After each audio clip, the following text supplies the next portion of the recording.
Morning, folks. Oh, is it morning still? Yeah, just about. Good morning, everybody. Hope you're doing well. We're back. Now look, bottom right-hand side of your screen is a little QR code. We've decided on that. We're testing it to see whether it works. Pardon? Yeah. Can I? So the reason why we're doing QR code on the bottom of the screen, folks, is just to minimise the amount of screen that we're taking up with everything else, to be perfectly honest with you. I know you guys like to see aeroplanes, so that's the reason we're doing it. So if you want to know about what it is, just let us know. That QR code will take you straight to the Hilton Garden Inn at Hatton Cross. Once again, we're here, and we hope you stand back, stand back, and enjoy the show.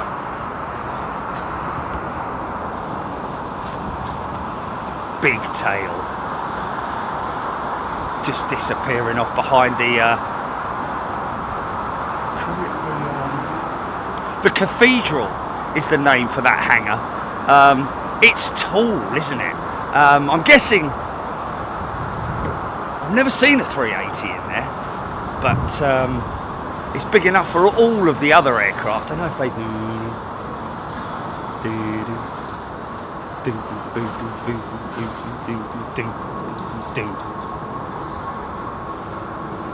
That's a little Joey pushing back.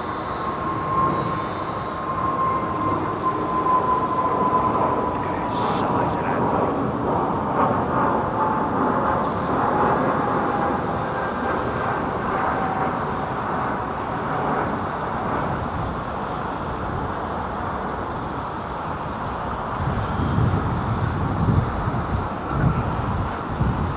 Look at the APU on the A380, folks. Really, you kind of want to see it at an angle, not straight from the back. Compare that to the A220, and then you'll see what I mean about the A220 APU outlet pipe being very much the same sort of design as the A380. Hamad Khan Doha 380 has landed. It came in at 12:38. Think that literally just touched down, actually, to be honest.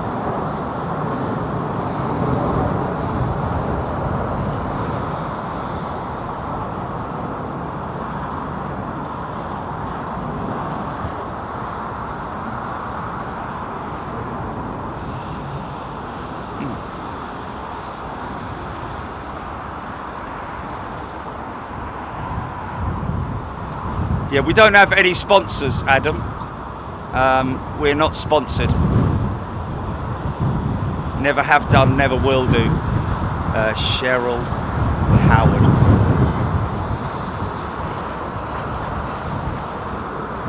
Be ready.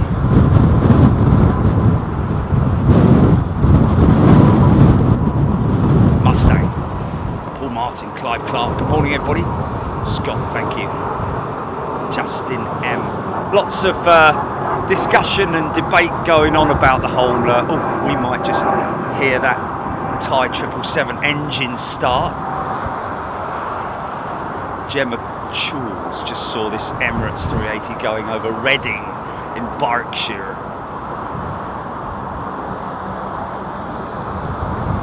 It's kind of crazy when you see an aircraft from way out and then you see it landing on the show. Richard Aston QR code works great, thank you, Richard. Karen and Aaron loving the 09 ops. We have some of the transatlantic flights flying over us. Okay, so yeah, for some people it's all of a sudden. I remember when I used to live near Richmond, and they would be on 09 on 27 operations. You would notice a significant difference in everything. When they went on to 09s, it would turn completely quiet. Mark Luddington, welcome back.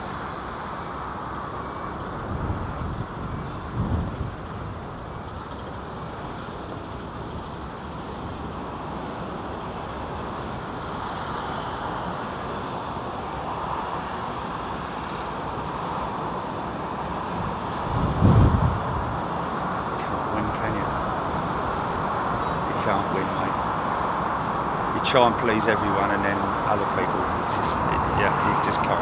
You can't.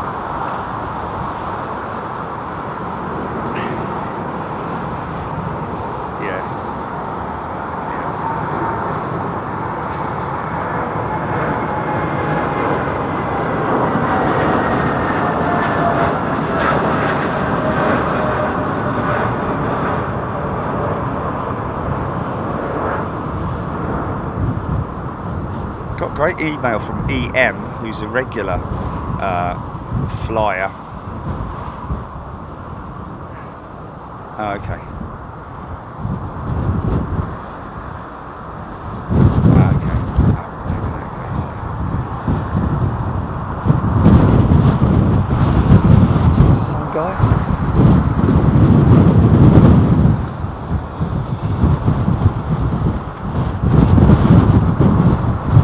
Trash pan here.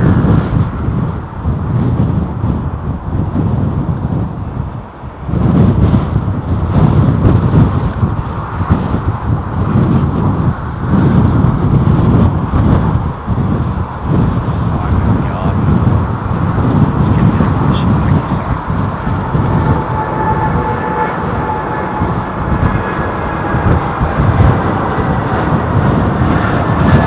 More of a direct easterly wind today than the other day, where we had a small crosswind element. Well, I think so anyway.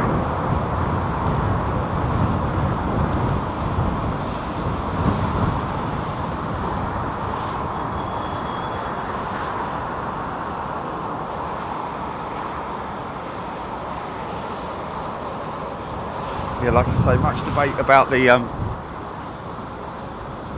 issues concerning and surrounding the 737. We will debate that and discuss it on Friday's on-air show. Quite a lot of interesting stuff to get through, along with all our other stuff, showing more videos, discussing the news. Of course, this 737 issue overshadowing all the aviation news at the moment. Listen to these engines.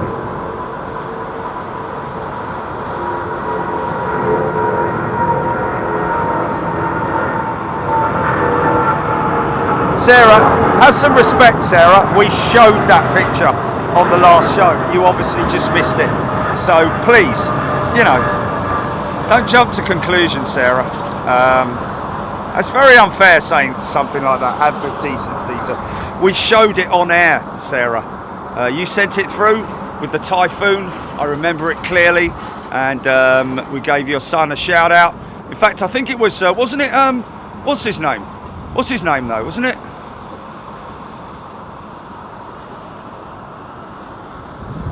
No, I didn't see that one. Oh, okay. Okay. Oh, well, you might have shown it to me, but I don't know if I showed it. Did I show it? God. I showed the one with the typhoon, Jilly. I showed the one with the typhoon. Oh, yeah, no, the other one. Yeah, I did show it, yes. I did show it. There was two of them. There's two of them. One was obviously a lot more detailed than the other, and one was a young lad's. Yeah.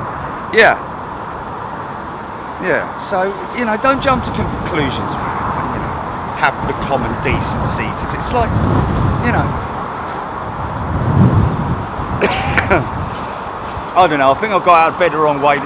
I tried to be more zen this morning when by the time I reached the end of the road, I'd had enough.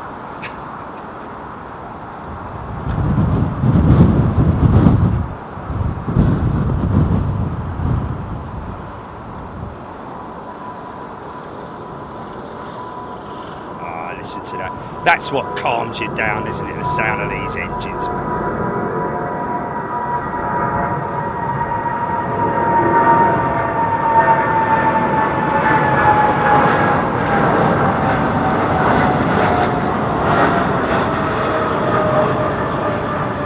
Got my big ski boots on today.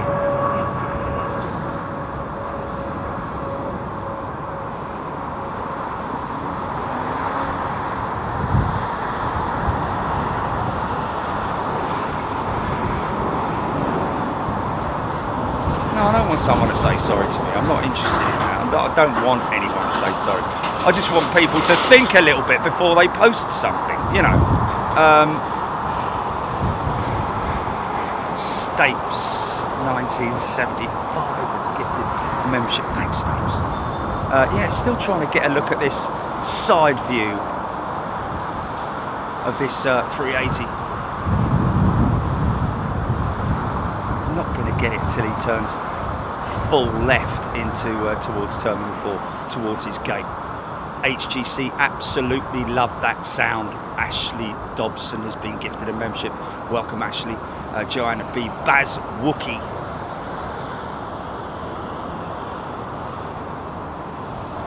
It's odd to see planes landing from the left when I'm usually watching it comes from the right. Toby Skinner saying. Won't see. Hello, what's that? What's going on there then? Is that United Jet giving up?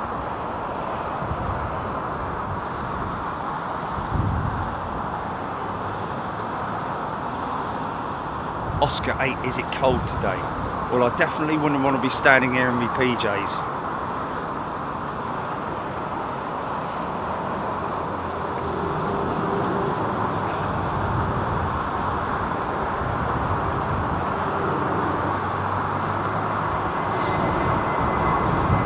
Jim K, interesting. Wow. Okay, Jim K, no. As far as I'm aware, no is the answer to that. However, one thing that we will discuss is door plugs in general, I think, are used on passenger to freight conversions. However, I would imagine that it wouldn't be the case in terms of you know, the normal doors. Why would they want to go to all that trouble of removing the door, creating a new framework and creating the plug system when they already have a door in there which is very, very secure and can be permanently locked and probably likely to be even more permanently fixed, one would think, during its conversion process.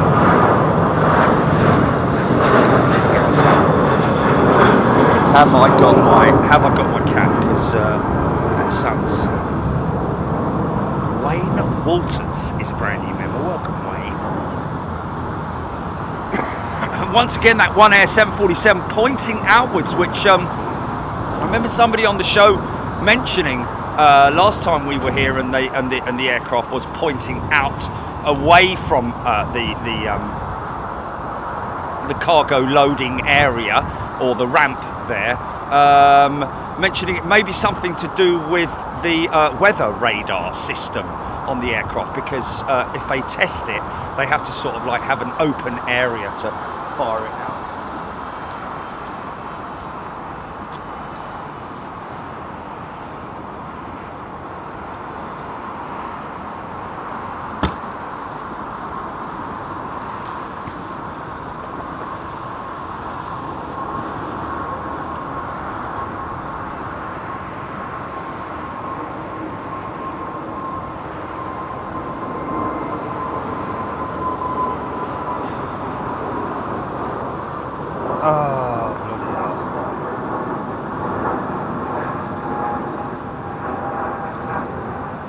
Time may change me, but I can't change time.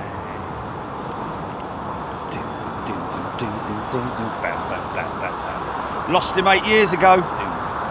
There's a starman waiting in the sky. Jeffrey Cook. Jeffrey Cook, it's a great thing that your job is also therapy. Is that for me or for you, Jeffrey?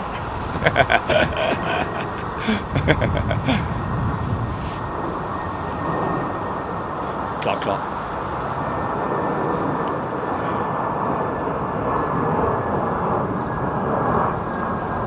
Okay, that's interesting. Did I read correctly, Clark saying Branson has offered the postmaster a holiday to his island? postmasters, I'm guessing, or the employees who were. I'm not going to get into that whole debate because I just can't understand how if so many things go wrong around a network.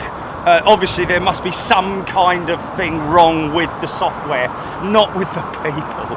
Unless it's like a massive conspiracy amongst lovely postmasters who've got a lovely Labrador at home and a wife and 2 kids, or just living a life of enjoying life in a village in their environment, being known by the community and everything like that, as if they're going to do something like that, ending up having to pay all that money. It's like, what?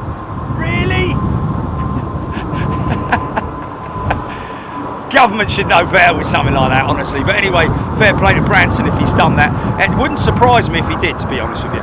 Margaret Burnett, chilly in the UK today. Yes, indeed it is. Scott Hetherington. It's nice and warm up here, I've got to say. If it wasn't for the wind chill factor once again playing a big part in this,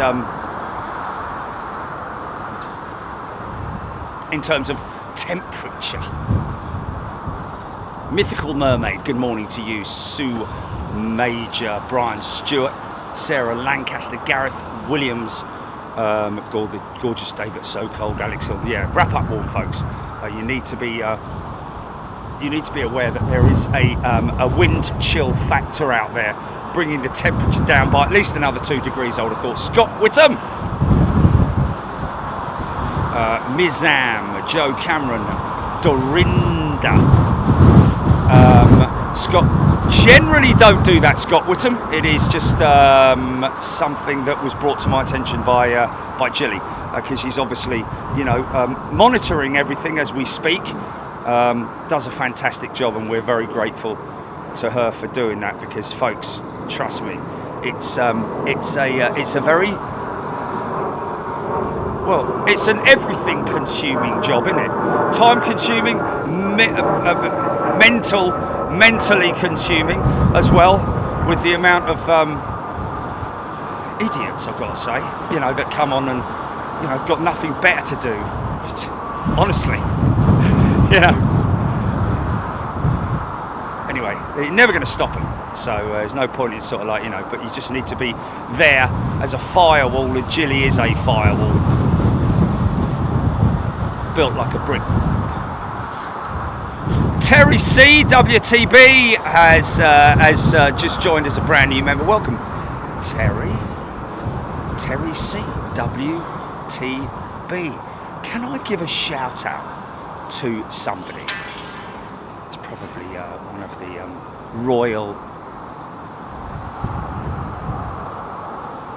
I think one thing we need to, have a brief discussion on a future show would be people who've travelled on this service direct to Perth. It's a long old way in it. Look at it on Flight Radar. Even if you fast forward it, it takes 20 minutes. Good morning, Terry. Welcome to Big Jet TV. Joanna B. Only one plane for the air, and it's a 747 now. This should be a relatively long run for the little Joey.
So it begins. 17 hours non-stop you know, you've got to, that is just a beautiful profile, isn't it? See how the wings out as far as the the engines don't actually flex upward. There's no real flex built into those wings. The flex and the test that they do is actually outboard of the pylons, which you can quite clearly see there.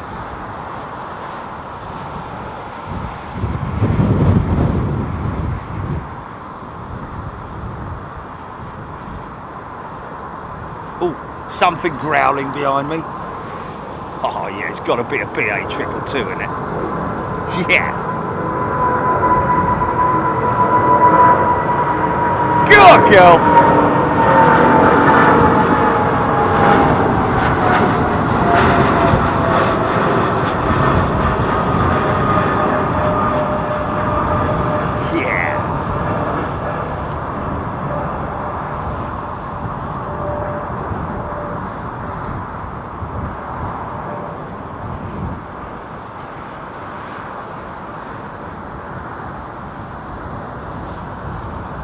Tell you what I'm going to do, just very, very quickly, I'm just going to pull this back a little bit so that I've got a little bit more turn. Storm Hinge, is that 747 a former Virgin Atlantic aircraft? No Storm Hinge, well it's not. The only ones ex-Virgin have gone to Atlas Air. A330 CEO.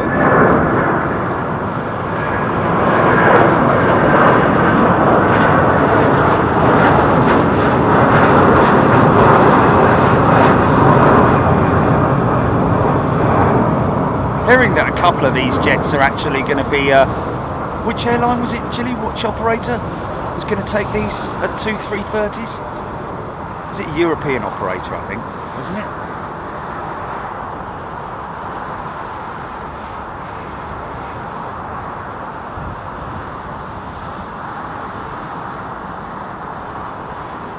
It was a European operator, wasn't it? No? Oh, Asia. Thai, that was it, yeah, Thai Airways. That's interesting. Now, why would Thai Airways be taking leasing aircraft? Obviously for internal high capacity routes, I would imagine. Is that because they're waiting on aircraft? I'm guessing it must be. And also, there's two sides to that, isn't there? You know. Oh yeah, look at that shot. There's two sides to it, isn't there? Yeah, look at the flapper on, man.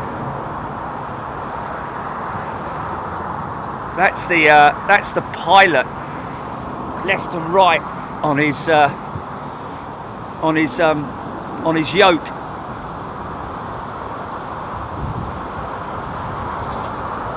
Chile, 60 days to Sydney.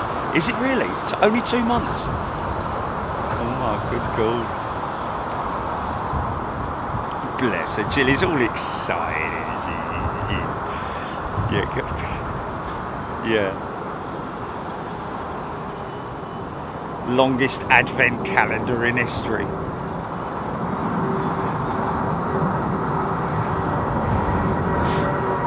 Yeah. Oh, there'll be spiders. There'll be spiders. Might want to take your little granny's spider catcher thing with you, Jilly.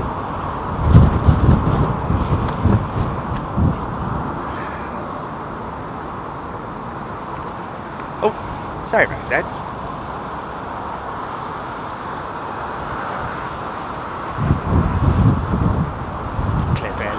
Passiglia, Dreamliner Heaven. That's 772 with United, I think. With Pratt Whitney's, maybe.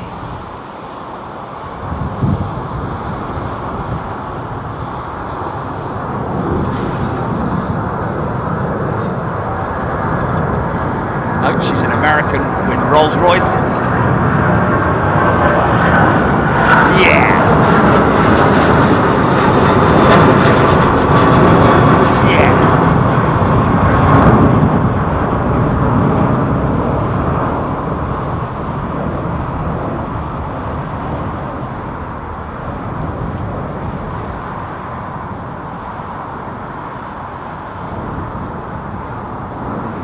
I would just recommend putting some kind of a guardrail in your shoes, Jilly. Yeah, just one pair of shoes for the entire trip, even in the shower. Aidan Campbell was there for 6 months, never saw a snake, a snake or a spider in the wild. In the wild. This is hammering in. This is Thai Airways, isn't it? Talking of Thai Airways, lift off. Positive rate, gear up.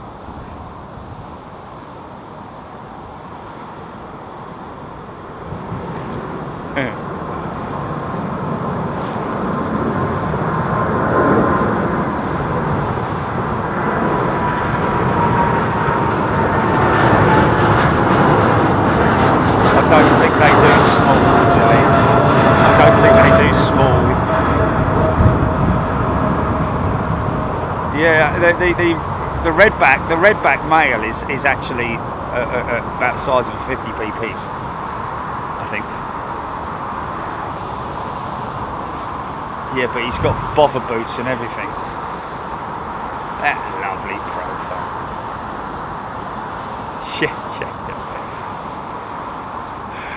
Honestly, man, when you hear that a bird, that a spider eats a bird, it just conjures up this image in your mind of this ginormous spider, doesn't it? Like, hello, you know. Anyway.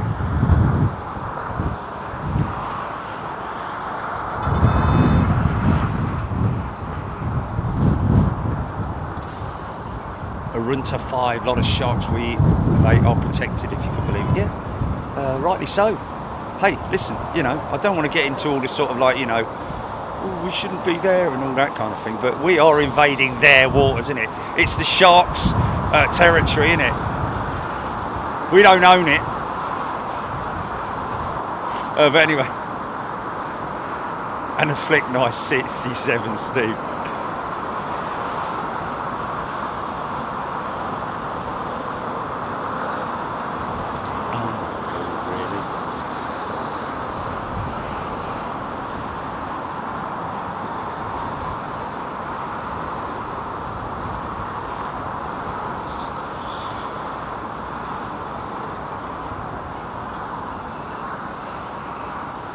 Yeah, can I just give a shout out to James Stemp? I don't know if he's listening, but I'd imagine that he does. But he responded to one of our recent posts, one of my recent posts. He's an air traffic controller with NATS. Jerry, oh yeah, that was me on the radio, wasn't it? Of BBC Radio, you know, the BBC World Service. Good evening.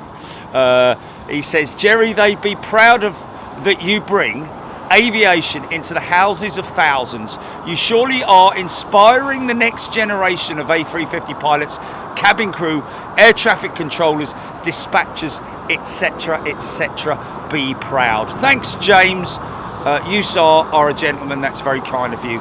And if you're up there in the tower today, we salute you. Thank you to everybody who works, not just in that control tower, but control towers and control services around the world, because they're not all in control towers, ladies and gentlemen.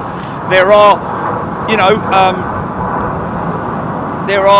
control bases that literally control airspace, and not just. This control tower is generally for approaching and departing aircraft. They only contact the tower when they are sort of 10 miles out, that kind of thing, when they are turning onto the approach, and when they go out, they are handed over to another controller, etc., etc. Logan Air, ATR 72-600 arriving from the Isle of Man in 1 hour. Hamad Khan, thank you. Tina Benfield, good afternoon to you. Joanna B, it's the same every week, Joanna. Every Friday is the on-air series.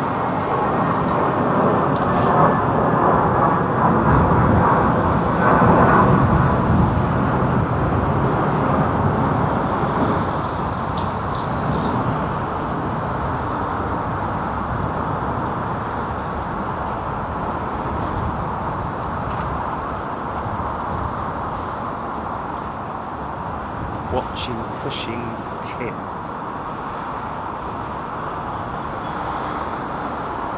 No, it was a good couple of weeks ago now, wasn't it? The Radio 4 show. That was after the. I don't think it was last week. I think it was the week before. No, it wasn't Radio 2. No, I did a piece with Jeremy Vine last week. Yes, that was last week. No. I also did a piece on the World Service, didn't I? Good evening, which went on for about 3 minutes. Well, it appeared to. Well, certainly felt.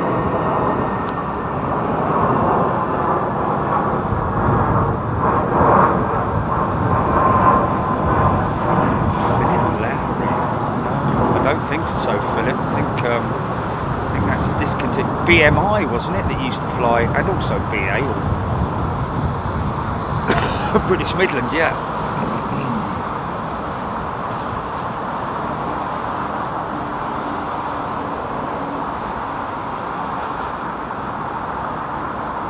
There's a bit of a crosswind element actually, I think, still in there.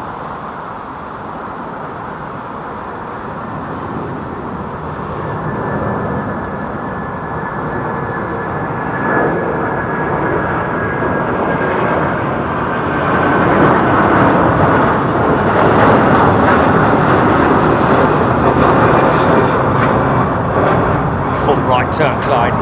Oh no. Straightening up.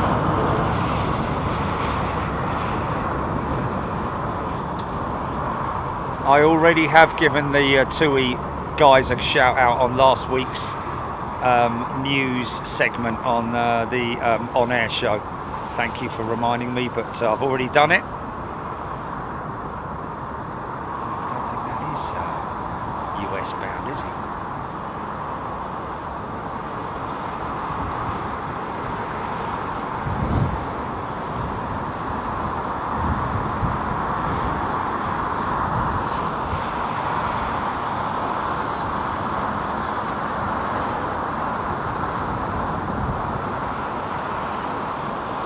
Getting northeast wind today, so a bit of a crosswind indeed there is.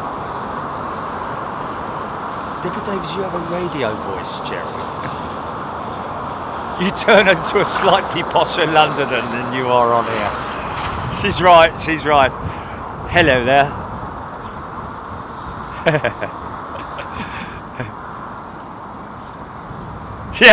Yeah.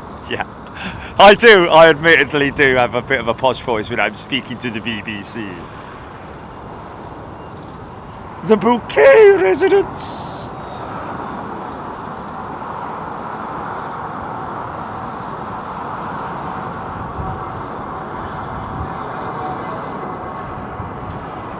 Nice 3:30 like that. Again, Staines International. There seems to be quite a demand for engines at the moment. We've got a FedEx 777 freighter in at Staines International I think there's 2 services a week, one on Tuesdays and one on Fridays, but they are currently shipping engines out to somewhere in an undisclosed location, but I'll show you that on Friday with my new improved camera, by the way, folks. I've got a new improved PTZ camera for Staines International, which sort of like has a much new and improved zoom for capability and one 360 degree rotation as well. Avro Arrow, lovely belly shots today. Steve Stipp, Steve Batty, Hoppy, good day to you. Ash Morrison, Jerry Pops, did you ever fly Go Airways? No, I didn't, Ash. Just got a twinge of nostalgia. BAC 111 is probably something like that. Jackie, Ash. Watching Big Jet TV has cured me of my fear of flying. Watching with my daughter Alex. We both love your shows. Well, there we go, Jackie. Thank you. Great feedback. Really appreciate that. Ludmilla. George A350, Ludmilla. Okay, Karina Roebuck. Helen Clapp. Davy Dave.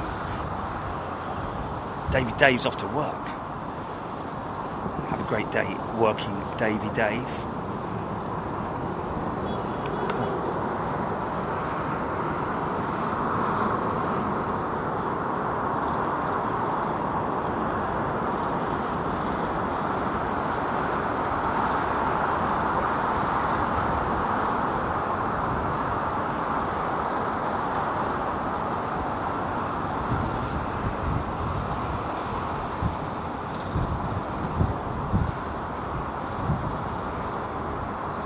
Cruisers if you want it, GP.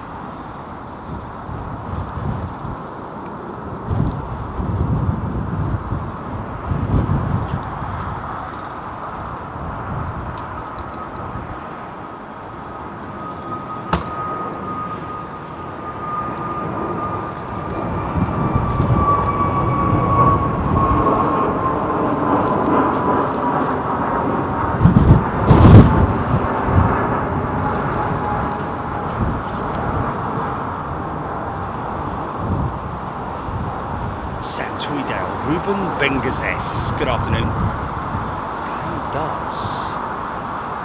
Aidan Campbell, American 777-200 to Phoenix. John Walton tuning in from Manchester. Boris Cope.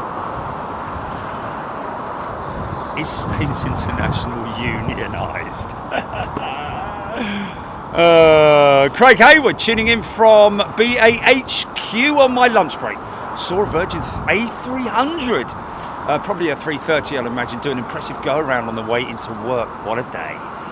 Craig, thank you, Craig, to you and all your team at British Airways for doing what you do.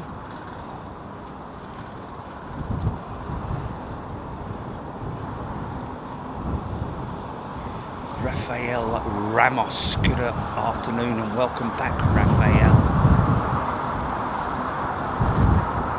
Also known as Ali GF. Never gonna get away from that one, are we? He's actually there's some. I saw something on the bridge, Jilly. There's something going on at one of the local theatres with Ali G or something. I don't know if it's a.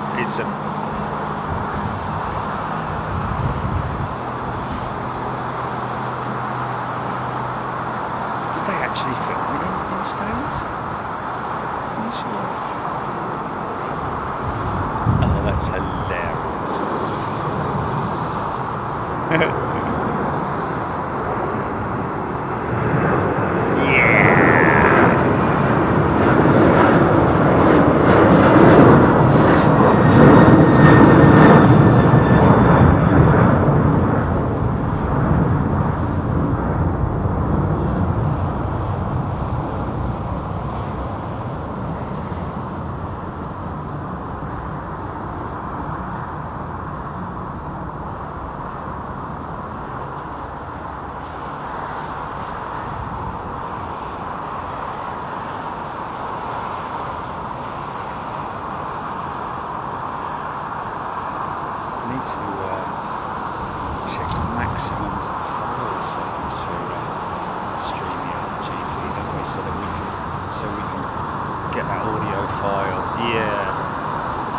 Did you? Oh, okay. Well, then you need to chop the front end off of it, don't you? It's 20 minutes long, maybe. No? Yeah, I know. That's what I'm saying. Take 5 minutes off of it and see how long that. Hey, wait a minute. Oh, that was 76, isn't it? Nigel Coxon, 767, Denver. Gillian Sankey. Yeah, whatever happened to that United Dreamliner that I saw that was pardon me.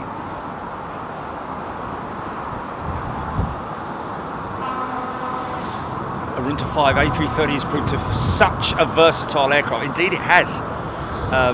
Both to passenger operators and freighters as well. It's a very popular aircraft for a freight conversion. In fact, I remember going all the way back to the whole thing with Virgin Cargo. I was quite surprised to see that because their cargo operation is so popular. Of course, I don't think that they have enough demand to have a dedicated aircraft. It's a shame. Like Lufthansa, for example. Lufthansa is so well established in the cargo fraternity, whereas Virgin Atlantic literally just fill the belly of the aircraft up. This Virgin Dreamliner that you see going out here, a lot of the revenue from that flight will be from cargo, believe it or not. Obviously, you've got the revenue from the passenger side, but a lot of the revenue will be the income revenue, that is, will be taken from freight sales. Rohit saying, Director General, the DG of Civil Aviation in India has found I'm sure he means loose bolts on the Max 8 of an unnamed Indian carrier. Loose bolts on a Max 8. They checked the Max 8s just in case no Max 9s run by Indian Airlines. What other? The 8 doesn't have the plug, Rohit. What loose? But there must be another somewhere else. Those bolts must be located, because the 8 does not have a plugged door, or even a spare, or even an extra door. To be honest with you, so just the Max 9. The problems are. I don't know where you got that from, Rohit. We need to get some more. There's a lot of sort of like, clickbait and false news, fake news coming out of this whole thing with the 737, and that's something that we will try to clear up during the show on Friday.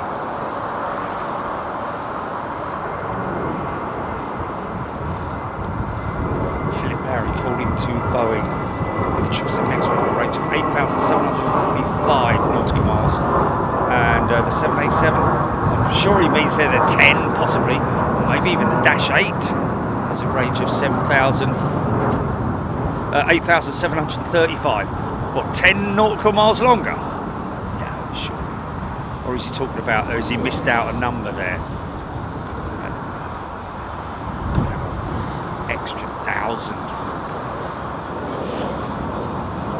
Oh yeah. That's a separate issue. Wow, big old crosswind there. Yeah, that's another issue. That's it predates the plugged door loss issue. The rudder assembly. Found loose bolts in the rudder assembly. Yeah, okay, Rohit, thank you. Yeah, we're aware of that. In fact, wow.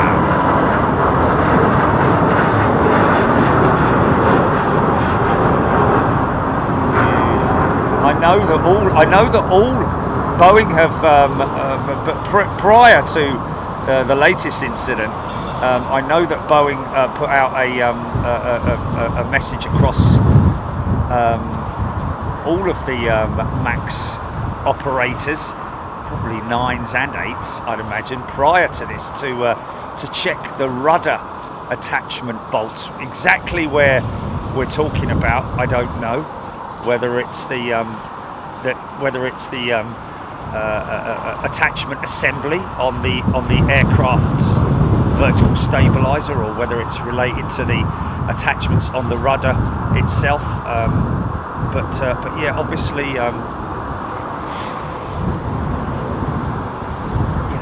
not good for Boeing. Bless them. Middle East Airlines.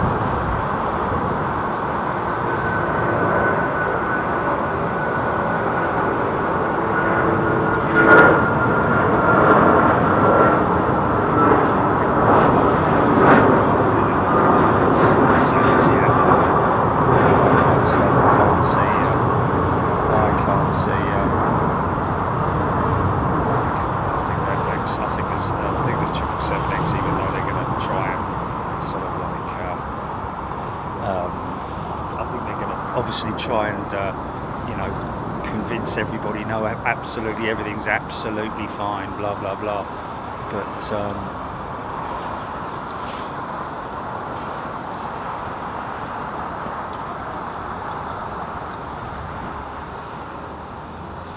Ash Morrison, Mr. Dyer, ever been on a plane that's been number one on flight radar? You know what? I would imagine, haven't I, Jilly? I think my flight more than once has been number one tracked on flight radar, I believe. So Jilly tells me anyway when I'm taxiing out.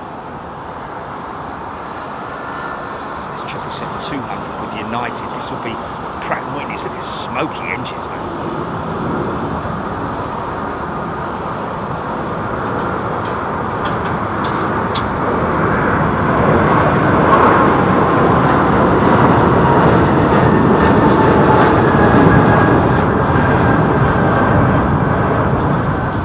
There's a lot of money in freight.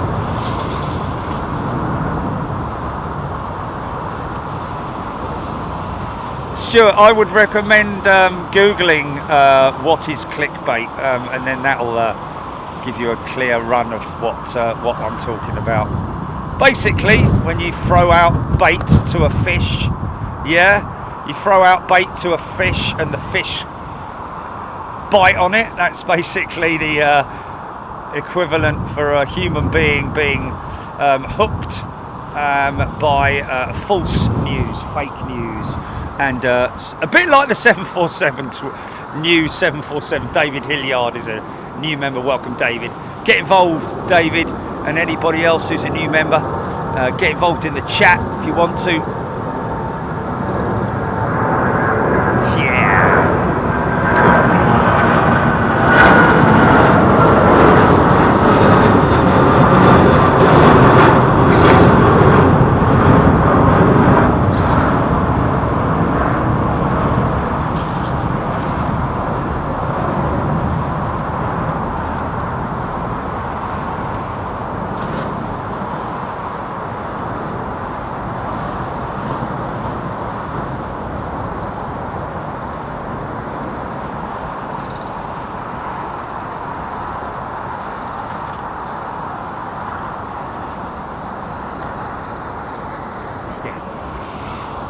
Going overhead then.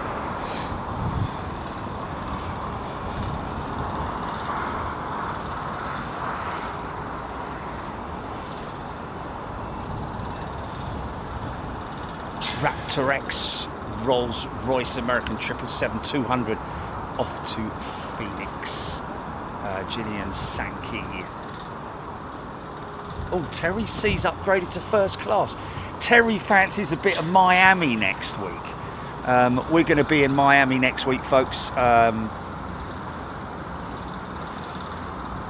runway is back in operation, by the way. If you remember, is that push?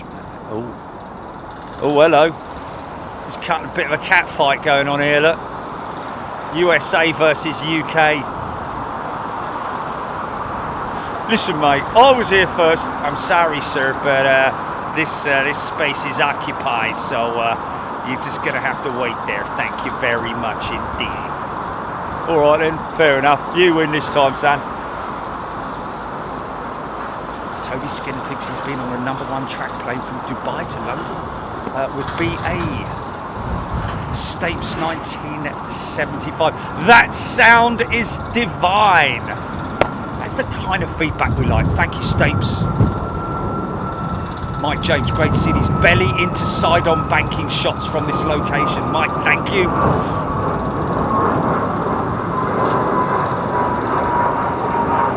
First 350, I think.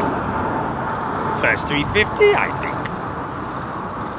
I'll be looking forward to the Miami Street. There we go. Rolls-Royce XWBs. Early rotate.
What a wing, man.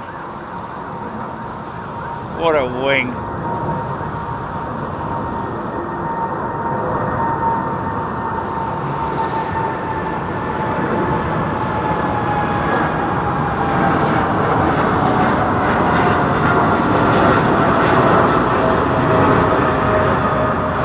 Yes, I'm hoping that on Friday we will have one of the FedEx 777s still at Staines International, maybe loading 1 or 2 engines. Seems to be Trent 700s. Seems to be quite a lot of demand, and of course that would be specifically for the A330. So maybe freighters, maybe a bulk load of Trent 700s have been purchased. I don't know. Adam the Great wouldn't want to be in the wheel well when those wheels come up spinning so quickly. Well, Adam the Great, first of all, no, you wouldn't. But secondly, they will not be spinning, my good friend. They will be stopped. They will not be spinning. That's the whole reason why when you sometimes see aircraft rotating, and just before when the gear up system is thrown, the lever, that then starts a process of gear doors coming down, wheels being braked, as in the brakes stopping the wheels from spinning before they go up into the undercarriage bay, and also the front wheels, as well, as they don't have any brakes on these modern jets. They have brushes or a nylon system, a nylon block, which stops the wheels from spinning. It's not so much an issue with the front gear, because obviously they maintain their position as in a vertical position, whereas or their true position, whereas the main undercarriage always, apart from the 380 of course, which the middle belly gear slides back, doesn't it, and up, but the outboard gear, the wing gear, will close with the wheels being horizontal, which is not what you want to do. But even so, because that will potentially affect the bearings, because it's going to put abnormal loads on the bearings if the wheels are spinning in a horizontal position whilst being pulled up into the undercarriage bay. You're going to see that over time the bearings will be subjected to abnormal stresses. Lenny Pasiglia, 350, beautiful shot. Carina Robot, look at the sun glimmering off that BA. Adam the Great, George 350, Sophia Du. We just on Lufthansa on 747 did not like it at all. Sophia was on a Lufthansa 747, didn't like it at all. What didn't you like it about it, Sophie? Come on, tell us. Scott Thompson, thank you. Mikoto, it is pretty cool being in the wheel well when it's parked on the ground. Yes, Mikoto. I've had the pleasure of being underneath and very, literally looking up into the undercarriage bay of an A380 Lufthansa when I was out in Munich, and it was Munich, and my goodness me, it's as big as your house in there. Literally, you could, your average size living room in there. Bigger.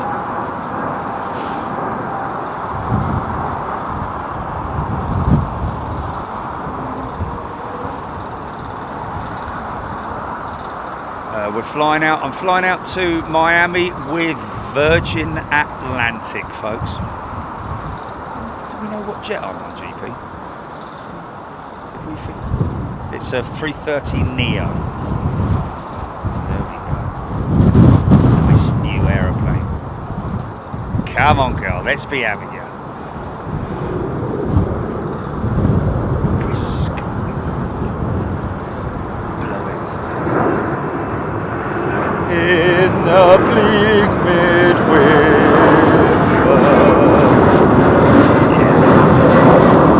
Yeah.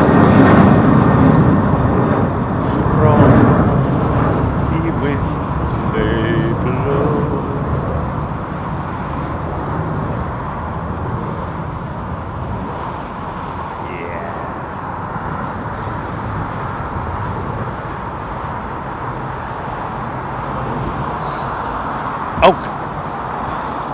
Oh my goodness me, yes. Oh yes, that's a good thing. Yes. Yeah. Make a note of that, Jelly, please. Lovely 767 400 taxiing out there for departure. Yes, the fire department have confirmed that they are sending 4 vehicles to Staines International. They should arrive.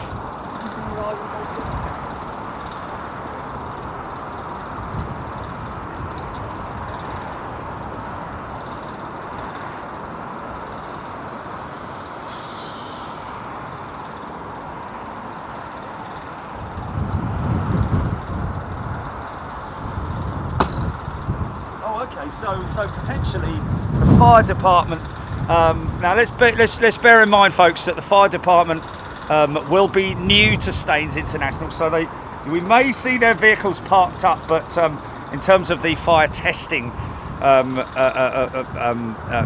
pan, something that we will obviously see happen over time.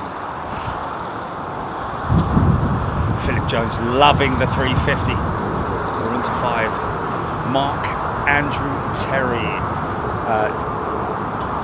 Claire Bear. Do you ever get military aircraft landing Staines? Steve Stibbons. Not at the moment, Steve. It's overflies only. Can you get aeroplane engine side door cargo plane? Stephen Morale asking. In other words, Stephen, I think what you're asking there is, can you fly engines? Can you load engines onto a freight aircraft? Most engines, yes, you can. A lot of them have to have, the cowlings removed, so that they just literally got the fan casing. Sometimes not even the fan casing. It's just the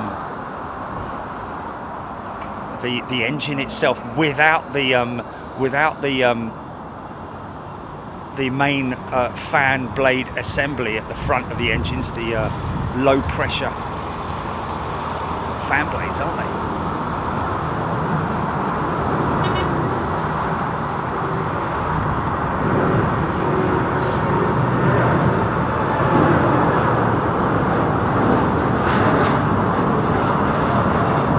Every 5 minutes. Obviously, yeah.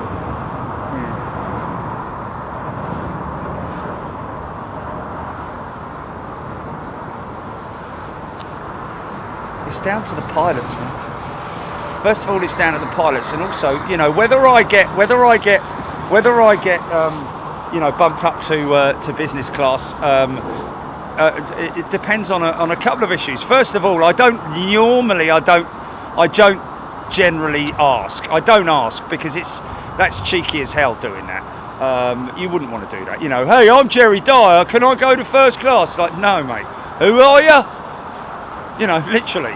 There's a lot of people. In fact, probably I'd say a high percentage of cabin crew and pilots who don't know who I am because they're not interested in aviation. They're not interested in watching it or anything like that. They're just interested in doing their job, which is, not such a bad thing, I have to be honest. But for those who do watch the show, I regularly get it when I walk on an air. Oh, hello, Big Jet. Yeah, you're that guy. Da da da da da. I saw you in the storms. La di da di da.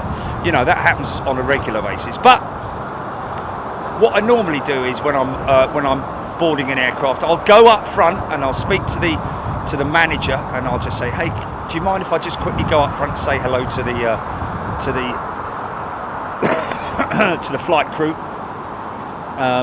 Of course, what you've got to also appreciate is that flight crew will possibly still be busy with their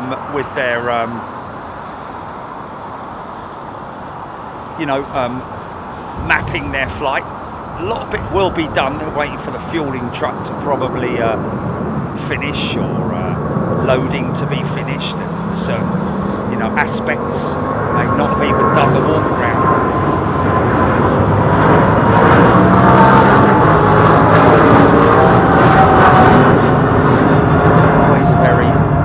But there has been times when, prior to the flight, I've been contacted because I've made it publicly known that I'm flying with BA or Virgin or whoever it might be, and one of my BA or Virgin friends have mentioned, asked me what's your flight details, and then they've found out who's operating that flight, and then it's been known before I board, and then they come up to me, and if there is a spare pod up front, I have to be honest with you though, I'm quite happy in premium economy.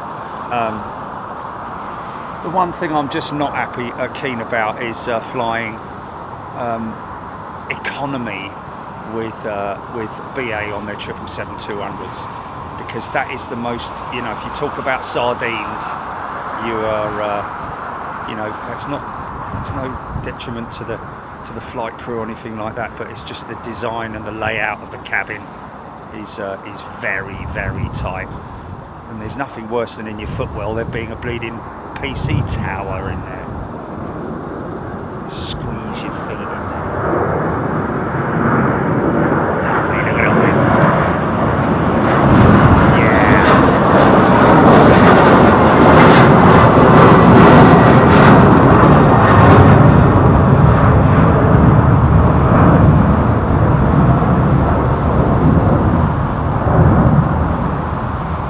767-400 wing with that raked wingtip seems to be more exaggerated than any of the other raked wingtip setups, like on the 777. Just seems to, I think it's maybe because the 767 wing is a little bit more pointy, a little bit longer possibly. I wouldn't say it's longer than the 777, but it just seems to be more obvious. Oh, look at this. There's nothing happening. Look down at BA maintenance.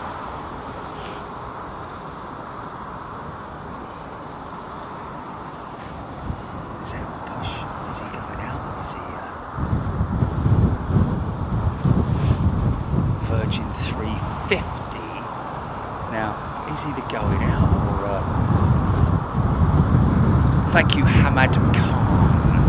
Thank you, everybody. Thanks for your likes, by the way, folks. Hope you're doing well today, and hope you're safe and happy. Ian Morrison, thank you. Deborah Davies is off checking Big Jet TV merchandise. Aidan Campbell, so pleased the USA Airlines are still running the 767. Yeah, so are we, Aidan, but don't forget you've got Iceland Air still operating the 767. Tony E-Bike. Yes, I flew to Mauritius on the 777-200, and I was squashed in with two others almost the same size as me. I'm a big fella. Yeah, it's not the best, I've got to be honest with you. It's not the best cabin arrangement. I mean, it'd be all right if the seat well, your footwell in front gave you full, but your feet are squashed to the side. Not on all the seats, but on most of them. The IFE system, rather than being down in the avionics bay, the IFE system, or at least the immediate part of it, is bolted into the footwell, into your footwell, and it takes up probably a third of the space, and it's not comfortable at all, man. And not only that, but the armrests they might as well be matchsticks. They're just so small. You're wrestling half the flight with the person next to you for armrest space. As soon as they lift their arm, you're in there with your elbow, and then they come back, and then you just got, at some point you've got to scratch your nose or something, and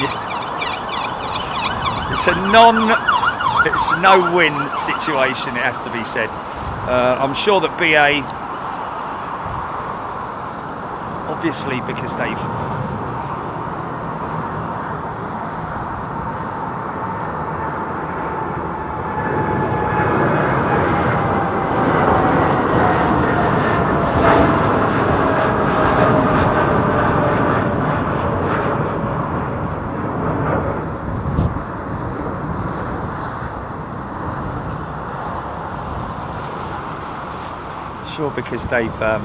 you know, over time, those 777-200s have sort of outgrown their cabin capability in terms of layout and passenger comfort, because obviously the business class and the pods that are in the midsection.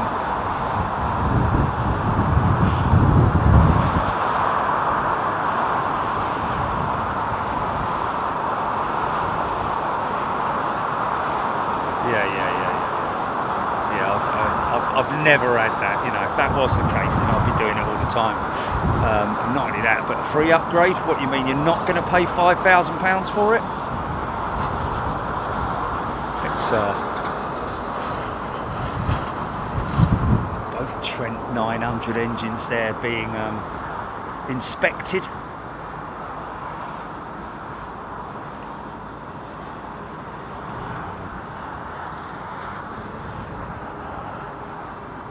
JC says the camera is absolutely amazing. Well, thank you. Denver, you're absolutely right. But I've got to say, Denver, in response to that, you pay the same price with other airlines and you get a much better seating arrangement. So, you know, it kind of works, but it doesn't. Paul Skilling off to Toronto at 787-9 with Air Canada. Paul Skilling, EGPX, Darren Golding 3-2 on a CRJ. Which airlines do that? All of the E190 jets are a 3-2 configuration, as far as I'm aware. All of the E190 and the E2s.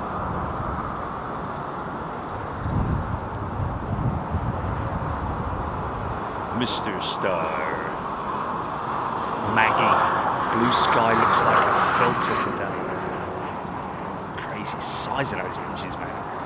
When you go and stand next to that van, man. You go stand next to that van and, you know, the roof is higher than you, so you can get a clear indication of scale there of that beautiful pair of engines right there.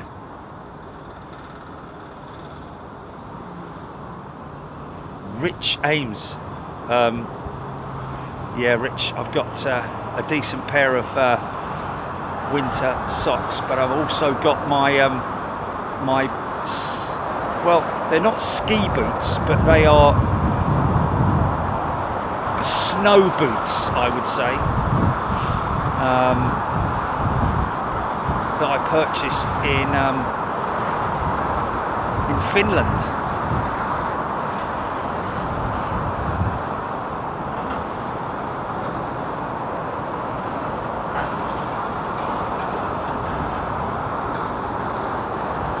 Adam the Great. What you're seeing here is 1080-60, and it is HD, isn't it? It's HD. Camera settings. It's HD, not Ultra. Don't think it's on Ultra. Yeah, the camera is capable of Ultra UHD, but yeah, we don't stream in UHD. Streaming in 1080-60, folks, which, you know, if I turn around to you right now and say we're streaming in 4K, you'd probably go, wow, it's great, isn't it? Because there's really very little difference between it. glad all that 4K stuff has sort of like done its round, and the novelty has worn off. To be honest with you, if all you've got is the capability of saying we do it in 4K, doesn't make a lot of difference if you haven't got content to back it up with.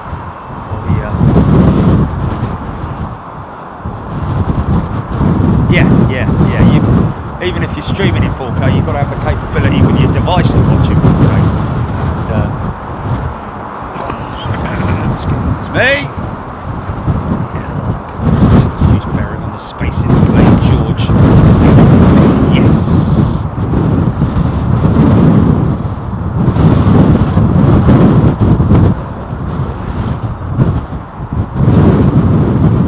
Tat Fokker F-27. Great shot.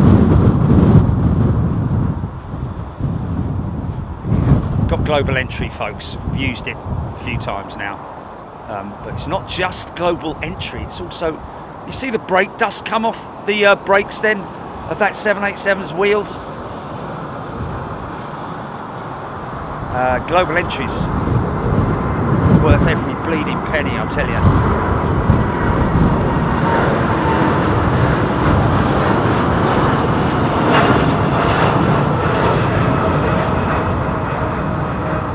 It's not just entry, but it's also exiting as well. You get fast tracked through the customs security checks at the American airports if you have global entry. Just one thing you definitely need to do is make sure you don't forget to have them stamp it on your boarding pass at the check-in when you're checking in. Otherwise you're going back.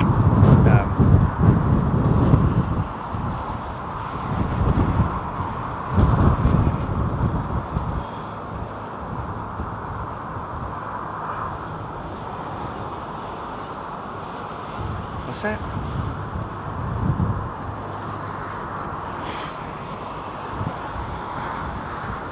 L1.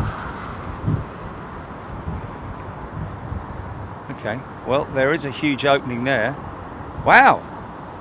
Now that's interesting. That's interesting, isn't it? Has the BA 380... Has the 380 got a... That is a rather large... I need to look at an A380 from side on now, because that is around where the L1 door, or is it? Is the L1 doors not a little bit further on than that? There's the L1 there. That's the L1 door right there. Look, that's not the L1 door. That is one of the doors, though, isn't it? Is that an optical illusion? Is that an optical illusion I've got there? It's a shadow, is it? Are you sure?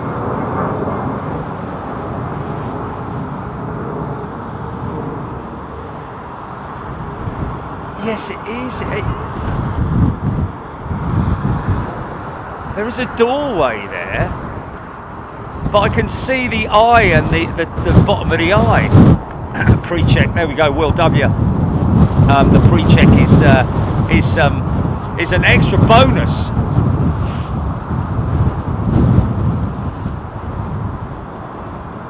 Like it is that must be a because look, you've got that 777 there. Look, he's got his door open. That's cranked open, isn't he? Quite clearly see that.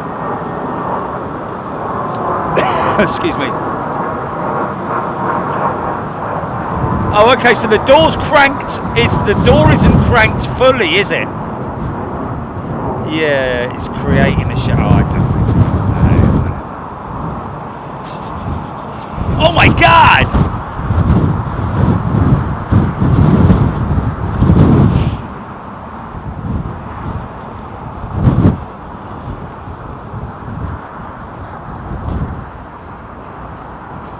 Left or right door? Ha ha ha.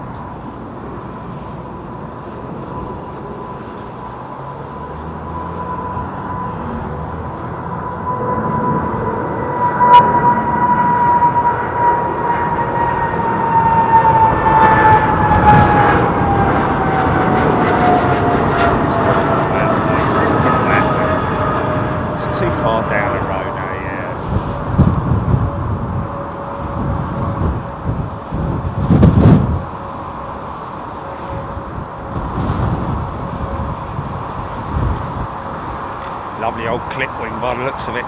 She ain't got no winglets. Wingletless aeroplane. Crazy, isn't it? It's one day of jetliners to see an aircraft without any winglets. The only time you're going to see that nowadays is like with a 737-400 freighter or something like that, or an A300. She ain't got no winglets. She ain't even got any raked wingtips, I don't think.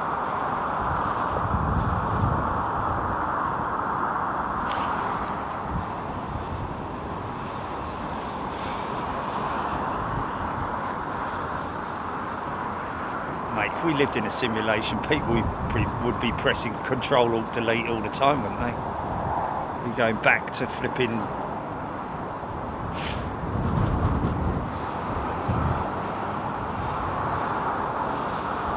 Kevin FB, is this part of the reason Eva Air have confirmed their order for 18 351,000 long-range jets to replace their 777-300 fleet? Didn't Eva Air recently take delivery of a 777-300, I seem to recall? I certainly know that their latest, their most up-to-date livery has been applied to most of their fleet.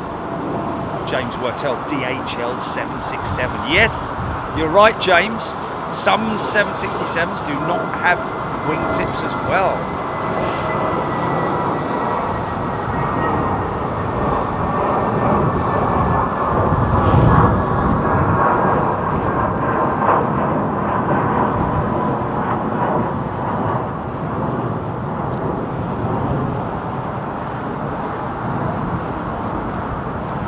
Patriot. Yes, Patriot.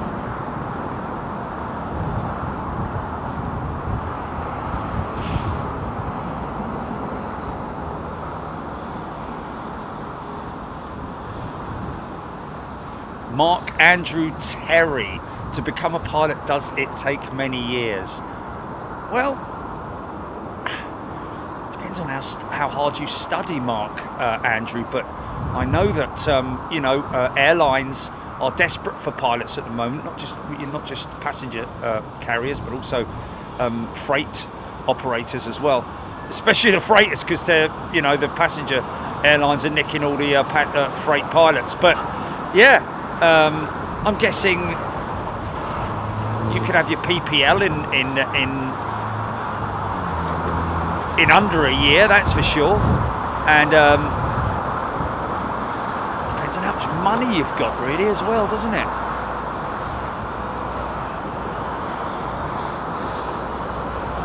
But yeah, under 2 years, I think you'll find you'd be able to become a pilot.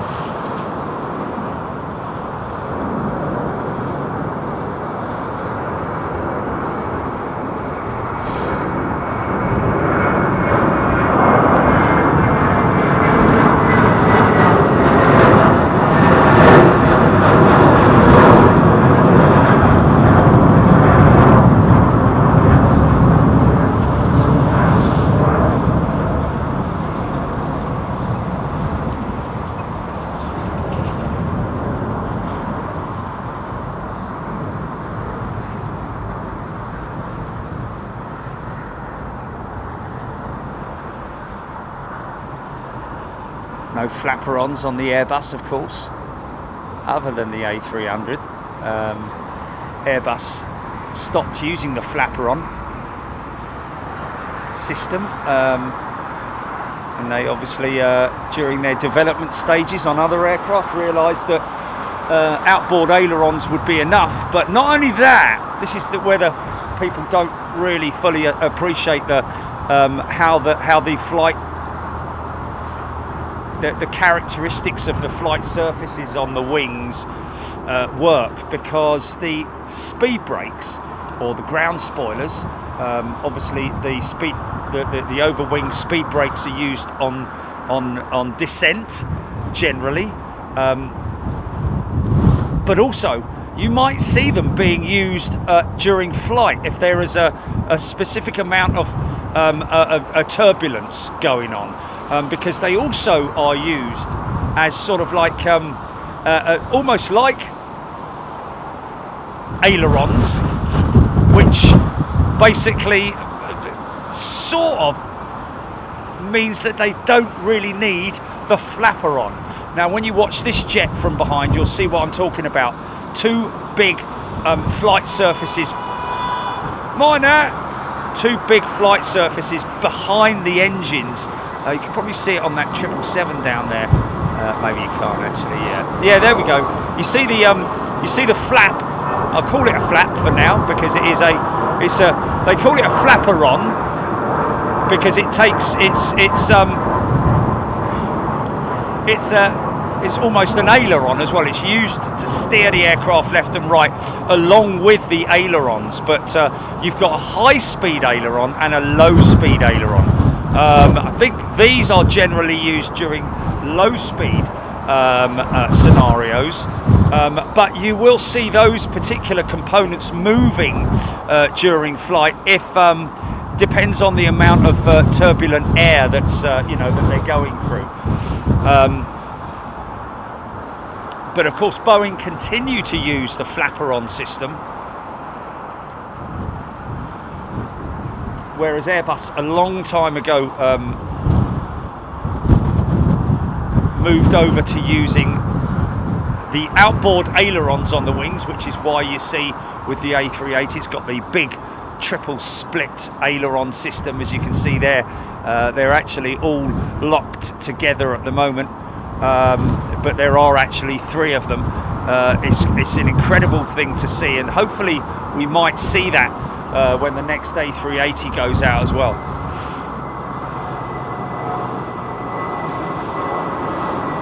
George 350, good night to you. Is the training a bit less stressful to be a cargo pilot instead of a passenger pilot, Aidan Cam? No, Aidan. A pilot is a pilot. I would have said that once you are a fully fledged pilot and you have your wings, so to speak, it may be slightly less stressful being a freighter pilot in terms of having to deal with personnel whilst you're on board the aircraft. You've only got yourself and your co-pilot or your captain and possibly a load master.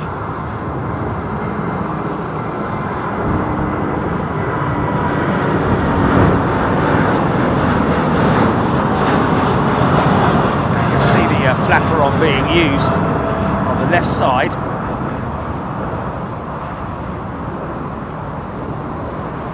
You're down in the turn. There it is being used. See it? Now go back to the neutral position. See it flapping around there. See it there? And then of course the outboard aileron as well will work in unison with that flapper-on. You see it moving on the wing there, and that is at that point in time. It's all manual operation with the pilot, and in a very short period after that, they will switch to AP, to the autopilot system.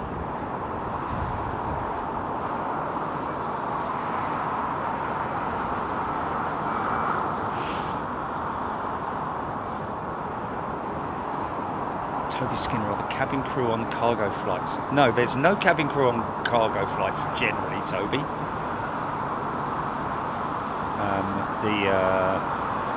The pilots, the air crew on a cargo flight will generally have their own catering,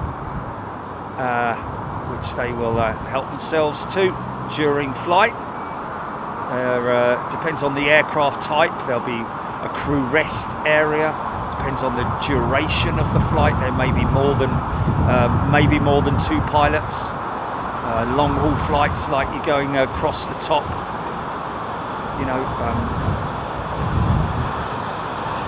pilots may do one leg, then another relief crew comes in, takes the next leg, and so on and so forth.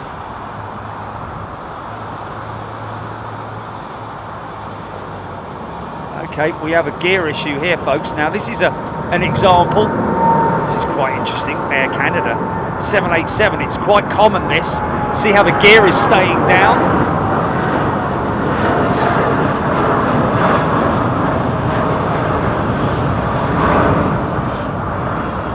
So that means that one or more of the wheels is either continuing to spin. If I can get a shot of it, looks very odd, doesn't it? It's like an air show display. Around about 2 minutes. Front gear doors will remain open. A lot of dirty air, they call it a dirty configuration, because obviously a lot of drag is created by that wheel assembly and the undercarriage struts and so on and so forth. But they're either waiting for a sensor to, or for the main doors of the. There we go. Usually around about 2 minutes.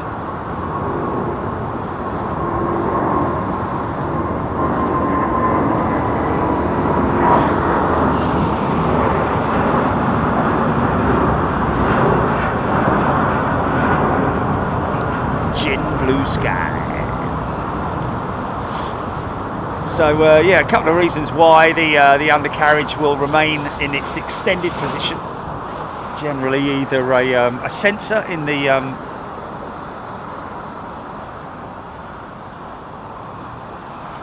undercarriage bay, which is a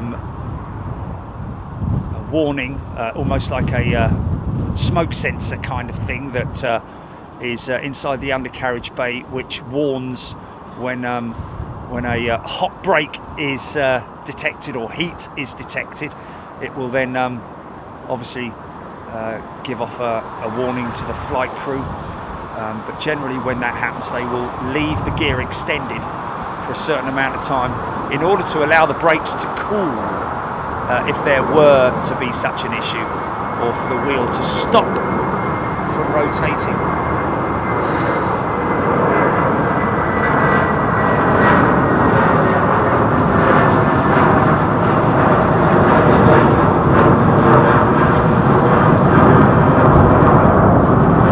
Said it's quite common on the Dreamliner, that gear down scenario after takeoff. I think it's linked in some way to the fact that the brakes are electric, not Friends electric, but the brakes are electric. So no hydraulic systems that we normally expect to see on the Dreamliner. It's generally, electrical systems that control the calipers and the pistons and so on and so forth. Air India 777 departing to Delhi at 1:30. Hamad Khan, thank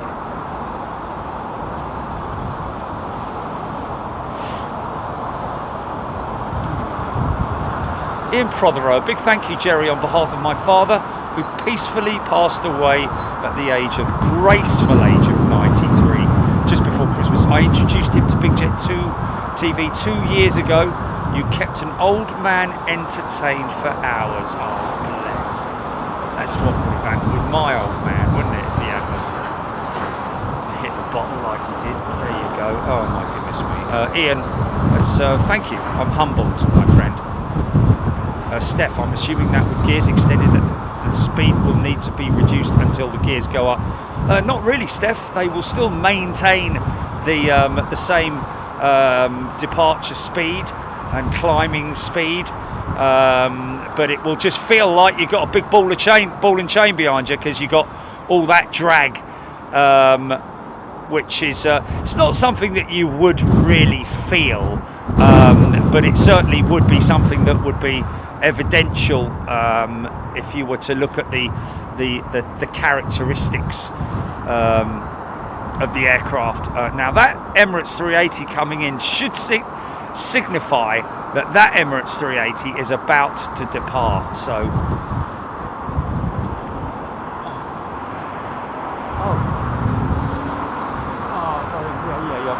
I got him, but I don't know if I've got enough. Let's have a look. Wow, that's going to be difficult to get.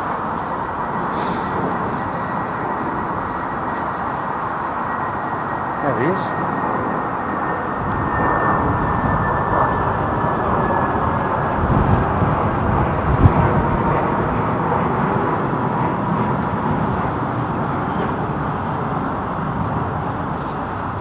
Yeah, look at her. Ain't she beautiful, man? The jumbo jet, ladies and gentlemen. Not long before they start their, well, probably about another 40 minutes before they start their descent, I would imagine.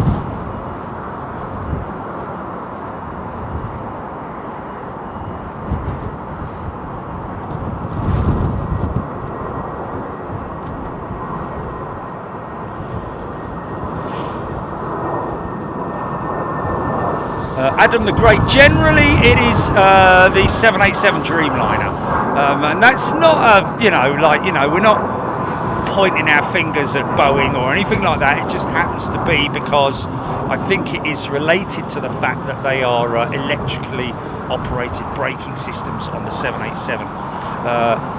787 is generally, even the engine start system is also electrically powered as well. The APU creates it's a generator really that creates electrical feed that goes to the engines, which starts the starter motor, which turns the turbine at the back of the aircraft, which turns in turn the front fan blade assembly, which then starts to create its own internal bleed air. I think once the engine is turned over. Sorry, I'm just going to quickly come to this.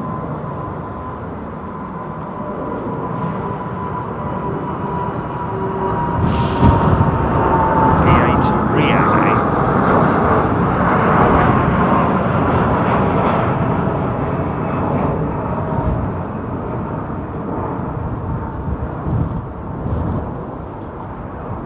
Glennis James tuning from Birmingham.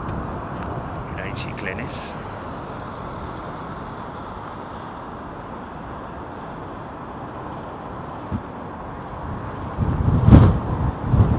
Dean 1986.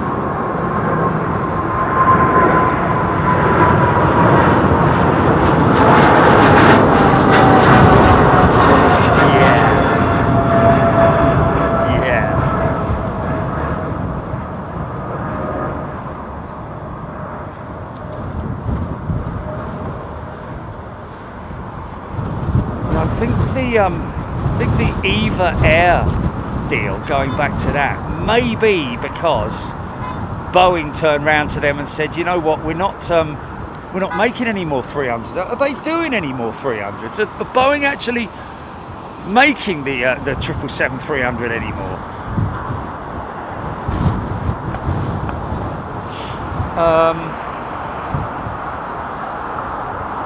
I know they've got the 777-200 freight line still open, and they were experimenting with the 777-300 freighter. Whether that was a separate arm that was doing that or not, I don't know. I don't think that Boeing do have a freighter conversion arm or facility, I believe. Because obviously they do manufacture the 777-200 freighter and also the 767 freighter as well. So they have a long history and a decent one as well at that of converting Boeings to freighters, Boeing jets to freighters. Well, not converting, but building them. But my question is, did the conversation kind of go like this. Hey guys, it's Eva Air here. How you doing? Oh, we're great. Yeah, how you doing? Yeah, not bad at all. Hey, listen, what are we going to do with these with our aging 777 fleet? That we've got, because obviously Airbus have been on the blower to us, and they're offering us A350-1000s at a breakdown at a knockdown price. Now, would Boeing turn around then and say, well, you know what, we're actually kind of putting all our resources into the 777X right now. If you want 777-300s, it's going to be quite a few years. And they turn around and say, well, yeah, but Airbus are saying that we can have them in no more than 2 years. Oh, no, we can't do that. Okay, guys, well, look, we gave you the opportunity, but I think we're going to go with Airbus, if that's all right. Yeah, never mind. Always come back if you've got any, obviously we love you. We still love you, and we'd like to continue our relationship with you, with the Dreamliners and so on and so forth. Stephen Morale, does the APU unit get maintenance? Yes, Stephen. In fact, Stephen, one of the commonest things you see when an aircraft is, well, not commonest, but you regularly see the APU inspection doors open at maintenance, if the aircraft's in a maintenance shed or inside the one of the hangars. Quite often, one of the maintenance that's being carried out is actually is for the auxiliary power unit. Carol Smith, beautiful Emirates, Jeanette Haynes, Sophia Du, you will love it. Okay, Russ Phillips, good day to you, Russ. Russ is our man out in Japan, isn't he?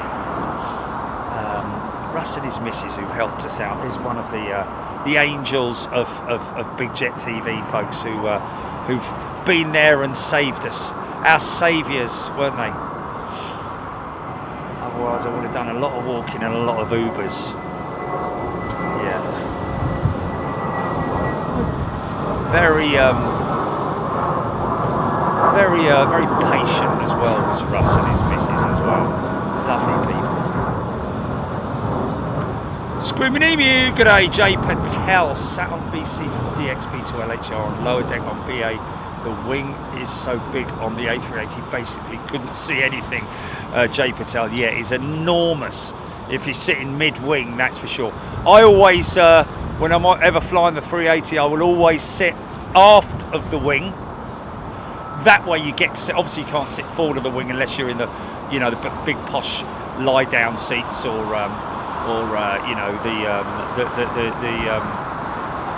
the rich class. But if you're back in the still very comfortable armchair-like seats on the A380, get yourself behind the wing. I think it was it 58 or something like that. Rohit Parkal confirming this jet off to Mumbai.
start retracting the flaps as early as now, folks, believe it or not.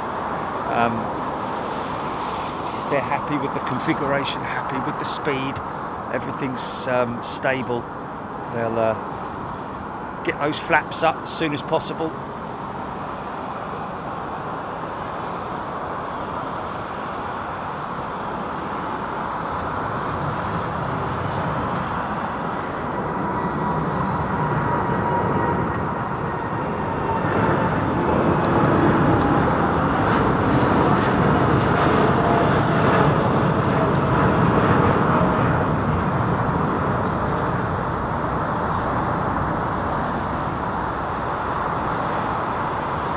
Such a beautiful, graceful wing on the Dreamliner, man. I don't know if you're anything like me and you watch birds when they're flocking, you know, or you know, geese landing, or swans in flight. You know, look at their wing and glance at their beauty, and understand completely why aerodynamicists and wing designers have based their wing designs on birds. As simple as that. Especially, wouldn't say birds of prey. I mean, you look at the common crow, or rook, or whatever you want to, you know, whichever variant of black bird that you want to see, but the crow is, you know, and the pigeon as well. I know it's not very sort of like, you know, romantic, but believe it or not, the pigeon's wings, especially when you see the wingtip feathers, and that is more prominent on the big birds of prey, you know, the big eagles, where you can see those wingtip feathers controlling, you know, the attitude and the angle of flight. Incredible. It's like fingers, really, I'm guessing you would say.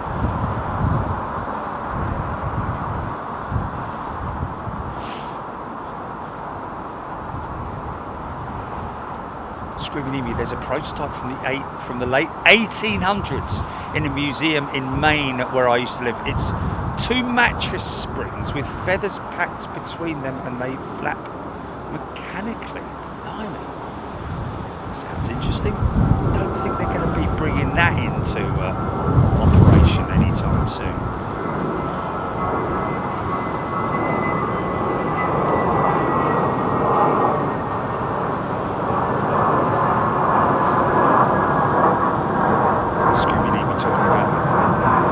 Sub-style baby riding on the mother's back. We've seen that at Schiphol, haven't we? That is so funny, man. The one that didn't want to get off its mum's back. Callum Sayers is a brand new member. Welcome, Callum.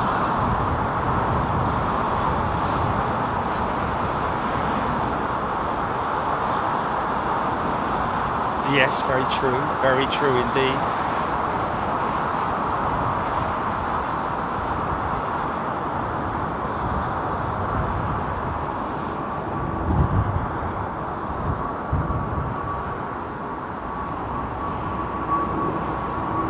Mustang's calling me Greg, Gillian Greg.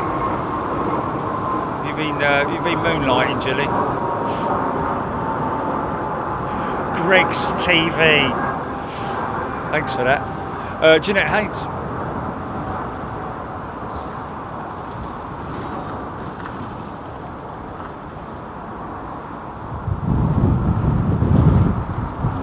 Avro Arrow. VIP question, Jerry. Will we see the golden arches rising in the background nearby somewhere at Staines International? Oh. Oh yeah.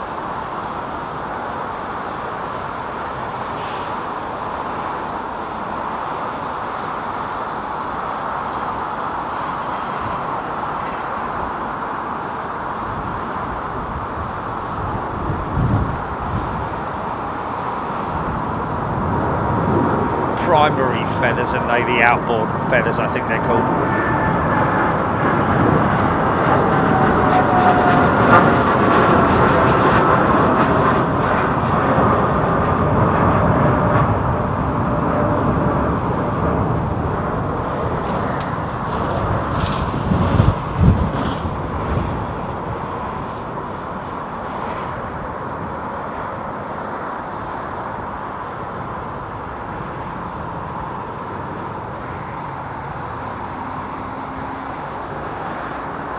So there's little tiny movements of the flapper on there just to keep the aircraft in that turn.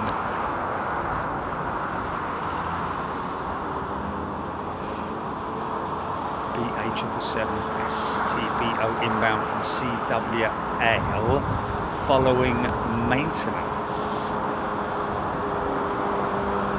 Thank you, Jordan Goff, for that. Have I missed that? Has that landed? From Cardiff. Here's the A220 I was talking about earlier, folks. Look at the APU on it and how similar it is to the A380 APU. So sticky outy exhaust, if that's the best way to describe it. See what I mean? Now look at that, and then look at the next A380 exhaust.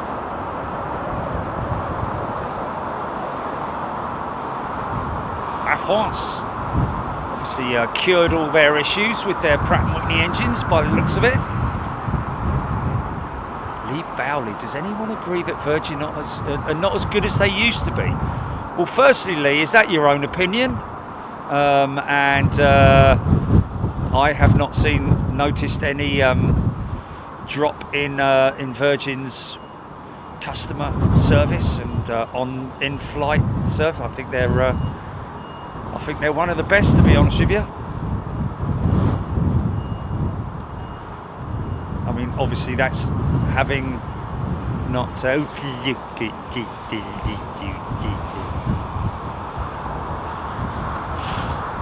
I don't know, Lee. I mean, have you had a bad experience, possibly? Electric mic, chisel tail, similar to the 777 Gordon Freeman. Well, not really, Gordon, to be honest with you. It's not very much chisel. It's certainly not as, you know, 777 is one-sided, isn't it? Whereas this is a full pipe system, which is straight out the back. Whereas the 777 obviously is very much chiselled. And exits from one side, even though that is probably centralised, that pipe as well. I just imagine that the exit itself is just on one side. Whereas, as you can see, the A220, it's very similar to the A380 in terms of the fact that you can see the pipe. Whereas you look on other Airbus jets, you know, you see there is a. Okay, we've got a BA380 coming out now. Here we go. Hamad Khan. It's come in from Paris, probably Hamad.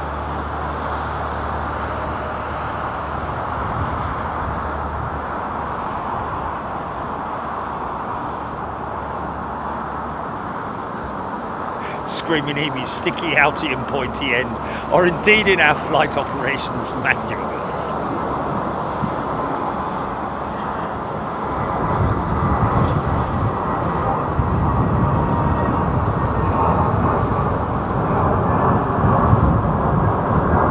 Jim K.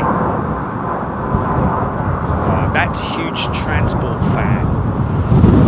Not that I'm aware of, transport fan.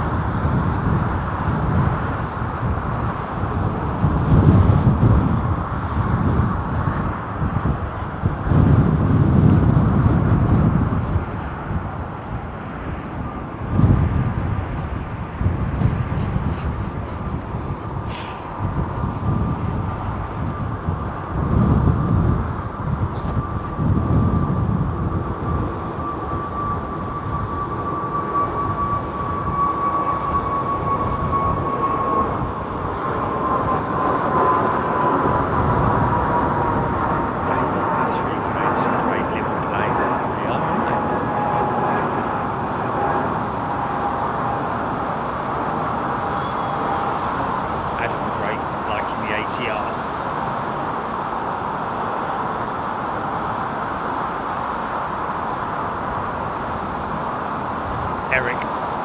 The AIR-72 compared to the A380.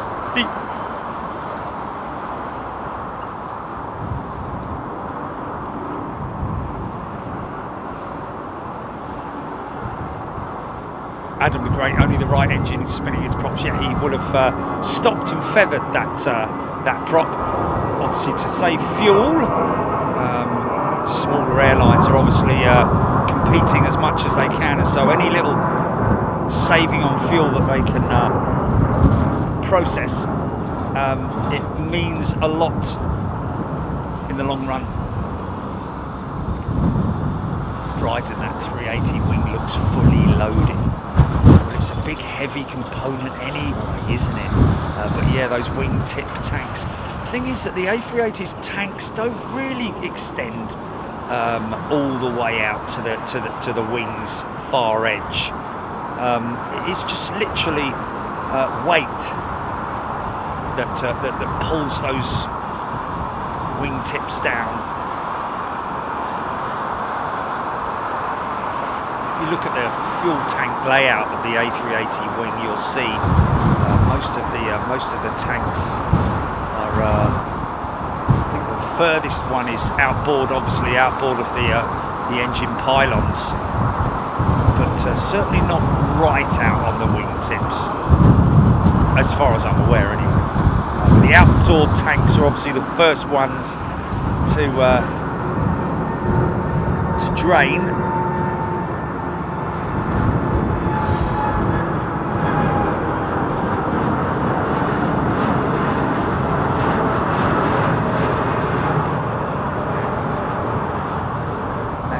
Down to centre of gravity. Obviously an aircraft likes to have a good centre of gravity to fly efficiently.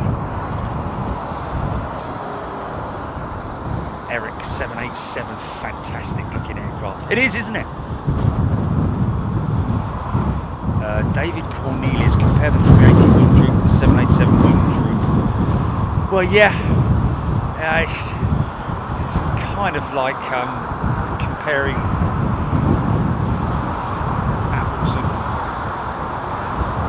pears or something, whatever it's a completely different thing. There's a lot more weight being suspended under that wing.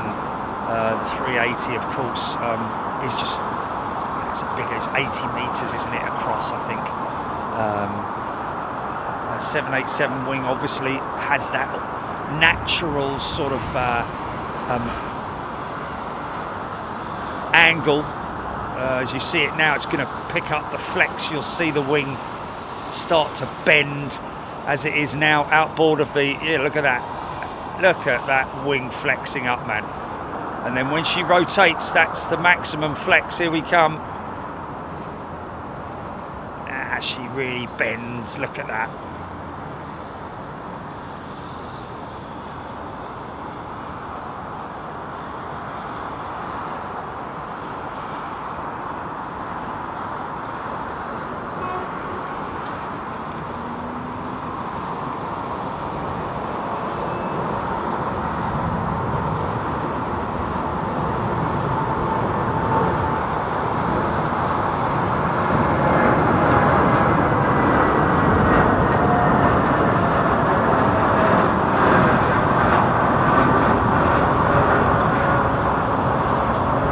Beautiful, man.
It's 777, daily 777 service.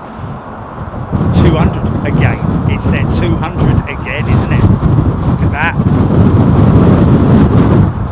Ash answer. Thanks, Ash. Jimmy G61 beautiful end profile. CPR, never mind. BA219 will only be intersecting BA107 as United 147 is now about to leave. What's this? BA219, Julie, have we missed something or...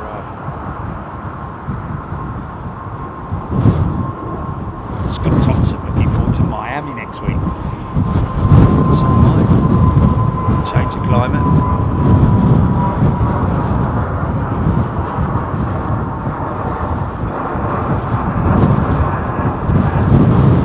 Talk to him. He's going to Riyadh. Oh, okay. BA219 is a 350 to Denver CPR, so.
On the move.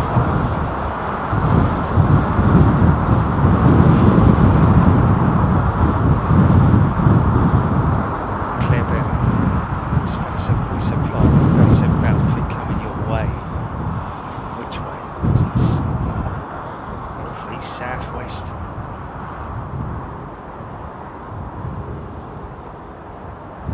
Han Wishgela. I think that is Weshgela. Is Han Wehgela is a new member. Welcome, Han.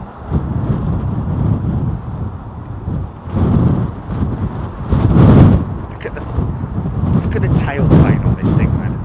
Look at the width of it. It's just enormous, isn't it? Look at that. That's the same wingspan as an A318.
Scott Thompson, what an aircraft that is.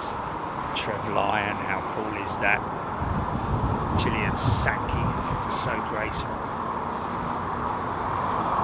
Trent 900s. All British Airways A380s, of course, powered by the Trent 900. Obviously, there is another engine option, the GPW 7200, I think it is. You see the geezer in the white overalls there. That's Heathrow Engineering. That's BA Maintenance. What a lovely job, working on a big air engine like that. Go home stinking of kerosene. You been round them engines again? Come on in the bath.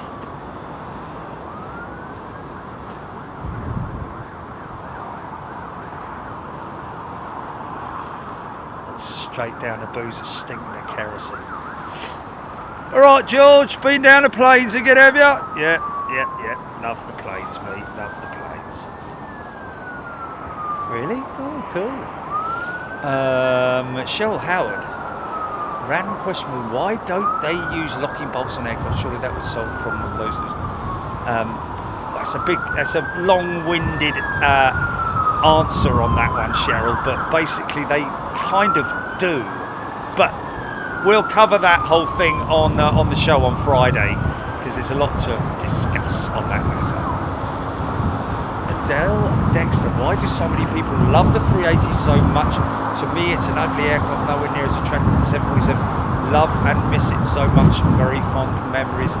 Well, Dale, if you're an aviationist, you gotta give it credit, haven't you? And you gotta, Hey, listen. Jumbo Jet's not gonna hate you for loving another aeroplane, are they? You know, it's not gonna be jealous. Don't think that you're disrespecting the 747 by loving the A380. I love the A380 purely because of its enormity and the design, the bullishness of the designers going after it, creating it. Laying it on the line, really, in terms of creating something so humongous.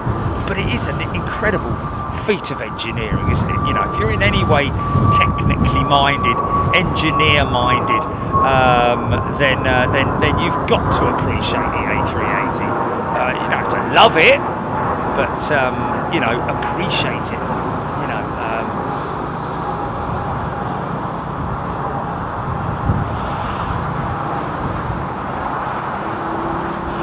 Yeah, it has to be said. Yeah.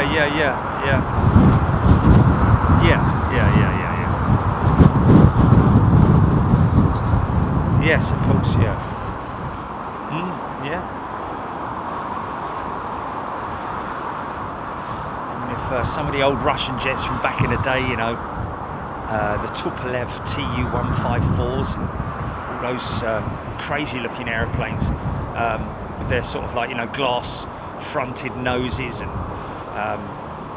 some people might look upon them as being very ugly, but I didn't. I used to love, I think the Tu-154 was the big giant 727, wasn't it?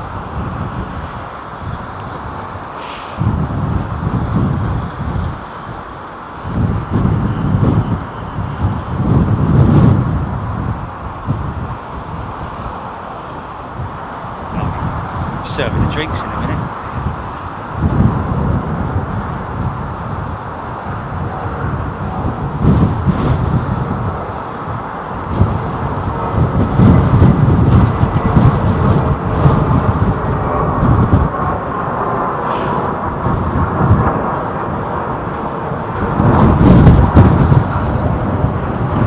AGPX vertical stabilizers on 318. The vertical stabilizer EGPX, I'm guessing, without wanting to sound anal, but the vertical stabilizer on the A318 is taller, specifically because of the fuselage being so short, it compromised the stability of the aircraft. So they had to increase the height of the stabilizer, much the same as they did on the 747 SP. So the stabilizer, the vertical stabilizer on the A318 is actually taller than any of its siblings.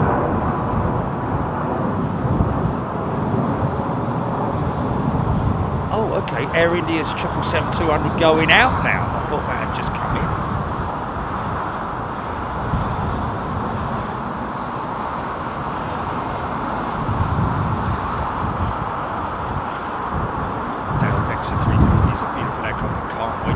Well, you might be waiting a little bit longer, Dale, but yeah, something that we will obviously, monitor over the years, the coming years.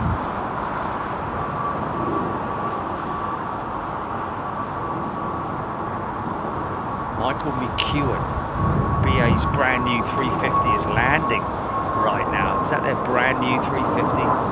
Just touched down there.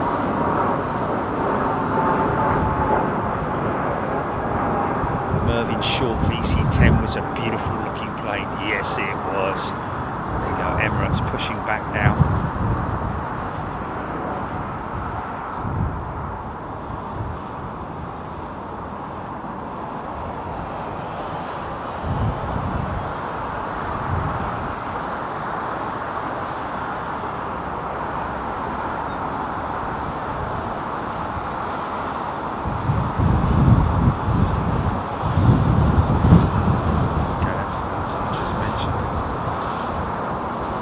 So that's heavy maintenance in Cardiff, isn't it?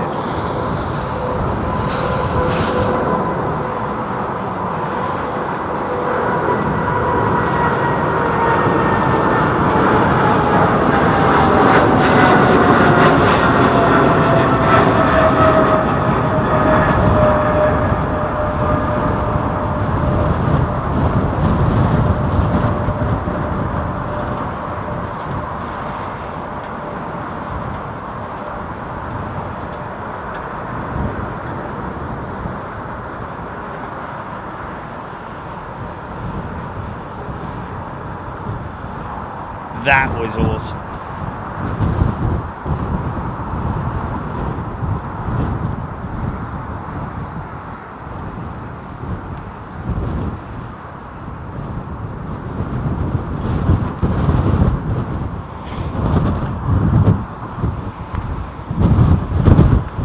Push and start, Emirates. These are the shots I love when you see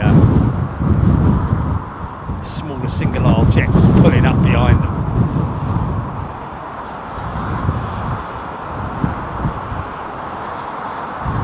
Rohit Patel, the Maldives tried to pick a fight with India, and their tourism from India dropped over 93% in 24 hours. Wow. Jan Stanley VC-10, so pretty, was a beautiful aeroplane, wasn't it?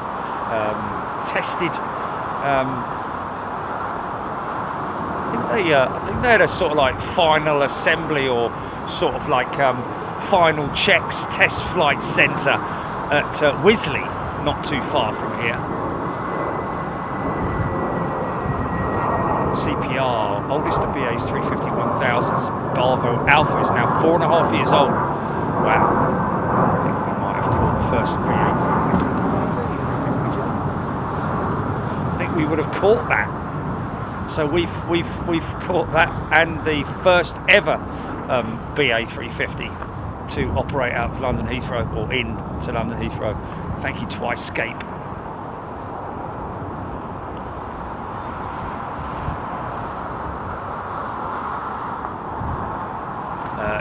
Sham Cantaria.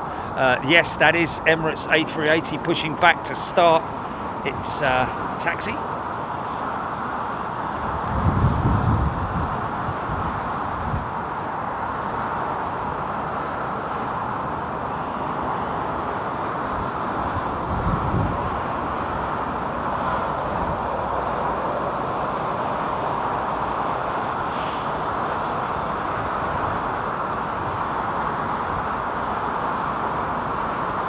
Wow,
is almost art, isn't it? It is almost art. He's an artist.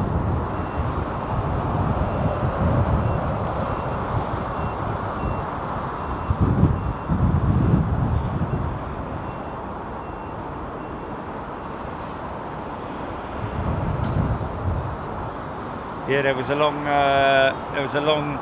quite a long story about the some of the componentry of the L1011 that crashed in the Everglades. They used they salvaged some of the aircraft's equipment, didn't they, or something? And as a result of that, they saw ghosts, didn't they say, or apparitions, should I say? Of crew members and the pilot, I think. Some crazy stories about that. I'm sure there's a show on somewhere about that. You know.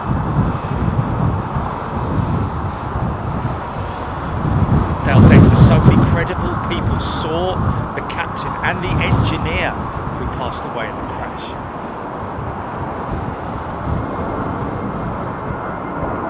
Mr. Wright, L1011 parts were put on other aircraft and sightings were seen on them. Eventually they took all the parts away. Yes, they did, and the apparitions ceased, as far as I'm aware. That 380 is getting closer and closer to that. He's going to go left, isn't he? It's like a cat crawling up very carefully, very stealthily towards that 350, isn't it?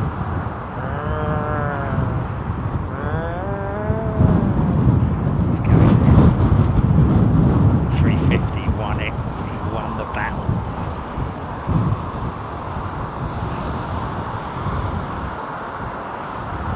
Not going anywhere, mate.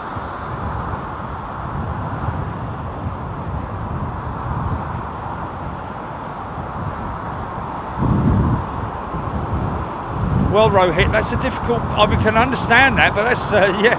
That book about Boeing versus Airbus it must come in a number of different parts, because that fight just continues to rage, doesn't it, between Boeing and Airbus.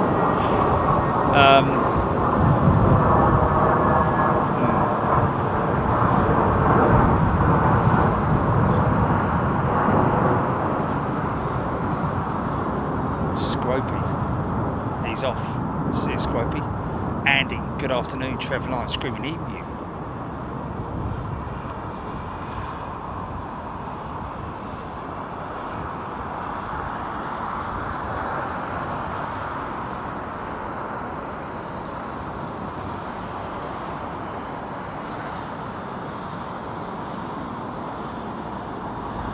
Dale Dexter, that film is on YouTube with Ernest Borgnine, I think it is, possibly. Thank you. Nick Gray. David Hall.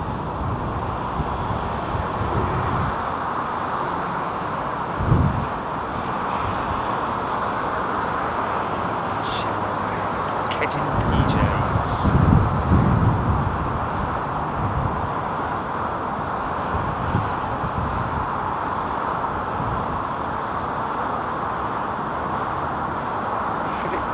Global Airlines have 4 A380 aircraft. Where'd you get that information from, Phil?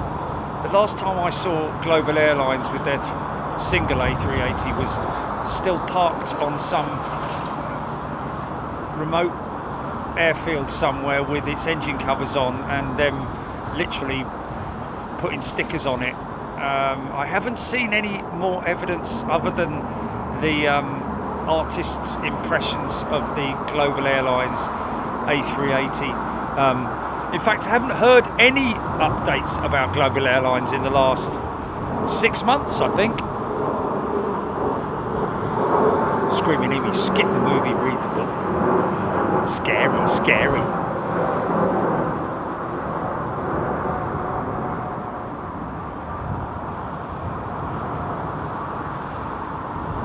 Raptor X. Yeah. intercept from the Eurowings jet.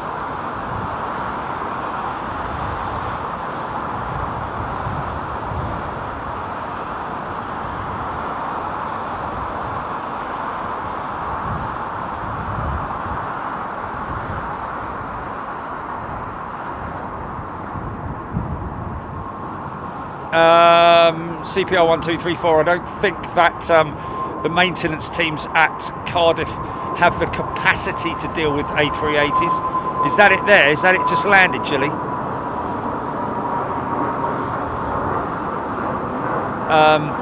Yeah, I think they generally do not have the capacity to deal with the A380. I think they're done in Tyrol, isn't it? Or is it, where is it? Somewhere in... It's quite a long way away. I think the BA heavy maintenance is carried out for the 380, I believe. Don't quote me on it.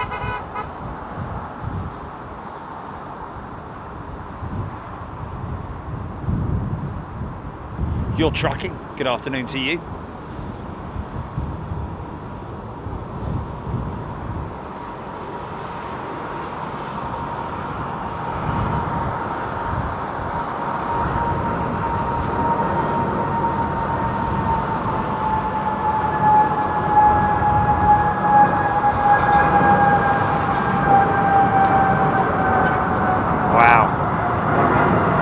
Down on that, man. Crazy.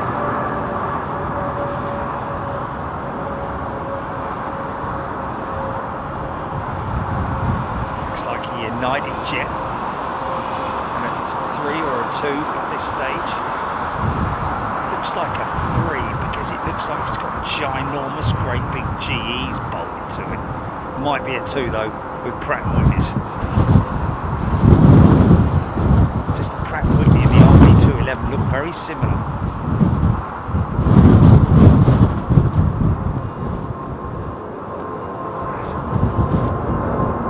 Listen to this thing. Yeah. It's a 200, isn't it? That's Pratt & Whitney's.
It's already rolling. Congratulations are possibly in order for my my nephew. Is it my nephew? No, it's my niece's husband.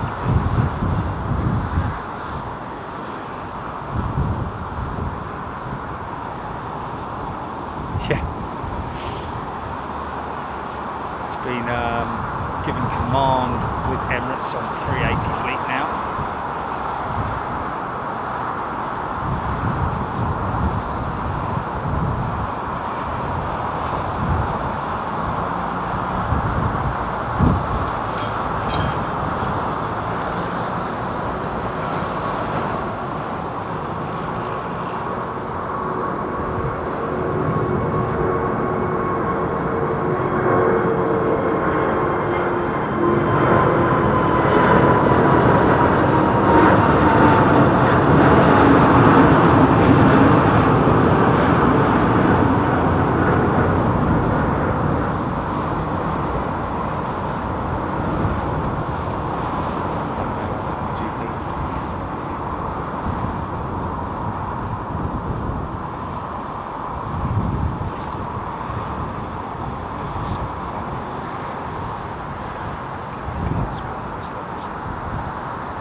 see those. There's a lot of movement going on at the moment, so unlikely to see those 3-stage ailerons being used, although you would do at that point when she's turning left.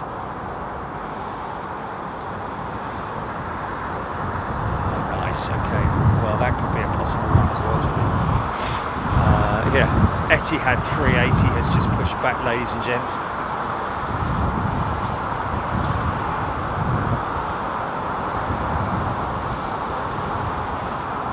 Screaming Emu's off to sim.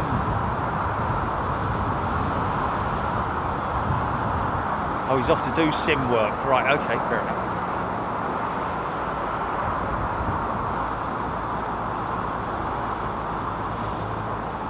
Yeah, he says fake airplanes. He's right, you know, because you know when you there is no substitute for wind, is there?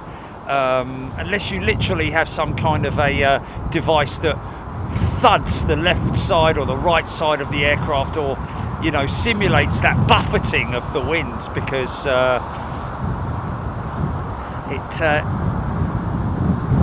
mean, it's very clever, don't get me wrong, the simulation for crosswind landings. You get the natural crabbing going on because of the heavy crosswinds, but in terms of gusts, I don't know if they're able to simulate that as well as what would be on the real thing, if you think. Will W. Oh, Manila, that's it, to have their 380 seats updated to the new FC and club suites, first class and club suites. Okay, that's interesting. So it is Manila, I think, for maintenance, isn't it?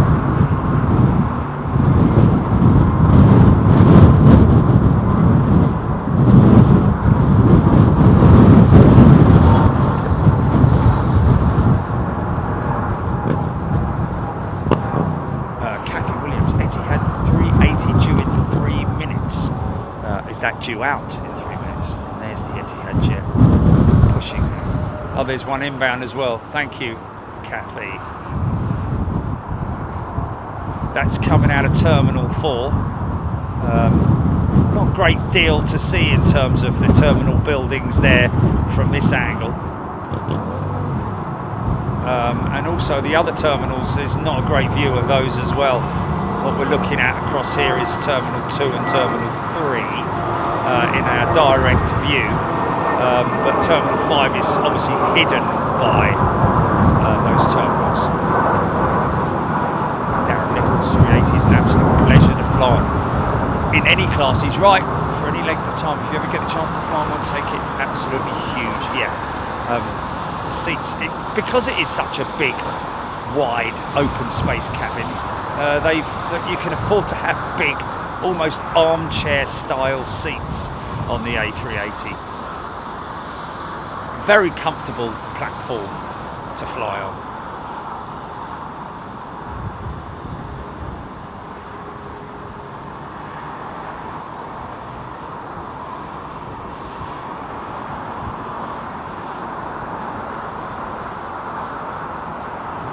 Mr. Rigsby, when is the old T1 being demolished? It's already been demolished, Mr. Rigsby. Or most of it. There are still tiny remnants of it, but in general, it's all been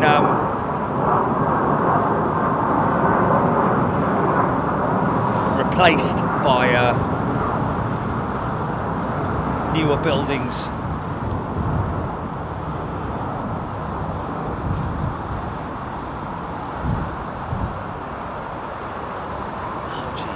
Jerry, a few years ago we caught one going to the Philippines. That was for maintenance, wasn't it? I seem to recall. He's right, you know. So yeah. They certainly not in the UK, put it that way. I mean, light maintenance, yes, but that's about it. You very rarely get to see the 380s in the, inside hangars. They use the baggage system from T1, John H. Oh, T1 still exists, John's saying. Okay. Yeah, it does say, doesn't it, on the road signage for T1, doesn't it? But then why do you never fly from T1? It might still exist in terms of like bits of it, you know. T2 and 3 are the two noted terminals, but T1, you know, parts of it, or maybe like he's saying, part of the baggage system still exists, you know, underground stuff or whatever. But you certainly don't go to T1, that's for sure, when you fly.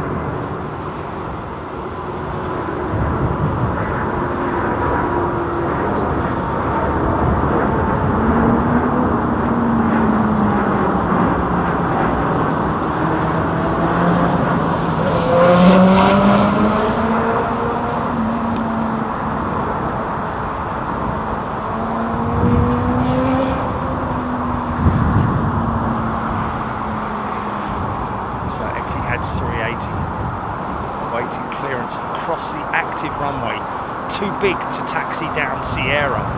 Lots of aircraft that come out of Terminal 4 taxi down Sierra, which is that taxiway there, which takes them all the way around the back of the bike sheds and joins up at the far end there. But of course, because the A380 is just too big an aircraft in terms of its wingspan to taxi down there, get her to cross the active runway. Mr. Rigsby, Jerry, your northern vantage points are opposite the T1 gates. Yeah, there are some gates down there, aren't they, that we haven't seen used for many, many years. Ooh, big swing.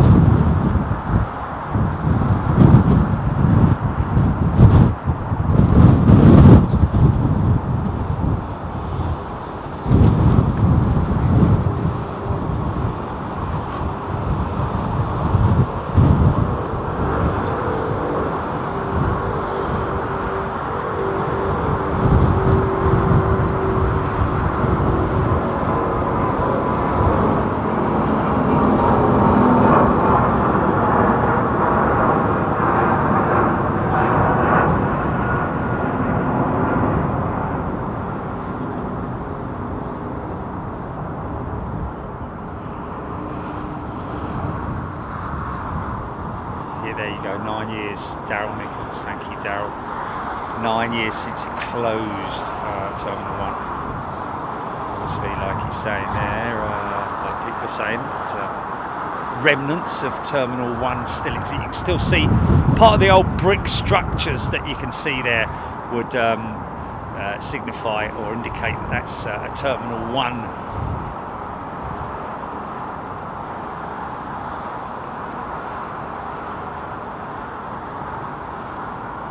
Andrew Terry, wind picking up a bit. I saw a big blue bottle outside on the tree this morning. What's that all about?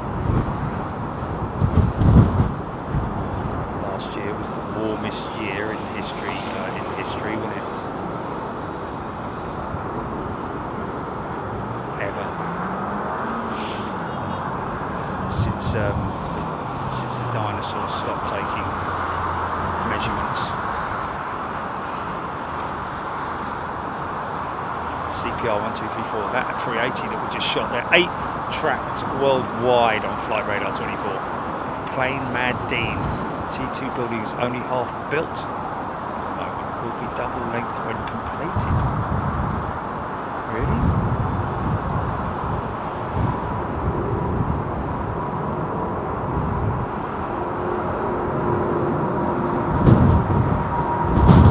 Oh, Mr. Rigsby. Yeah.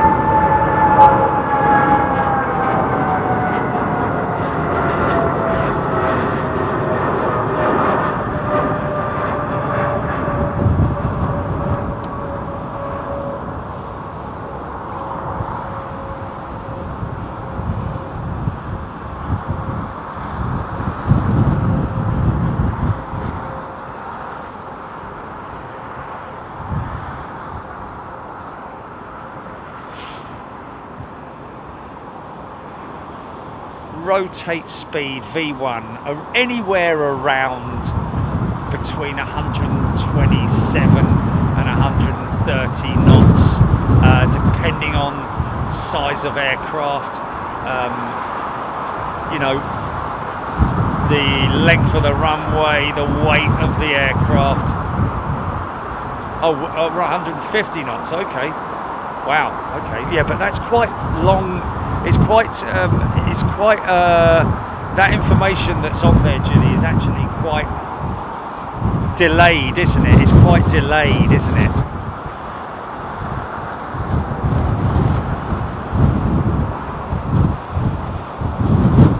Yeah, knots is, you know, it's a speed that's around about 150, 60 miles an hour, something like that. So more or less the same on the landing speed as well.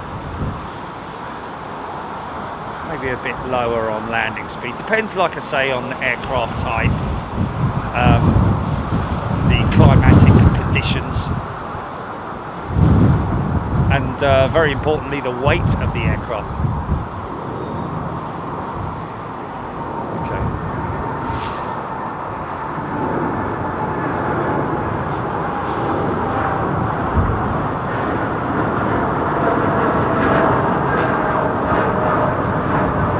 Will be the ground speed on it, but yeah, I thought most aircraft were around about the 130 knots, but that's probably the smaller ones. But yeah, okay, interesting. 747 around about 160 knots, is it? Should be able to Google it, to be honest with you. What is the takeoff speed of and whatever you want to put in there? 777, A330, 787. 747. Usually it's anything between something and something in it, normally.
Departs for a long haul, it will empty its tanks and require a slower speed to land.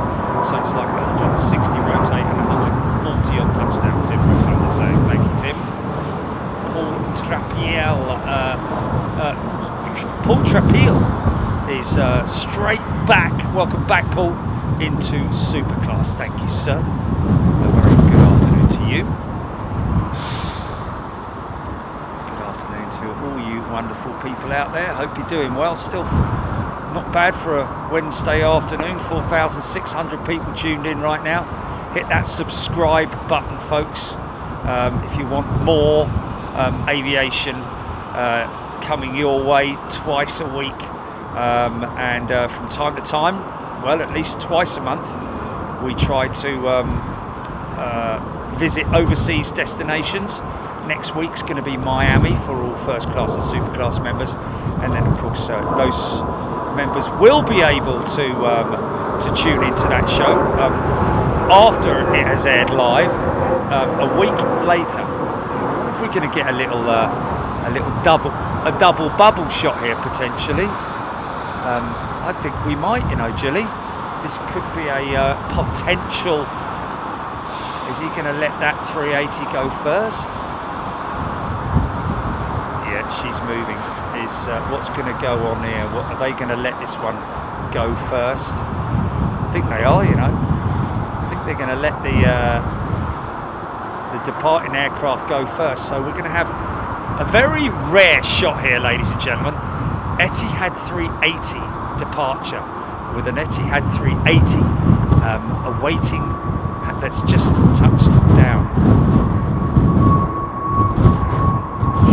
Sandra, all's good, yes indeed. Takeoff speed is determined by several factors, as I've mentioned. Sananda, sorry, and the primary one, of course, being the weight of the aircraft. The weight will determine the length of the takeoff roll, etc., etc. So here we go. Look at this.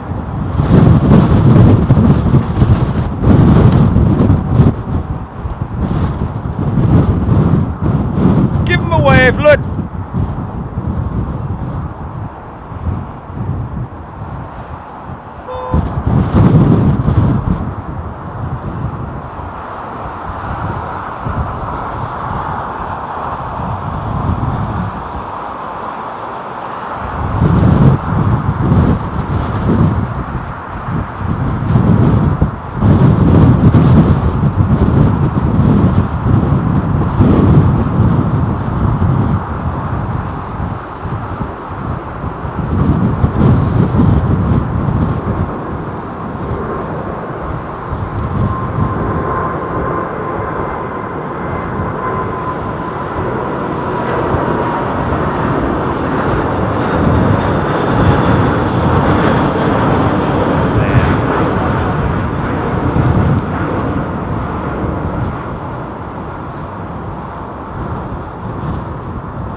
Enough time to do that, Cheryl, but one would it's a good thing to imagine, isn't it?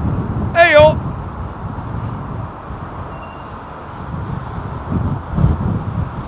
Okay, Rohit was at Chennai yesterday. Sorry to say the airport has become worse after the renovation and new terminal. Blimey. That's not good feedback, is it? Thank you, Vicky.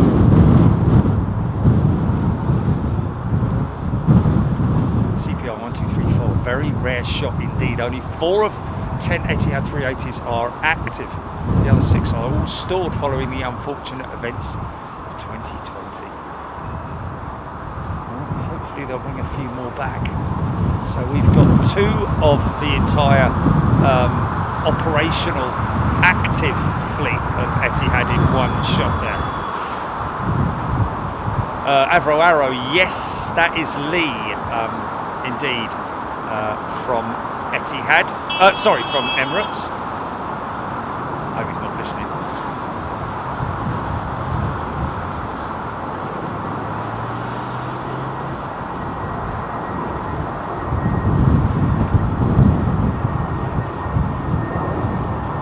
Qatar 380 is on radar. Nicholas Delfino tuning in from YYB. Good day to you, my friend. That's a nice looking.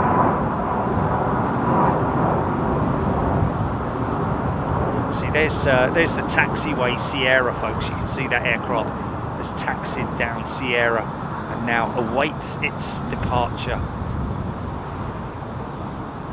Mitesh Parmar. Good afternoon to you. Ranjis from Chennai. Ryan Crossland.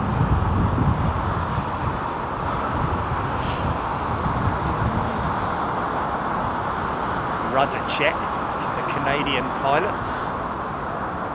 maybe, yeah, doing speed brake checks as well. Left wing, right wing. See the ground spoilers being activated there. Might do a little elevator check. There it is. Full elevator up. Elevator down. Yeah, just while they're in the, whilst they're in the run there.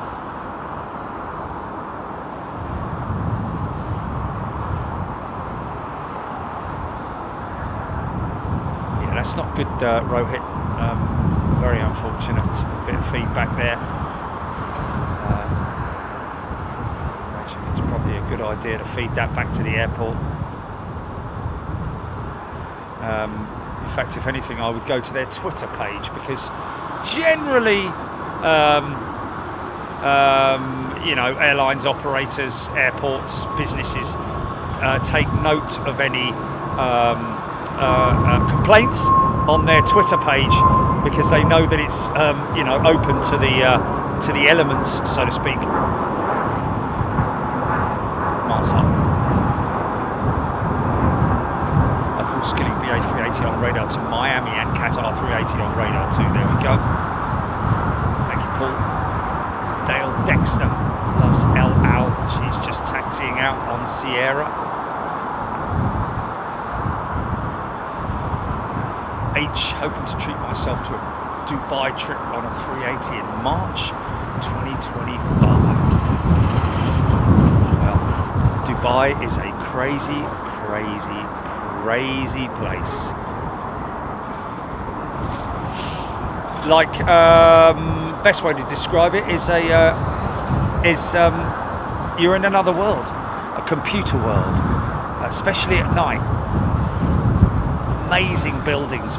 Each building is individual, and normally the buildings have got the owners' names, you know, in lights, emblazoned in lights. You know, the property management company or their sponsor that own the building, and they're all very individual. It has to be said.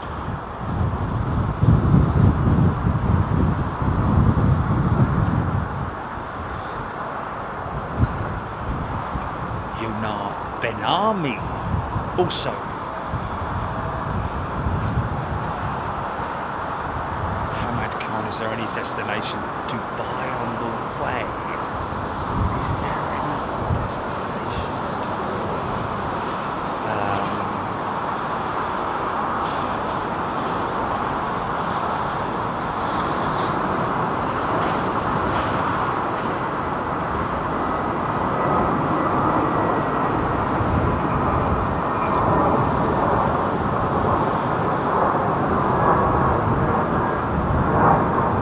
Yeah, Dubai is what they call a hub and spoke airport, isn't it?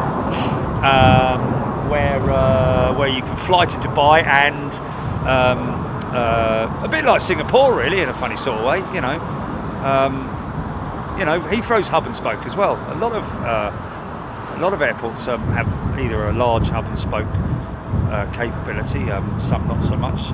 Frankfurt is a big hub and spoke in it, which basically means that it has there's a lot of people transiting between countries. You know, somebody might come in from here, from, you know, the Isle of Man, for example, and be going to Dubai later in the day, fly in on the on whatever it might be with BA or whatever, and then on a little single aisle jet, and then they'll have a 2 or 3 hour layover, or however long it might be. Could even be 24 hours, depending on, you know, the price of the ticket and so on and so forth. You can get some very reasonably priced tickets, but in general, if you're transiting, it does mean that you sometimes have a very lengthy transiting time. You know, someone that we did see, which I think are no longer in existence, is Bamboo. Do you remember the Bamboo jet that we used to see here, the 787? I don't think they're any longer. I think they've gone belly up, from what I hear. Certainly in financial difficulties, should I say. they're still operating, are they? Oh, okay. Or maybe some of their long haul.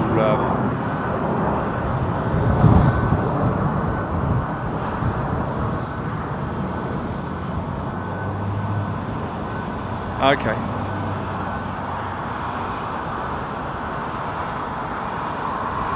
I'm sure I read something on Twitter or LinkedIn about them suspending.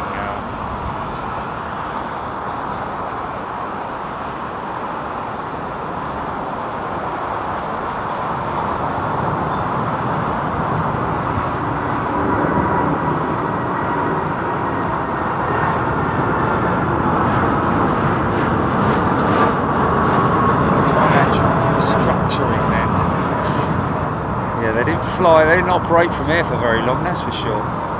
Sort of came and went, you know.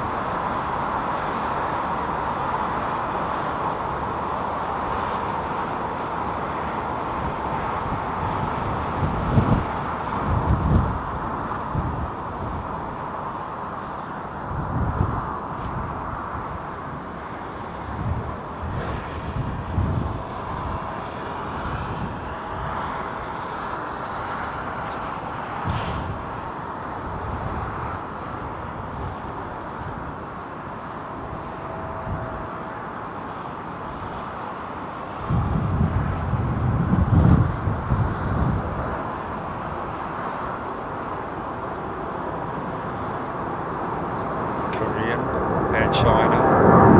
Oh, go on!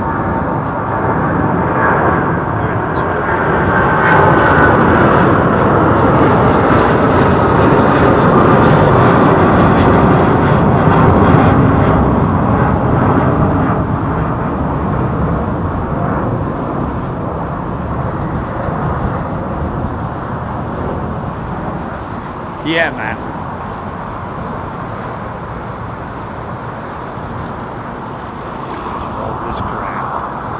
Let them growl, let them growl, let them growl. No.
Jet.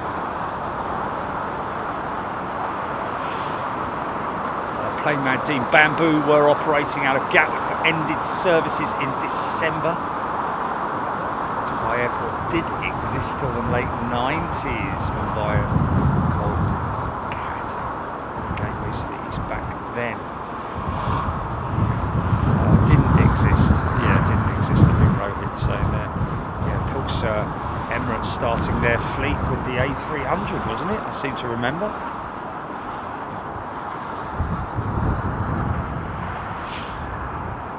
Oh, okay, Phil Sky. Bamboo has withdrawn its long-haul services and considering decommissioning their wide-body jets.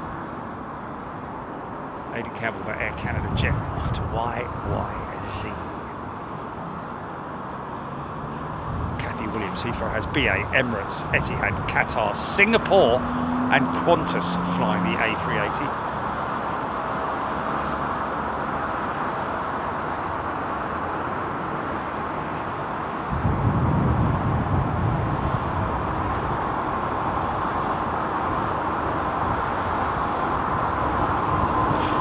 Safa 6-3, Burj Khalifa. I've got to be honest with you, the Burj Khalifa is a very impressive building, but I wouldn't bother going up it.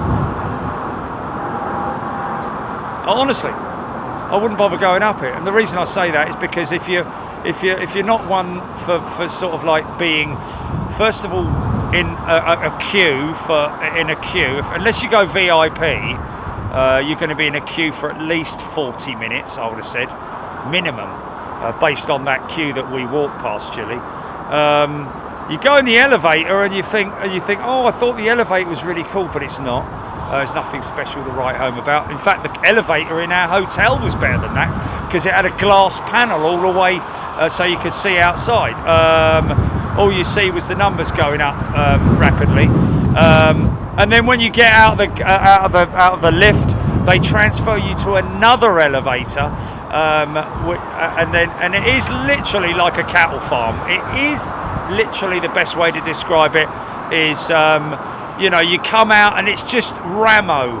You're face to face with people and it's not very pleasant. But go outside, look it from outside. It is very, very impressive. The skyline itself is very impressive. And the chances are, wherever your hotel is, you will have an amazing view of the skyline of Dubai. Burj Khalifa is just too, yeah.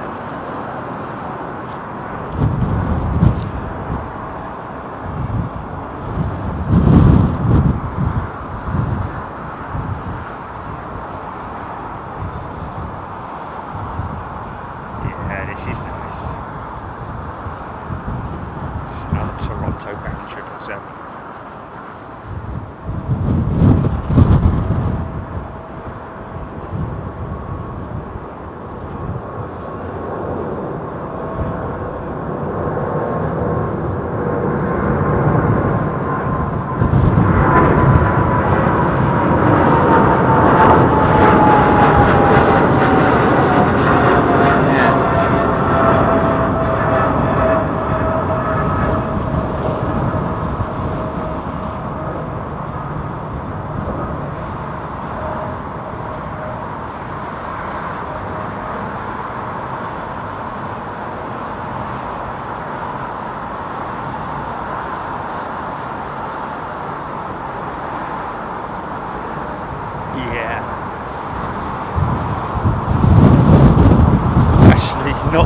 Not interviewing for the Dubai tourist board then. Just being honest, man, just being honest. Yeah, John Hume, the queue to get down was even longer. He's not wrong there. You just get out there and you're like, oh, that was pointless, wasn't it?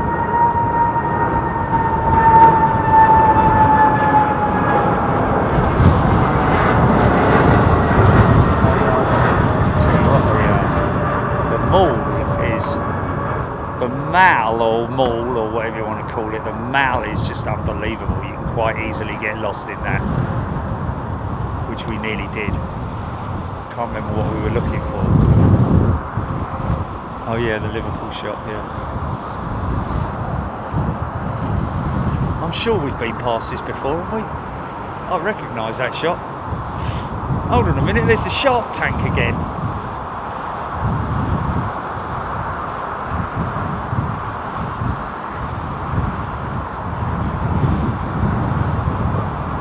Yeah. Well, there probably is for safety reasons, but it'd take about 3 days to climb it, wouldn't it? Fit as a butcher's dog.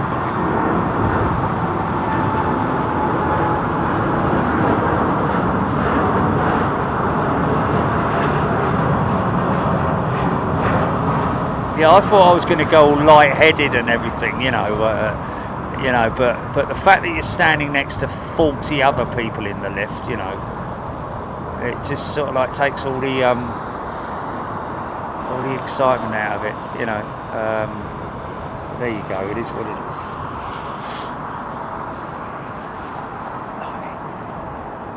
Stacking them, aren't they?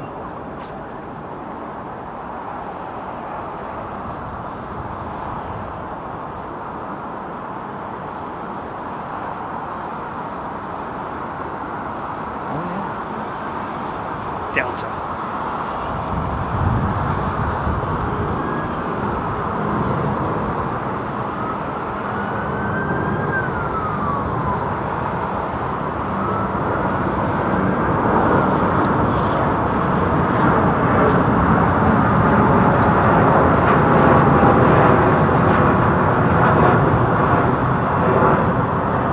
Yeah. Somebody asking what's the rarest aircraft we've ever seen.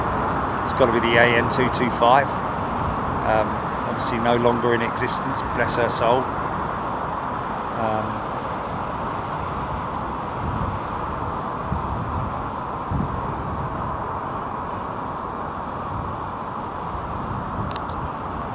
Yeah, but they ain't got any money to build it, have they, mate? They've got no facility to build it either. With the current situation at the moment, I can't imagine that being a very big priority. Yeah, no, I know, it's all sorts of things like that turn up. Yeah. Beautiful wing on the 339, isn't it? Paul Trapeel has gifted 5 memberships. Thank you, Paul. Comment of you, my friend. Yeah. Hit that subscribe button, folks, if you want to. Not in any way. Oh, look at that, 350 with Turkish. That's quite a. We haven't seen that for a while, have we?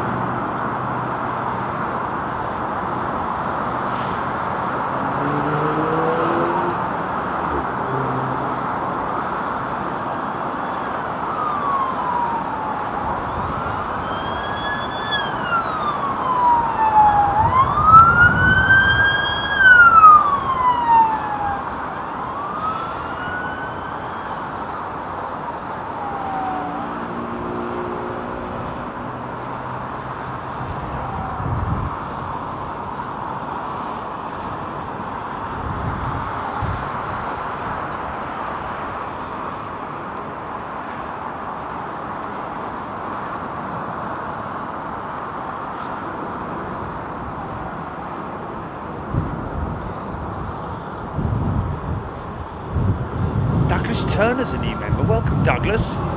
Lovely name, Douglas. Burak Siran. Loving the Turkish 350. And there she is, folks. In all her glory.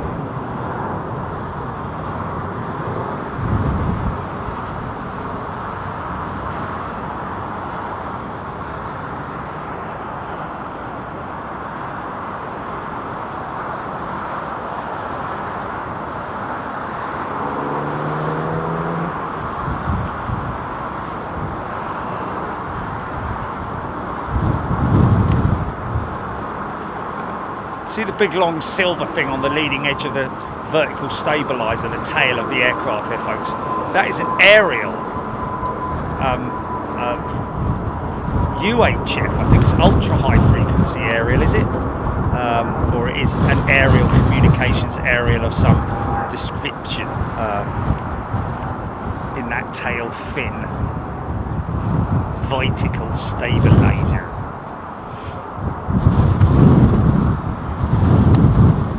Jane Quinney, good afternoon to you. John Thackeray, looks great conditions down there at Heathrow. Look forward to great action from the Big Jet TV team. Thank you, John. Ian Hannah. Parasols Orly security did not make spotters welcome in photography of any kind is not allowed. Paris Orly is much more welcome. Yeah, Charles de Gaulle is a non-starter, really, isn't it? In terms of plane spotting. First of all, it's a nightmare because you really do need to have steps, and that sort of like rules the whole thing out for us. That's for sure. Kathy Williams slinger due to land around 7 minutes.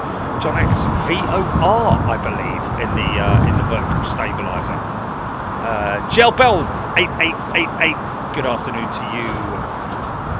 MEFLA, I think we've got a double stacked A380 departure for you, folks. First off, Qatar, followed by BA. We're Voyager 19,000 feet to the north.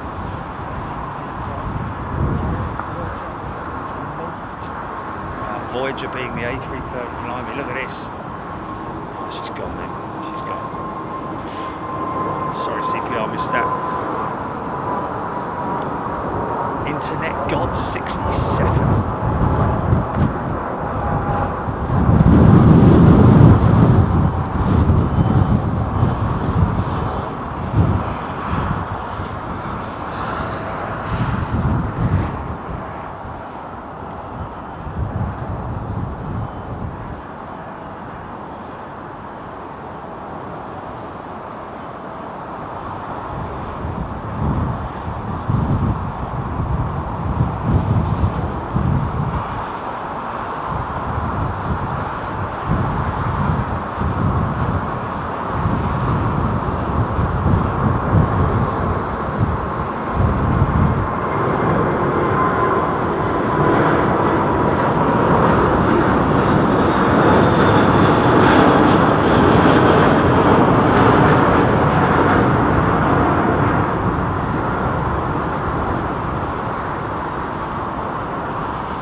Smoke those rollers.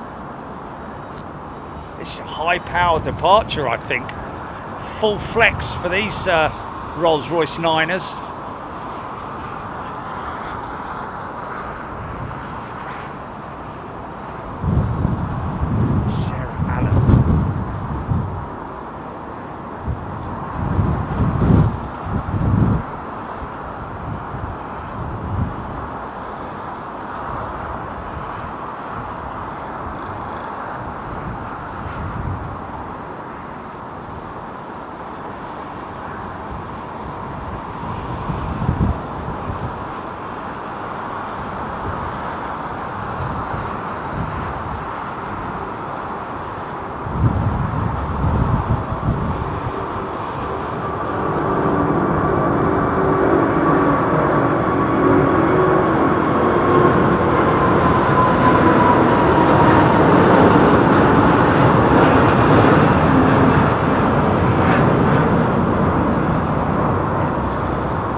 Westbound this jet.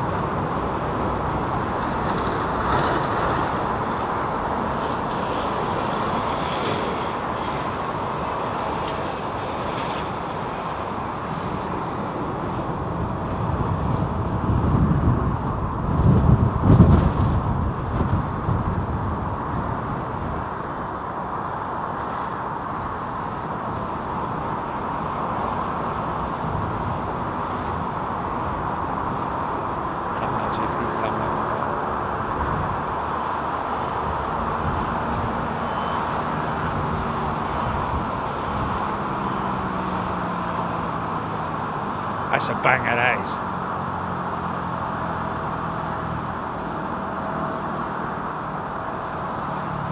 Yeah.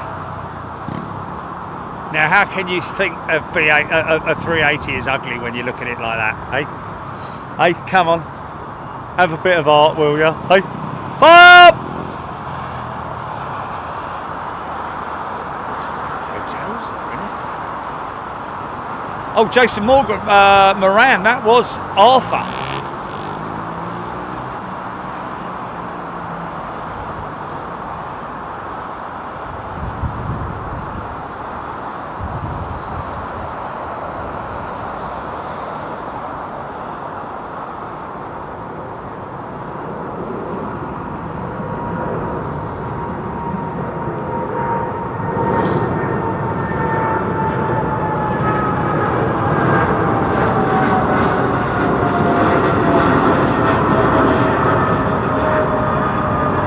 The Artful Dodger.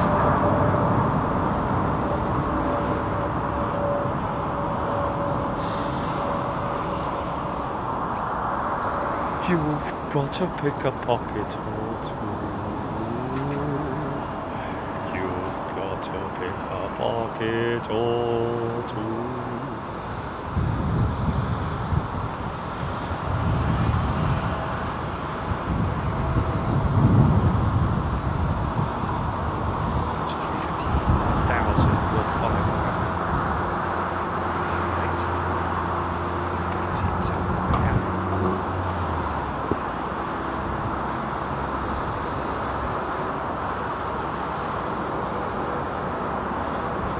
All right there, Governor.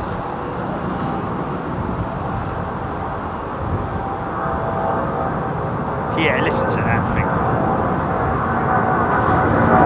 Yeah.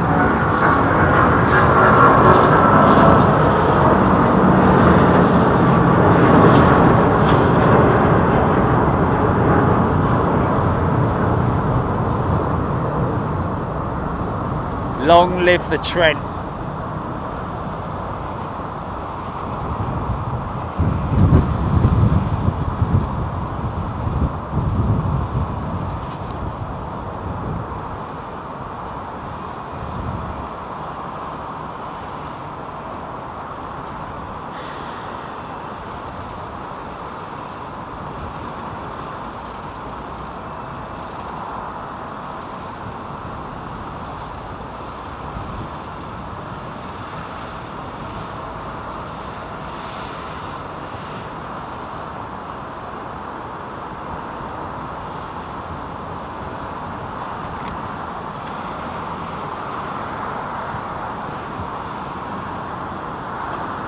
What's going on down here? Hey? Shut that door. Oh no, it's still open. No, the door's still open, isn't it? Just looks a bigger hole than what it actually is. Well, there's a lot of maintenance checks going on there, isn't there? Those Trents. Some big checks going on there. Lots of vehicles around and toolboxes and spanners and ratchets. Steph, desperate to fly in it just to know how it feels. Well, I would suggest, look, if you get the opportunity to fly in the upper deck of the 380, then you know what, take it. But there's obviously an outbound and a return flight. I would sit on the upper deck for one of them and the lower deck for the other, and because you feel a lot more when you're on the lower deck. I just found it to be a better experience. It's an incredible thing to sit over the wing on the upper deck and look down on the wing. It is just the most incredible thing. It's like literally going into someone's house, walking upstairs and looking down into the garden. It is that high up. But if you sit on the wing or aft of the wing, behind the wing, it is it's the biggest spectacle in terms of what you get to see. If you're into your engineering, if you're into the fact that the wings flex and you can see all the flight surfaces moving, the flaps being extended, you just see how enormous everything is on the A380. I would seriously recommend. If I was given the option, I would probably go for lower deck aft wing, exits row seat if you can.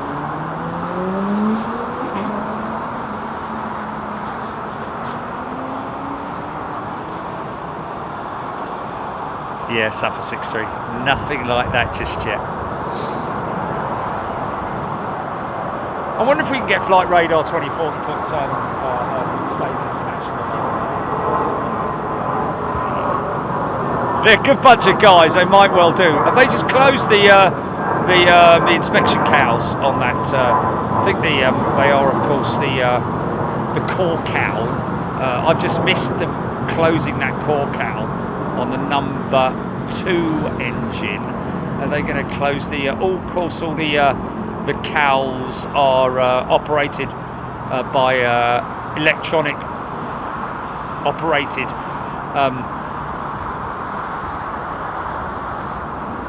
Yes, it does. Yeah.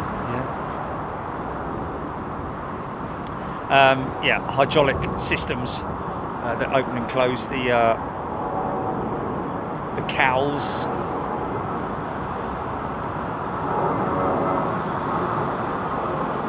Miles higher. Remember the first time on Air Canada L1011 TriStar, and how much bigger inside it was than the 707 I flew on previous.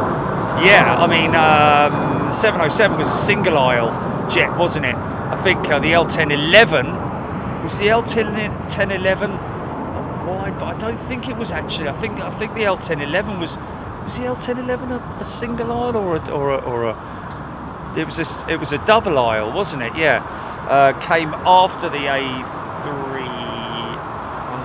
which was a double aisle. I think the A300 was the first wide body jet to be introduced. The L1011 and of course the DC-10 being the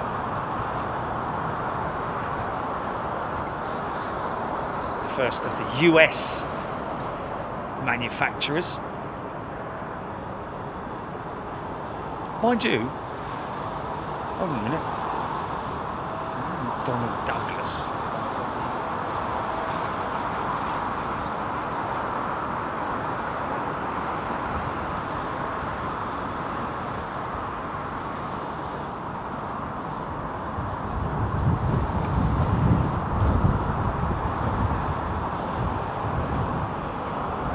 Thank you, Richard Brown. Yeah, TriStar twin aisle. Got that Qatar freighter pushed back from the bread bin.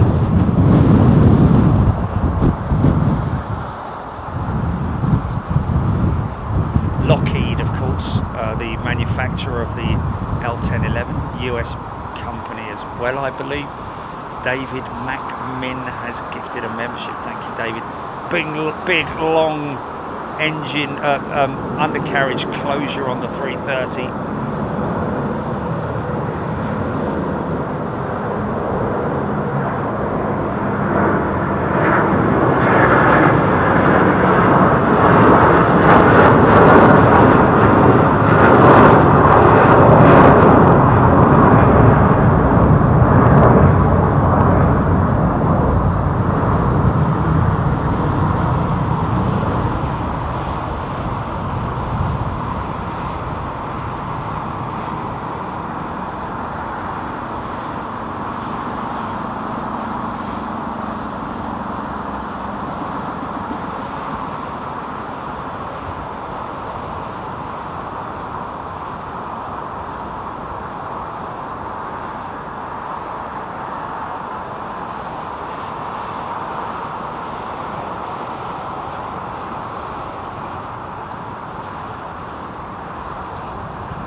Crazy, isn't it? Because, you know, let's face it, aeroplanes are not built for aesthetics, are they? Really? I mean, it's just a coincidence that the natural lines and the curvatures make it beautiful.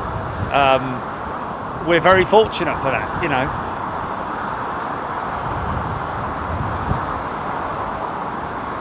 You know, the Spitfire was not built to aesthetically please people. It was built as a fighter aeroplane that had to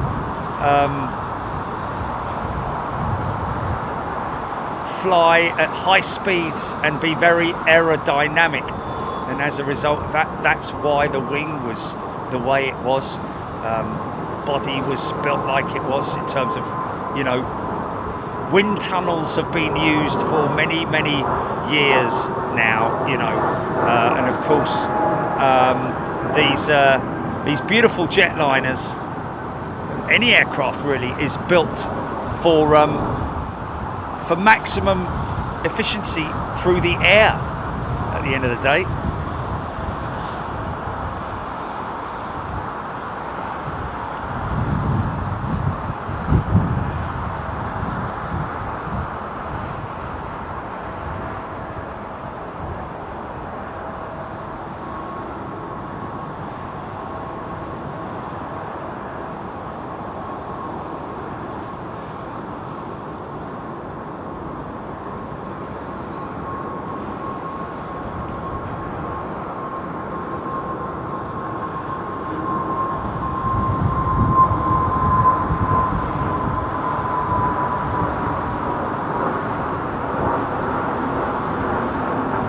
course, as the 777-9 comes on stream, we'll see less and less of the A380s, because ultimately the operators that have ordered the A380, the 777-9, will be keen to swap them out with their A380s. I would imagine anyway, that one of those operators being these guys at Singapore Airlines. Yeah, they are, JF Bryson, they are attractive by default, aren't they?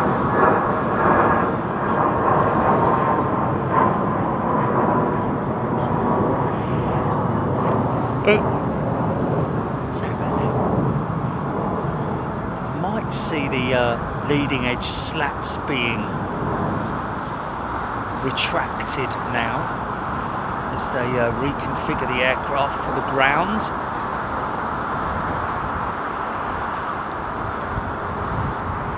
See that gap closure.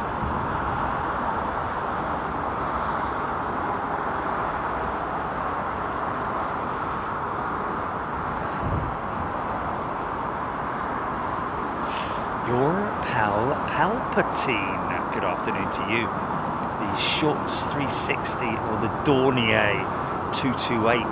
Yeah, there have been some very sort of like, you know, in the past, especially the prop age, some very ugly, well, I'd say ugly, I don't like to call them ugly because I'm, you know, poor little sensitive souls. But not the most aesthetically pleasing aeroplanes with their very sort of like, you know, square frontage and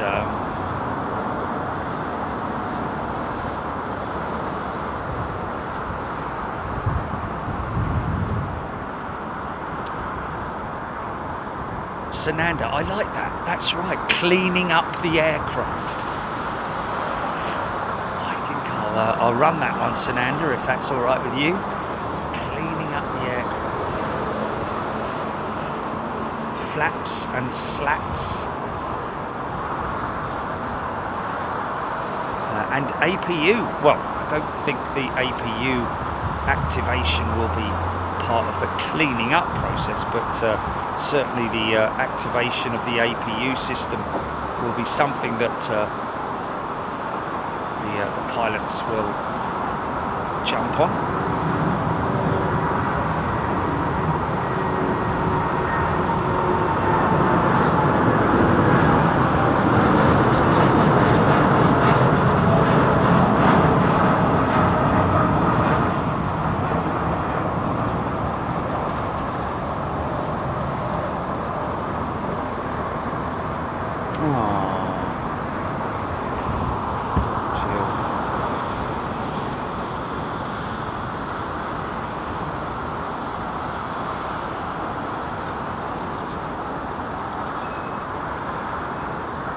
Guessing that's why they call when the undercarriage is down or extended, or even when flaps and slats are extended, it's a dirty configuration, isn't it?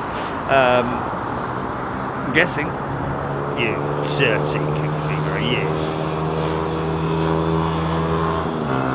Raptor X, that was B8789 to Seattle.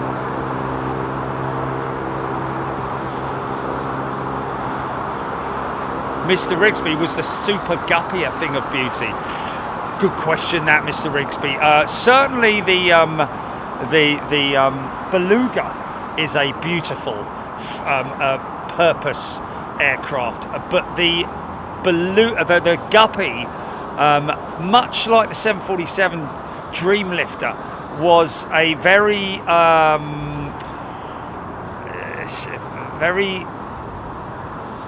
It was quite an ugly aeroplane, wasn't it? It looked like it had, you know, problems in terms of its weight, because it was much like, you know, because it wasn't it the Strato? Was it the Strato tanker or Strato that Strato tanker that the Guppy was the platform that it was based on? Turboprop engines and so on and so forth, but it's going to take about half an hour to get here, isn't he, this guy? Look at that as he's come off the power there. Look at that. So he's pulled back the throttles.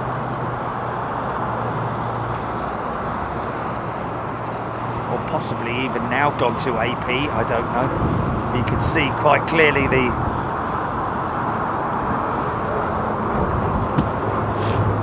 John the landlord tuning in from Miami. Hope you're well, mate.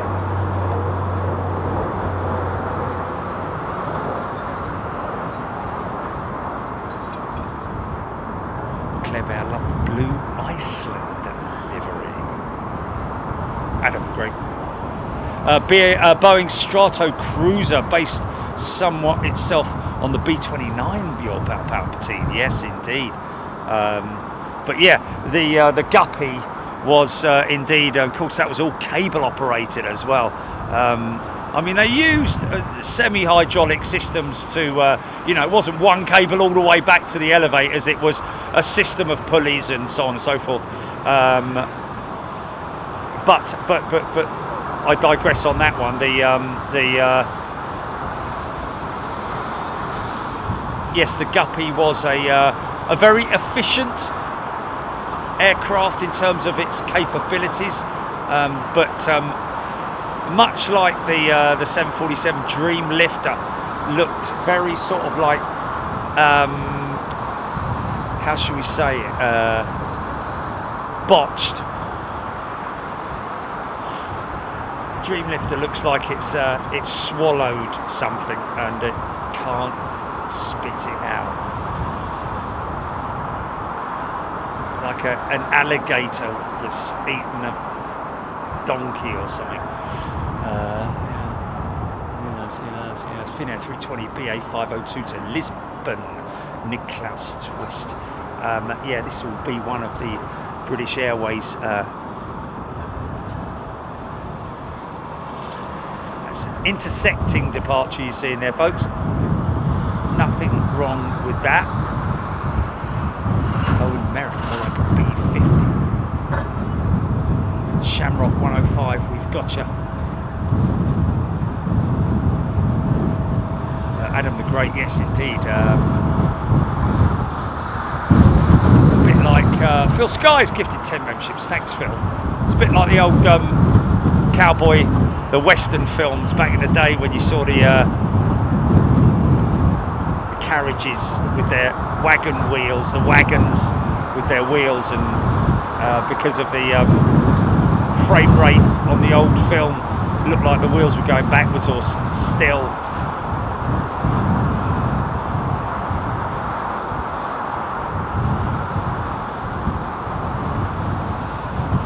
I think that's the freighter lined up, isn't it?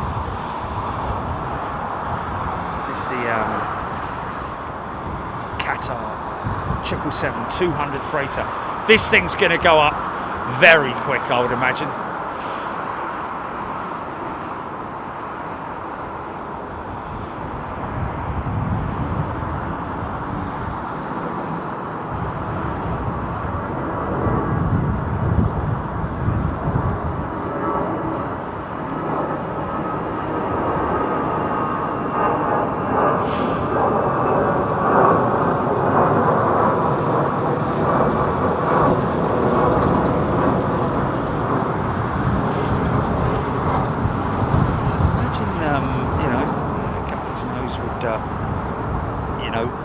Operate using locking pins of some sort, winding mechanism possibly. I know that I seem to recall that it's the nose of the Guppy actually houses the undercarriage in it as well, I seem to recall.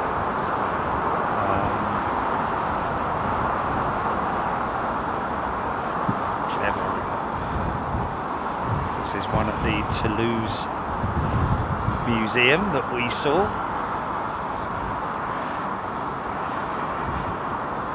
Of course, it didn't need to be very big back then, did it?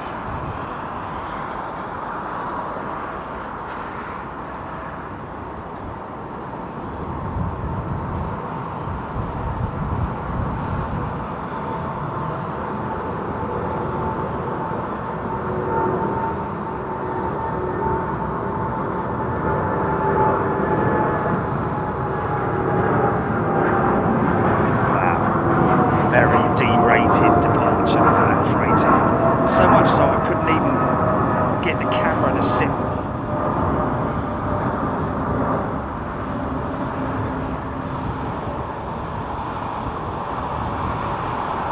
Raja Das, looking forward to the Anchorage Freighter Show.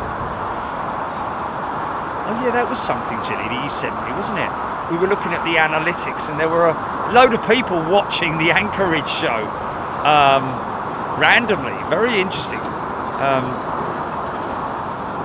Yeah, the first Anchorage trip. Crazy that.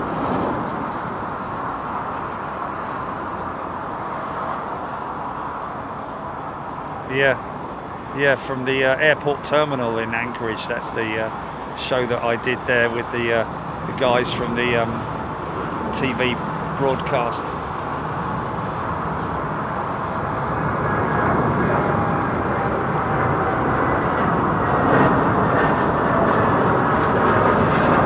Is that the special liveried Saudi jet? I think it is.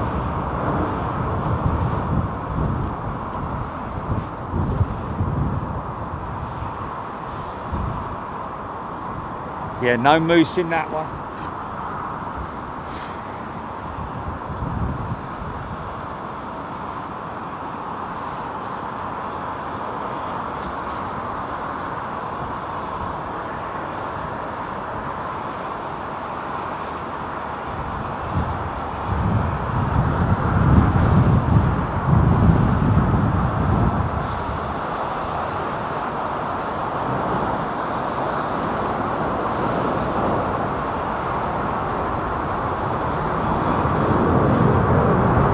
Yeah.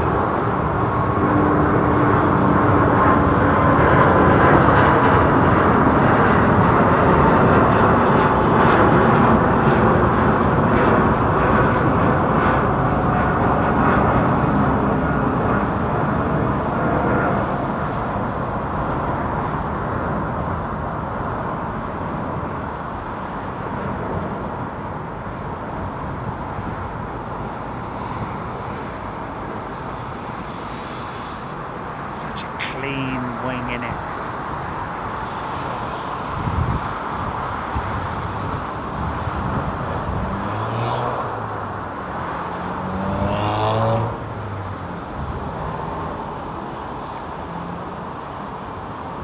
Raptor X.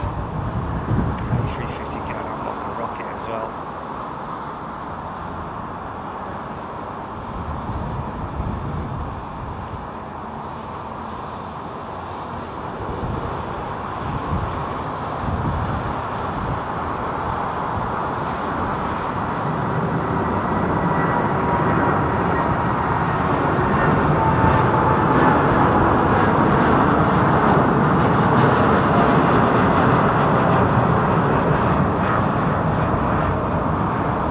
Who said that, GP? I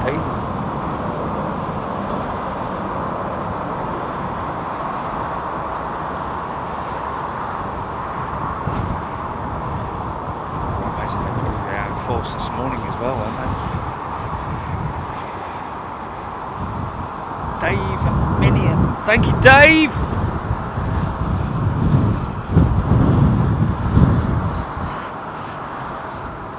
We're at the Hilton Garden Inn, Dave.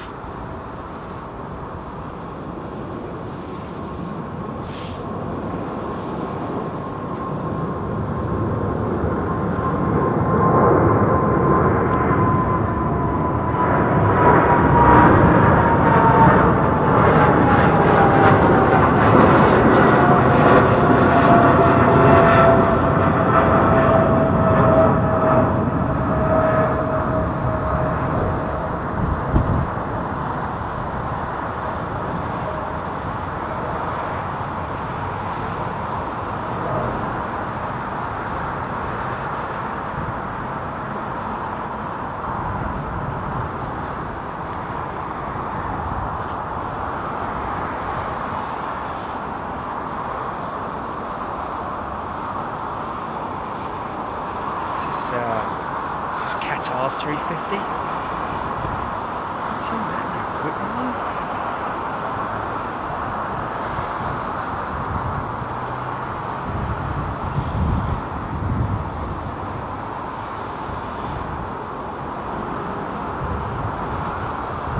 clunk.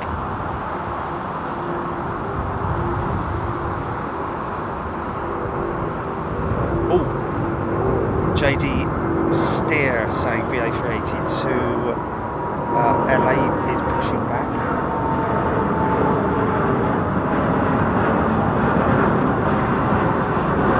That's 351,000 with Qatar today.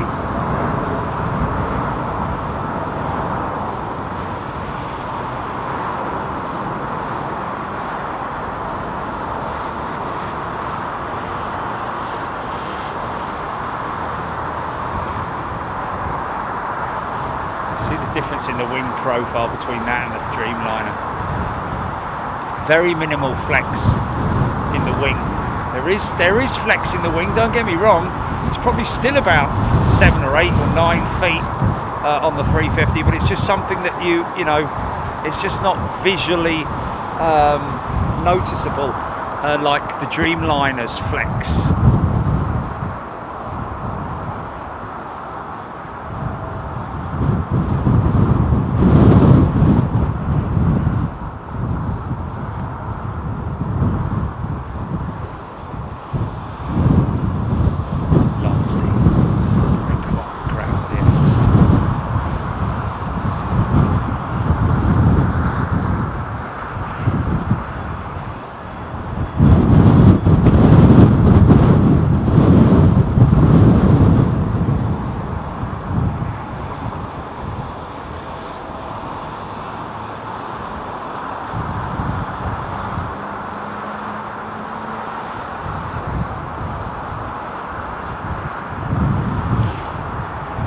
Just missed the show, early birdie. That's what you've missed. I know you. Has he missed anything dramatic or anything? No, particularly.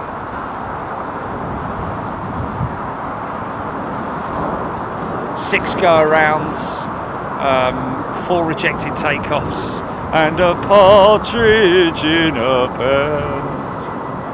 Yeah, Concorde. Got to push back, fired up its engines, yeah. Apart from that, nothing else really.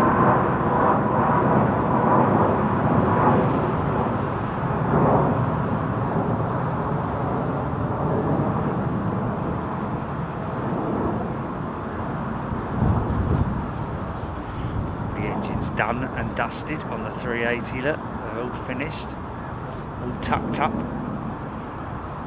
CP99s now. Stephen Billings, BA380 to LAX, just started to move. Playman D, there's a short sky van that flies out. Bryce Norton can be seen over the Oxfordshire countryside with skydivers coming out the back. There we go. It's probably a you know, a skydiving school or company that you know, offers those facilities. Hoppy, speaking for myself, I think British Airways could do with a livery change. Well, they certainly have got their work cut out this year, haven't they? What was it, £6 billion they're going to spend on an overhaul of British Airways?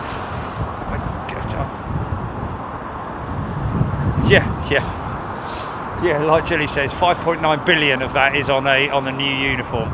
Only joking, of course. But yeah, it's yes, 600 over 600 items on the agenda apparently, which you know, which is quite interesting. Whether that's the first thing I think they need to look at is their website. If you want my honest opinion, get your servers sorted out, and you know, because it's nothing worse than trying to either book a flight or sort your or check into your flight, or just even signing in to your account. It's you know, use someone else. You got the money, and if you're putting £7 billion to something, then I'm sure a few £100,000 would be more than welcome in revising heavily your IT systems.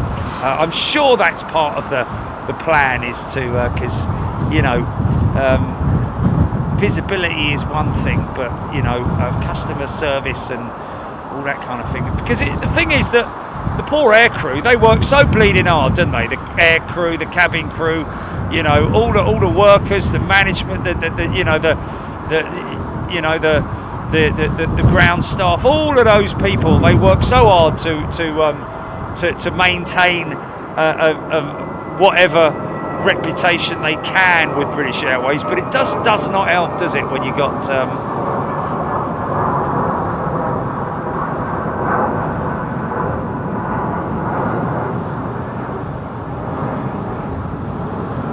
yeah, it's a lot of money, mate. It's a lot of money.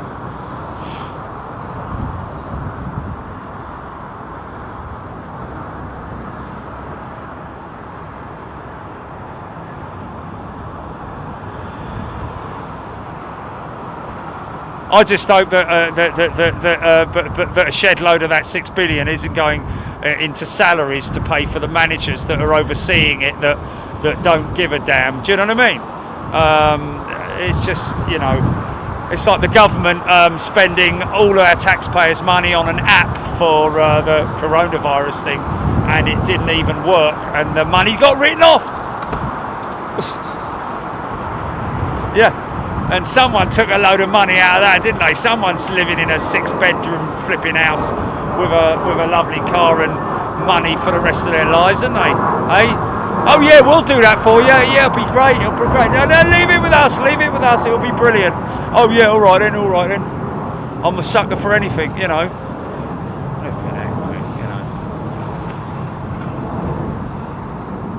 I want to see at the end of 2024.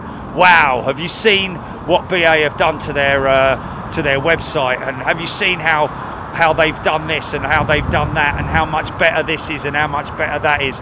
And you know, at the end of the day, it's the guys in the uniforms that get all the stick in it, and it's no fault of their own, really.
EGHI or bust.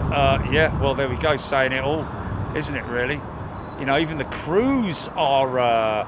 so the crews obviously have to log in and identify themselves for their flight, don't they, potentially?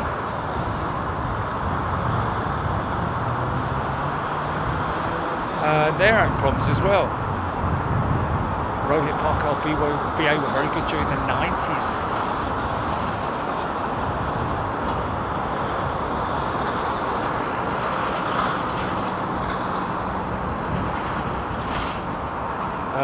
Murtagh, yes, there you go. That's what I was saying. Basically, it's you know, it's the faces of BA, the people that get all the stick, isn't it? When you walk into the airport and the IT systems are playing up and they can't check your bags in, or there's a problem. I've had it at T5. You know, people moaning and all that, and it's just the people that are at the front line. They get all the stick, don't they? Poor so and so's. It's not fair, man. It's not fair. I tell you what, man. If I was the CEO of a big company like BA, I would be on the front line all the time because I love planes. So I'll be like, we've got a problem at the airport. Yeah, I'll be there in 5 minutes. Is it airside? Yeah. Okay, brilliant. Get a car ready for me. What seems to be the problem? Well, this bloke here. Right, okay, let's have a little chat. Oh, wait a minute, there's that jumbo taxi past. I'll deal with you in a minute. No, I'd be all for it, mate. I'd love to be the man at the top for at a company like that. Because I don't take any, you know. And I wouldn't want a big fat cat salary either. Not interested. Not interested. Means nothing, mate. You can't take it with you. I'd feel much happier being the person responsible for putting BA back to the top of the ladder of international airlines, or at least doing a damn good job at trying.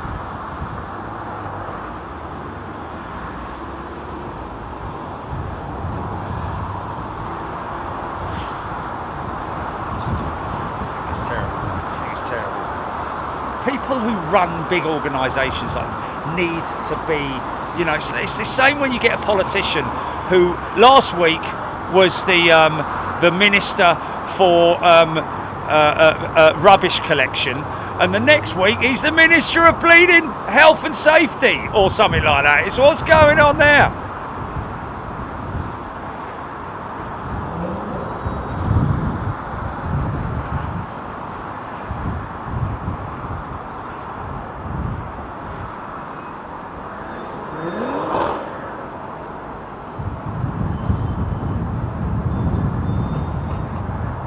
Yeah, Mr. Rigsby, that's not a very fair thing to say, mate. It's the computers themselves, isn't it? And the software, the people that write the software and all that kind of thing, in it, you know. And sometimes it's just you know, it's the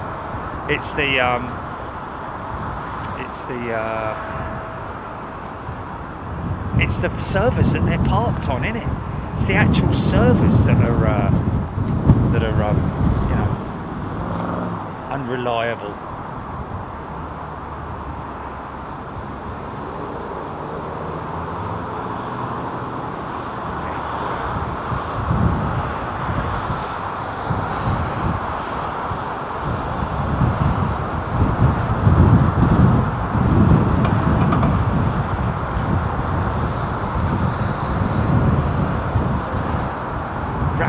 Anyone know why BA 1446 to Edinburgh didn't depart?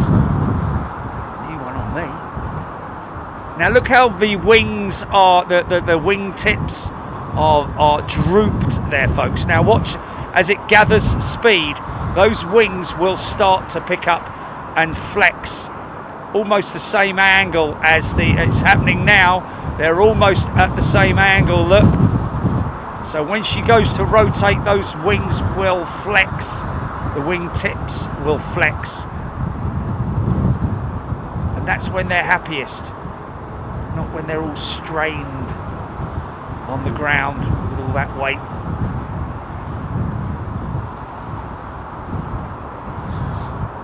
There we go. Now they're happy.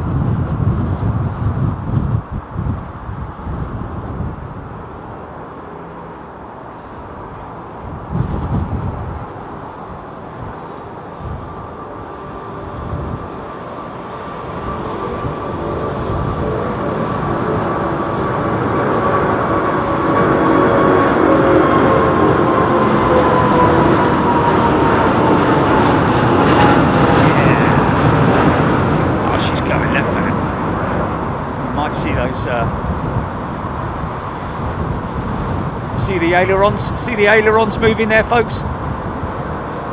3-stage ailerons on the outboard wingtip. Yeah.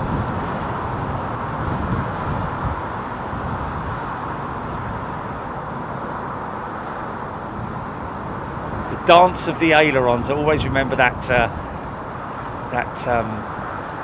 Royal Jordanian Dreamliner captain telling me that that's what some Airbus 380 pilots call it, the dance of the ailerons, and it literally is.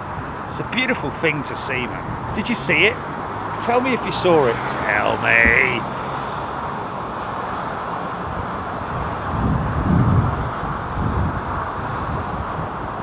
Hoppy, that is some lens. Tact fucker. 380 day HGC, great shot, beautiful Jill Blakeney, Shamrock 105. You don't see BA's CEO coming down when there's a no, not in a million years, mate.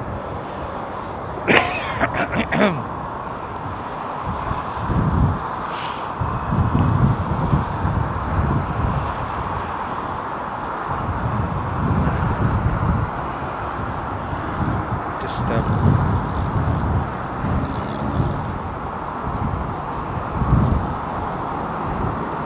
or related topics. Yeah, related, yeah.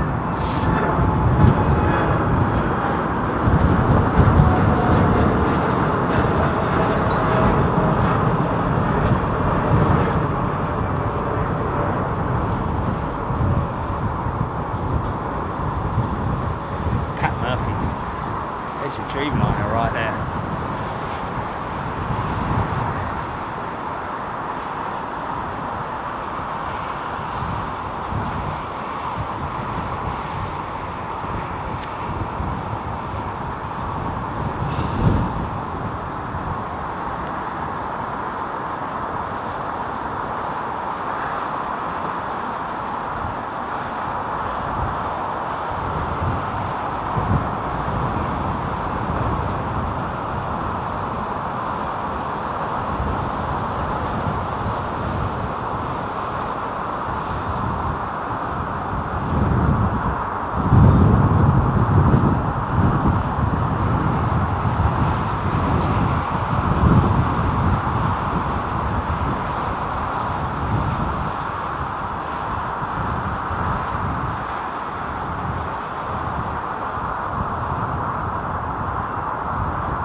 Yeah.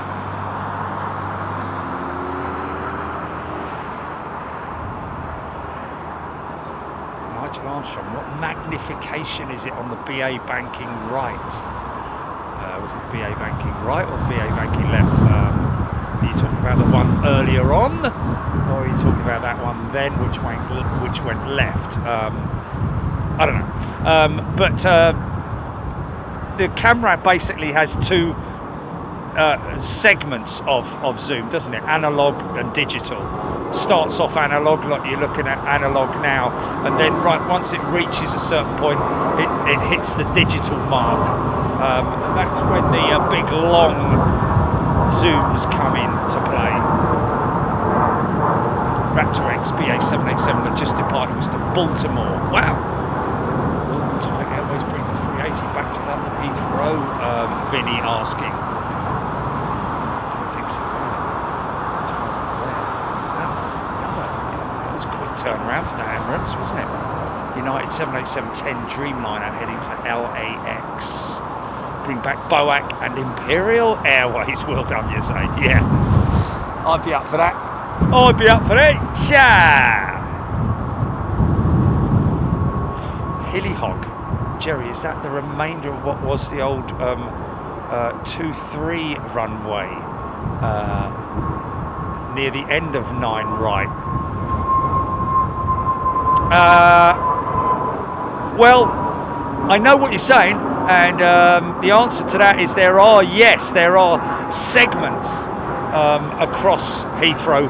You'd have to look at Google Earth now to identify the old parts of, but he's right, there is, a diagonal. There were literally 1, 2,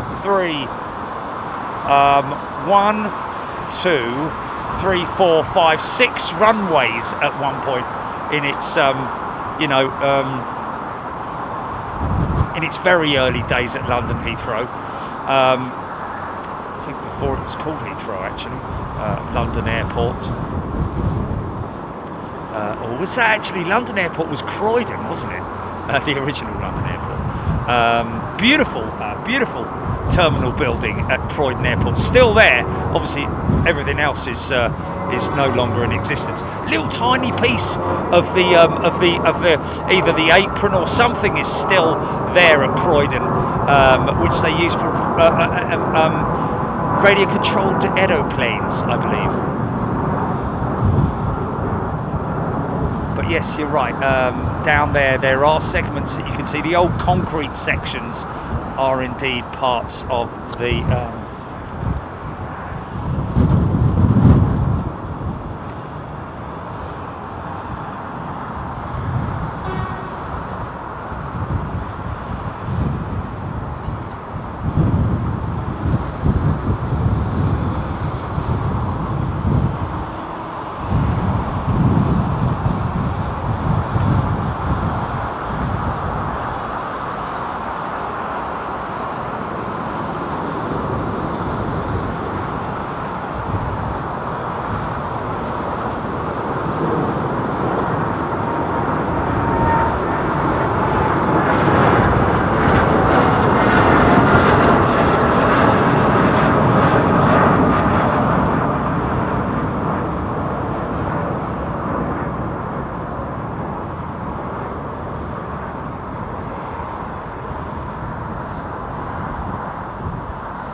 what's that?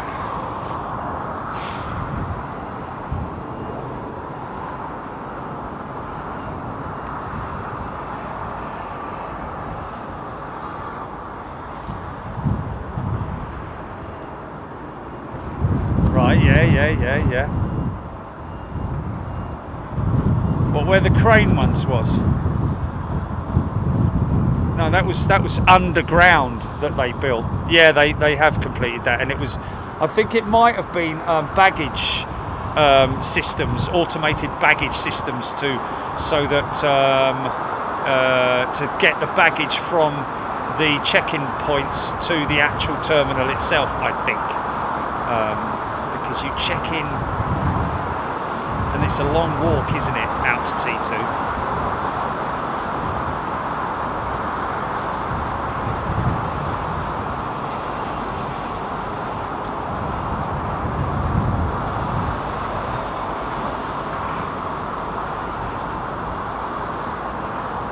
Nice F&F check. Have I missed the whole thing there? Oh no, here we go, speed brakes. Or ground spoilers. No inboards there, quite interestingly enough. Rudder check.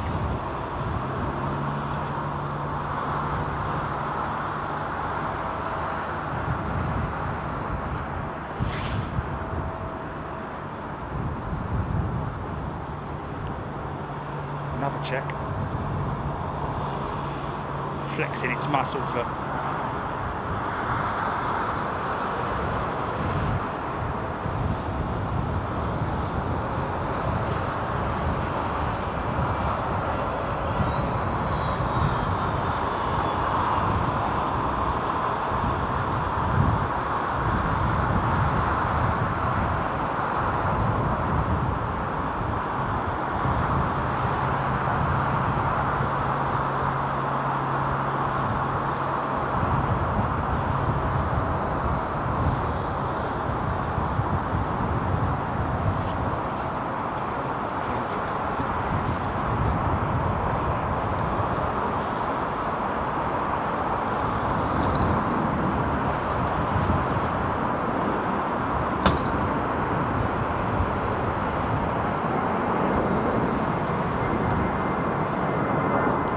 The fat gloves now.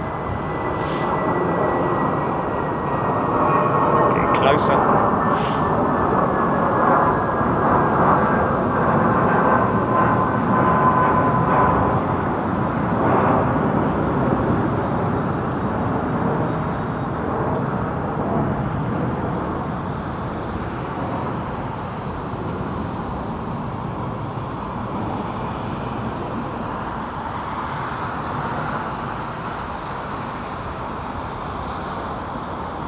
Sailor Mike, Bulgaria Air Is this here? Has a brand new 220 arriving in a few minutes, Sailor Mike saying. Bulgaria Air, check that, GP. Have I missed that? Oh, okay. Okay, that's cool. Bulgaria Air, wow.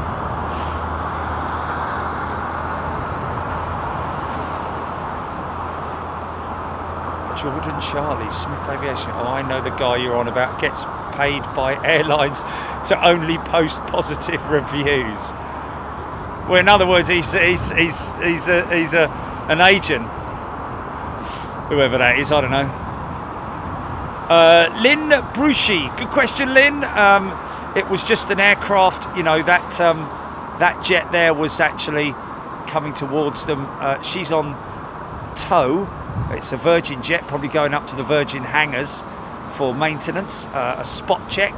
But obviously the 380 on push was in its way, so it just stood there for a little while.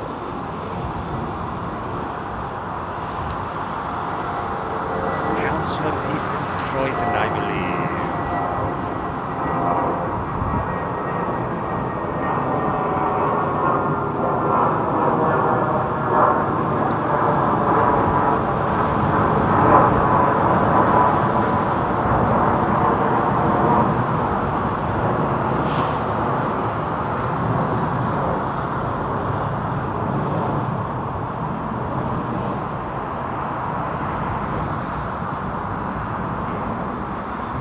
Sort of like antiquated, that stuff now, and it just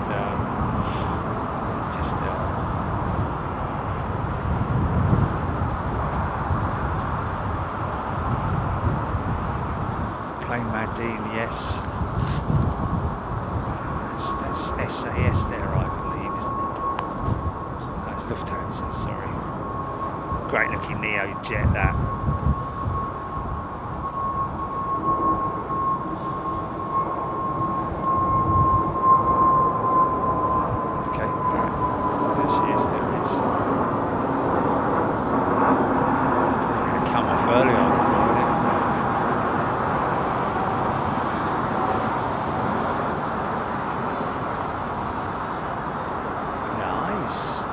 Oh, we've seen this before. Is that not, maybe not here? Have we not? We have seen it here. Yeah, we've seen that quite a few times before here, I think. Ellis Chernoff. A nice view of the 380 waddling out. Brilliant. Yeah, we've seen this jet before. Interesting that her, yeah, we've seen that before.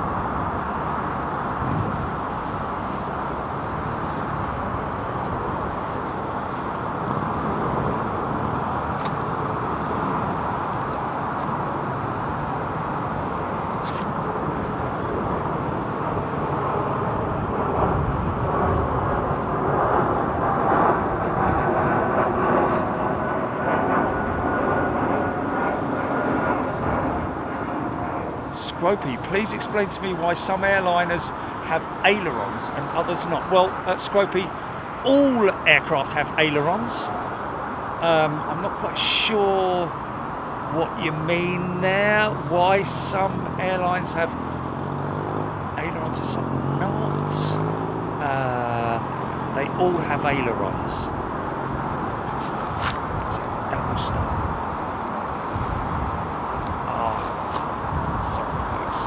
That's a bit of a shame, I missed that. That was a twin electric start for that Dreamliner. That's WestJet, and they smoked the engines.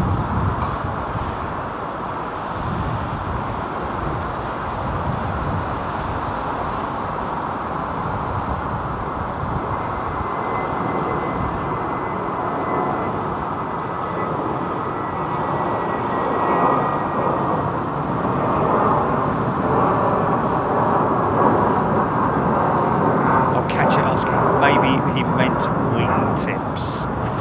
Well, yeah. Almost all aircraft actually have winglets or sharklets or blended wingtips, etc., etc. There are very few aircraft nowadays apart from the odd 777s and 767 freighters and the like, that don't have wing tips. The old original 777-200s.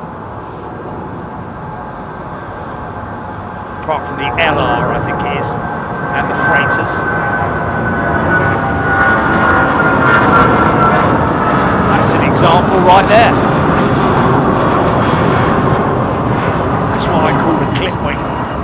That's what I refer to as the clip wing 777. It does not have a wing tip of any type. The other ones have the extended raked wing tip.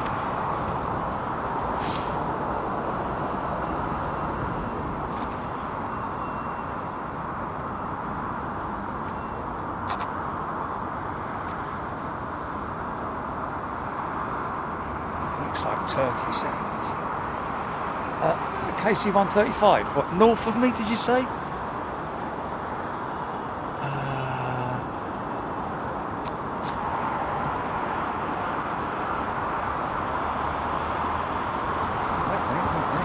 That looks like a 707.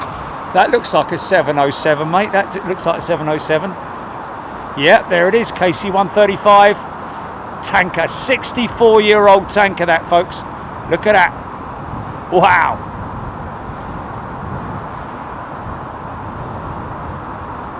Big old set of, I think they're CF6 engines, aren't they? The re-engined.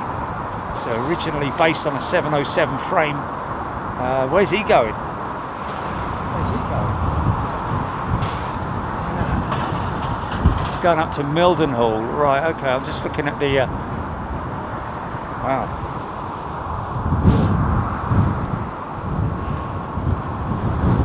Crazy. The last cross runway at Heathrow's 23 left for Chaplin. The beginning of that was at the eastern end of the 27 right, and at the end of it was there was Terminal 4 now is, and where stand 405, 412 are. Yes, Rick, he's saying there basically that runway 23 ran from that direction. You can still see remnants of it if you're over there. When we're at the courtyard, you can see it ran all the way through that terminal building and ran all the way up through there. That's why that gentleman was asking whether or not that was still part of the old 23 runway that we see him coming up to around about now, I think it is.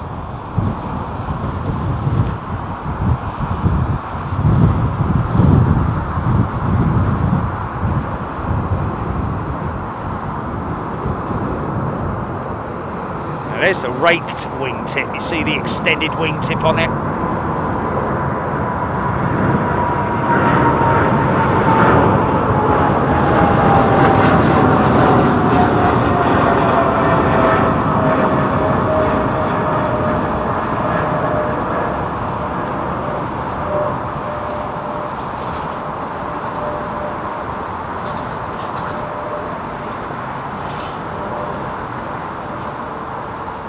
What now?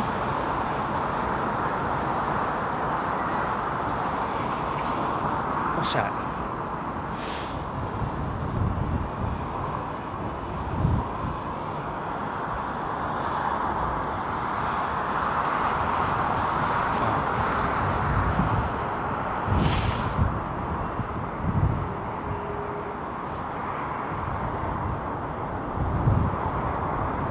See you later, Adam. Thank you very much indeed for your for getting involved today, folks. Thanks for your interaction, everybody who's been getting involved in the show today. I hope new members. I want to see more new members and existing members get involved.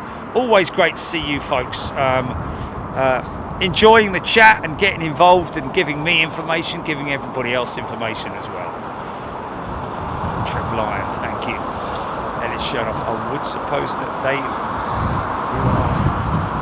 asked why some planes don't have ailerons actually meant inboard ailerons. Yeah. Well, yeah. I mean, that's a Boeing/Airbus thing, isn't it? Really, the aileron, the flapper on the inboard the high-speed aileron, I think it is the inboard aileron, outboard ailerons, the slow-speed ailerons. I think that originally the FAA said that all aircraft have to have a flaperon, but Airbus went against that because they felt that they could develop a wing that, by using minimal amount of movement in the speed brakes, would actually act as a steering mechanism as well. You can see that sometimes when aircraft are approaching, especially in high winds. You see the speed brake. If you're on board the aircraft as well and you look along the wing, you'll see the speed brakes just moving ever so slightly, sort of like alongside the outboard ailerons. Yeah, all Boeing aircraft do indeed have the inboard flaperon, which is what we're talking about there. That's the flaperon there. I think that's the high speed, and you can see the aileron at the end of the wing there. That's the high speed, and that's the low speed.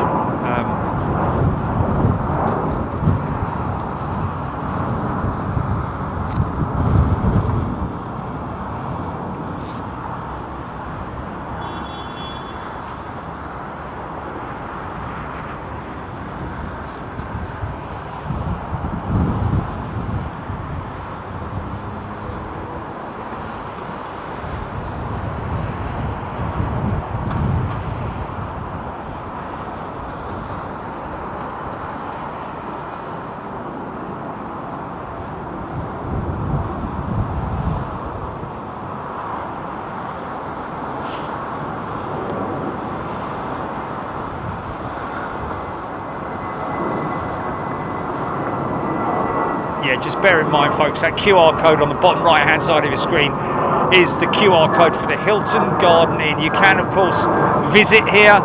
You can, not this position that I'm in. I'm on the roof. I've got special permission to be up here. I've got a deal with the, well, not a deal, but an agreement with the hotel itself. Health and safety has to be in place, of course. All your working at heights, risk assessments, etc., always have to be done in these circumstances. You can't just wander up here. You wouldn't get access anyway because there's a locking system, you know. But anyway, we do have a 30% discount structure in place for our members on Big Jet TV. Quite a few people feeding me back, actually, with great feedback about the Hilton Garden Inn. Got great eatery downstairs, got a great bar and grill and reception area. Very welcoming staff here as well. And it's a clean hotel. You know, some hotels you go to, they're a little bit grubby, whereas this is, they actually went through a refurb not that long ago. Not that they needed to be honest, but you know, talking about Sierra earlier on, that's the Sierra taxiway down there.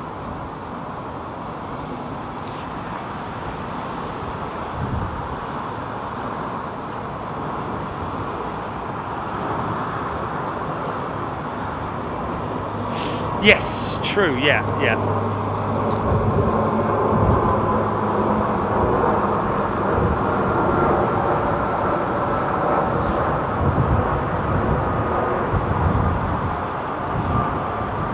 Ellis Chernoff, wonderful view from the roof. Hope to stay there and use that discount. Yeah, Ellis, if you are going to, and anybody, if you're going to stay here, always pre-check and make sure that you get room 747.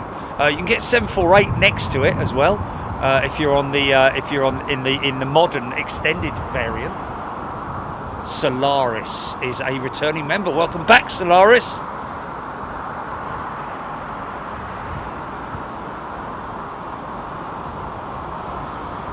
Hoppy, I didn't know about the 30% discount. Travel from Southampton to Heathrow once a month. Might have to stay there overnight. Oh, Hoppy, yeah. And like I say, if you do, make sure you mention us. Obviously you will, because you'll need to do that too. It's on your perks, folks. If you're a member, just check your perks. Yeah. If you're a new member, go and look at your perks, ladies and gentlemen. A lot of people do not look at their perks. That's what's all part of the membership structure here on Big Jet TV. Someone's just fired up the ovens. I can smell some beef cooking.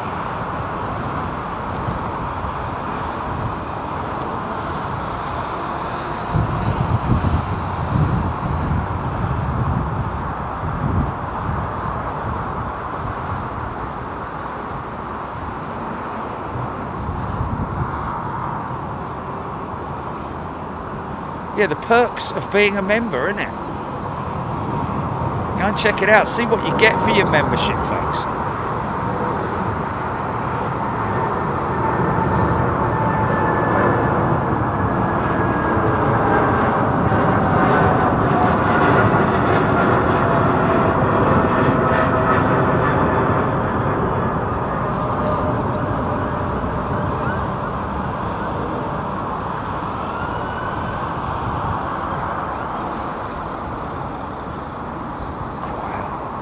Stack of heavy stuff coming out.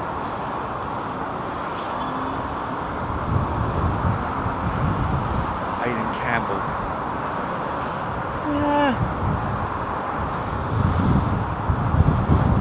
Yeah, you do get sleep. Obviously, they have a curfew here at 11 o'clock normally at London Heathrow, but also got very, very thick windows. They're not like, you know, single glazed, rattling away.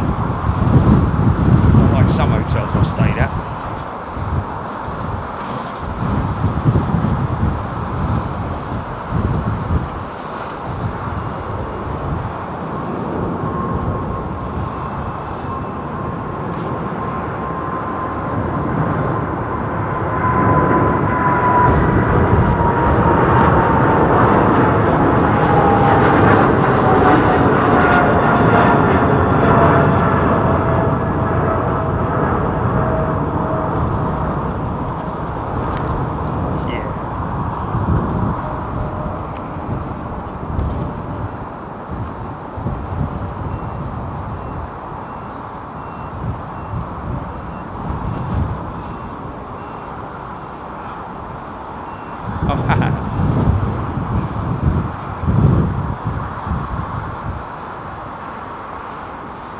John Pierce, Jerry, does the wheel tilt on the 777 happen after the gear is extended as well?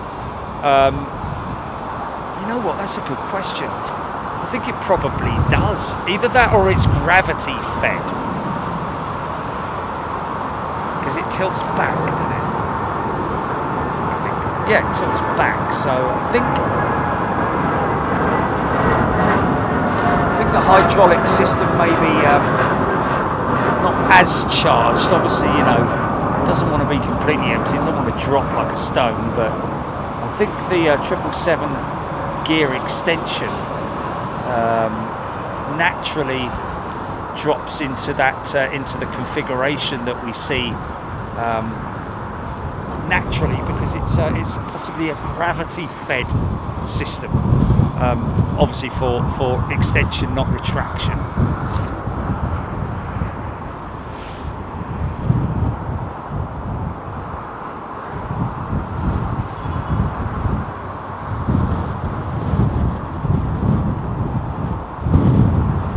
Gizmo, F1, F3. Good day to you.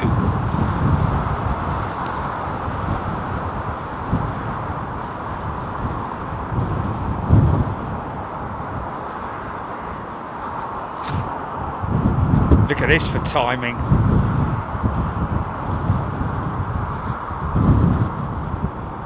Elliot Reed, yeah, we are very close to Myrtle Avenue. So if you come here on when they're on 2-7 operations, to be honest with you, it doesn't really matter. That's the one thing about this hotel, is whatever operations they're on, it doesn't really matter.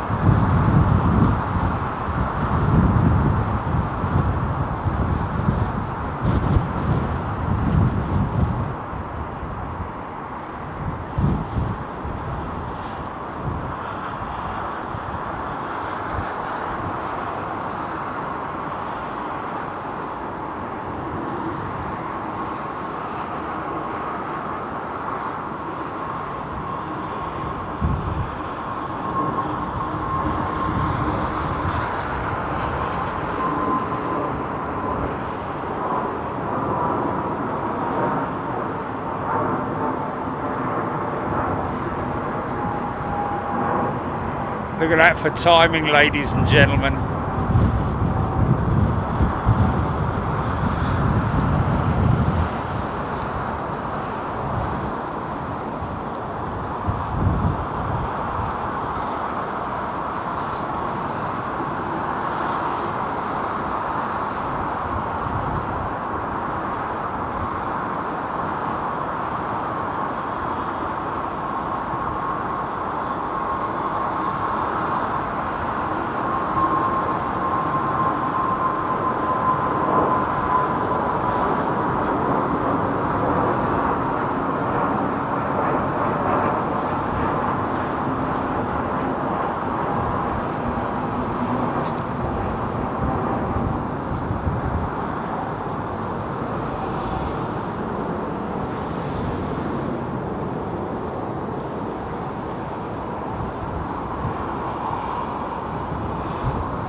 Don't get me wrong, folks, there are other rooms on the 7th floor here, which are, you know, just as good of views, but it's just, it's the thing about staying in 747, isn't it? Catch ya. Shamrock 105. Shamrock 105, does the A380 have a split rudder? Indeed it does, my friend, because it's so blooming big. European Palpatine, so a practical limit. Wow. Oh, this looks like a 764.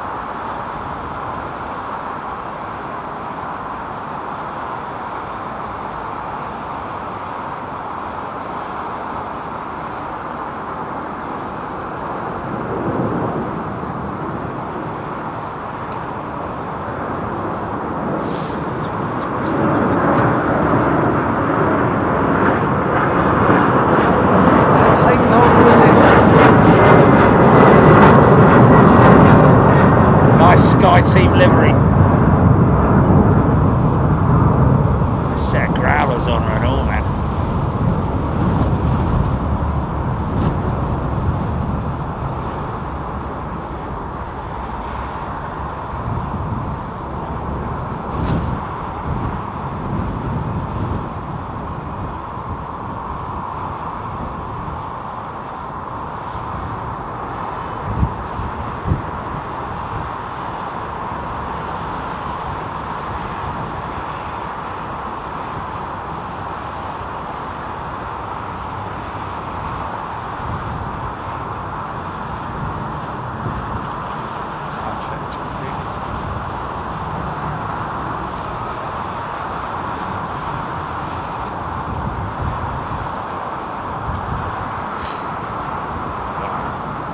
Gnarly that was, man. Like that. And Vince Powley is a new member. Welcome, Vince. Jabir giving a shout out to new members. Welcome all the new members. Get involved, folks. Don't just become a member. Well, it's up to you, of course. It's entirely up to you, but we'd love to have you get involved in the chat. Michael K, thank you. Ian Hannah, take care.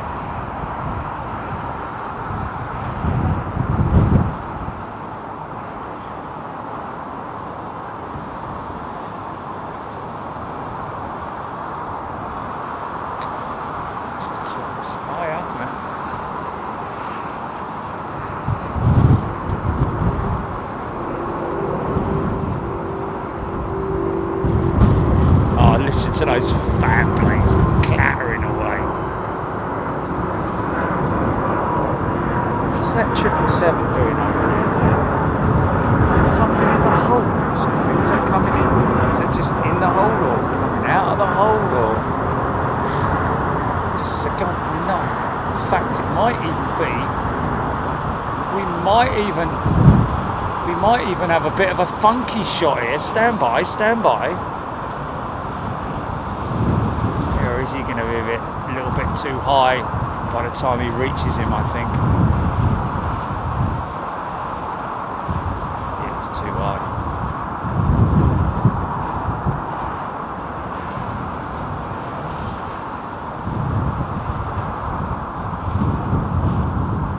Wow. Yeah, look at this. Oh, funky, funky.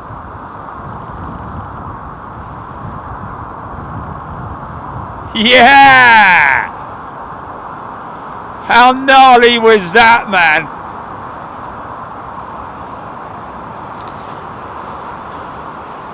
Lisa Raymer, say brand spanking new member. Welcome, Lisa. Wow, that's gnarly, man. That's gnarly.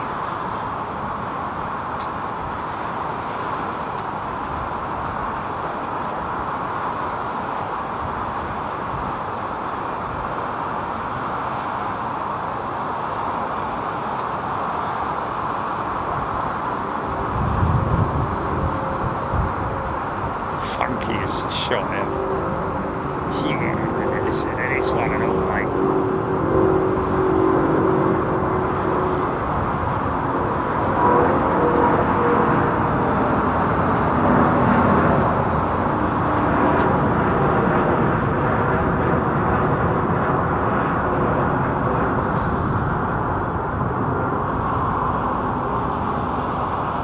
Mr. Rigby, 380 just passing my window for the second circuit. Wow. Twicescape has gifted a membership. Thank you, Twicescape.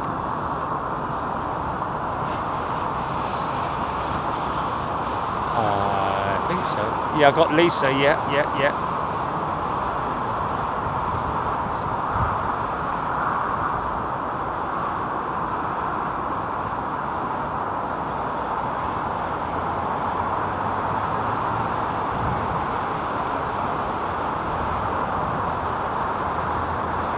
Yeah, we've been to Stansted a couple of times back in the day to do airside shows with Play, wasn't it? With Play, Cargo Logic, Emirates,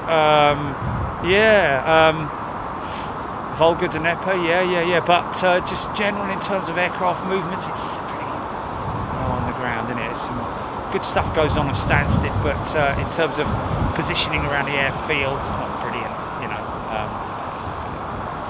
Super British gal, super gnarly. It was, wasn't it, mate? We were so lucky about that. Saw it. It's good when you got a good eye, innit, and you're excited about it.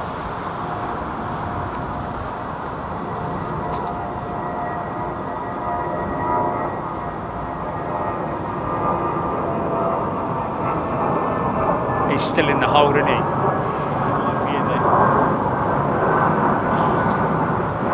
There he is, yeah. He's in another. Is that him there? Oh, now he's out of the hold now, making his way to. So people on the right-hand side of the jet will be seeing. It's a bit of a shame we missed another kind of missed a funky shot there with that one and that one. Wherever that one is, it's gone, isn't it? No, he's not his eye. And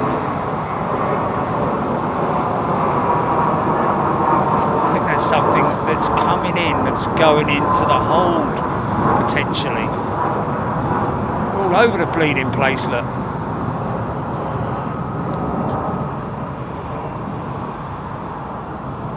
Busy, just very busy.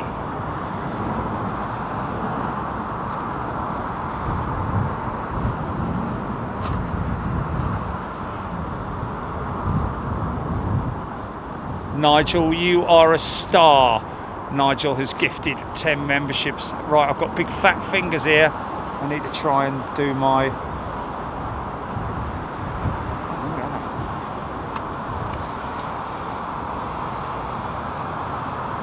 Chirping Bird has upgraded to first class.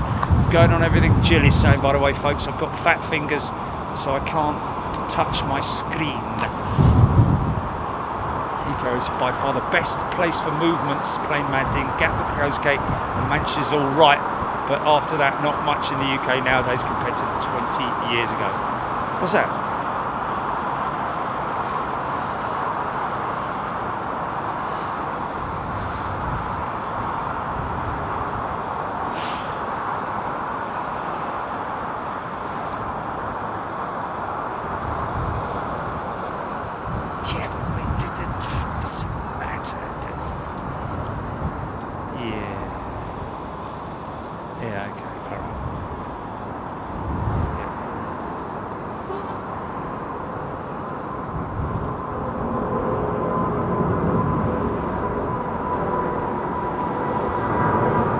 Big lumbering climb out.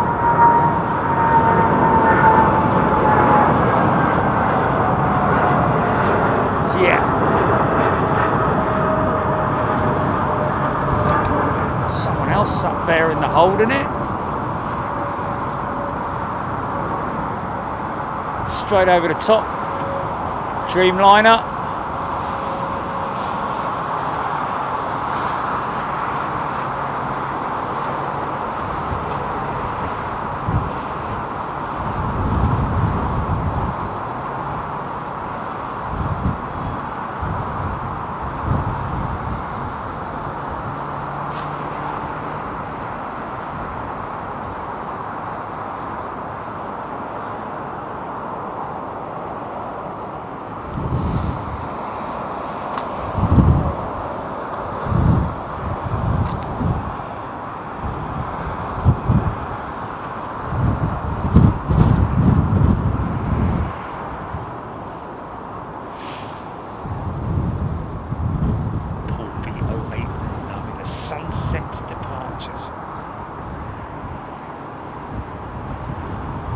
Transporting Kent 38 still growling even over Kent. Wow, that's Paul Skilling's the Ram 787-8 in the hold. Simon Ice 41, thank you very much indeed. 12-hour nights beckon. Wow, thank you, sir. That's kind of crazy, isn't it?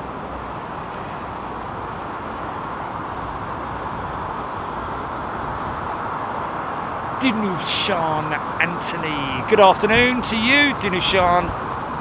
Might have a bit of a rotate funk shot here with that 380 if he speeds up a little bit. Might not though. Charlie J, UPS 747 overhead. No, I'm going to get it. Matt Jones, good afternoon.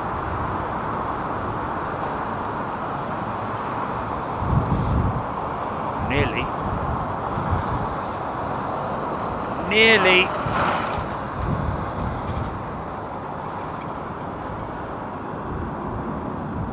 Jordan Charlie, UPS 747 overhead. UPS 747 overhead, GP.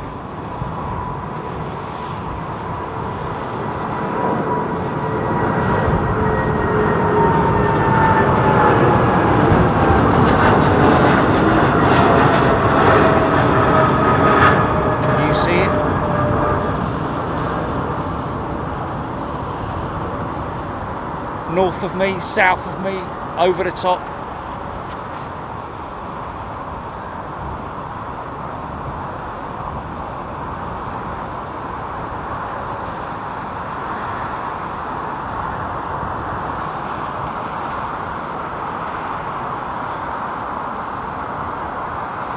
Can't see anything, mate. I can't see it at all. Oh, God, blimey. I wish I hadn't put those flipping stakes on downstairs. Flipping hell. Starving now.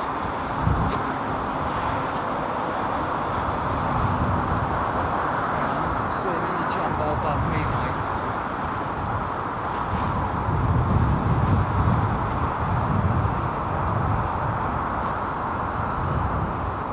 35,000 feathers on a flashy's float.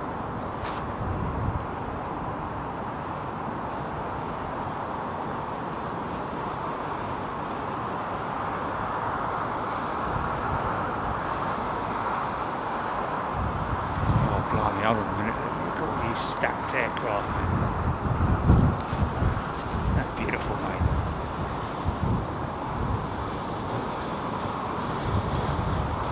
Oh, I've got to get this. Wait a minute. I've got to get this funkadelic shot.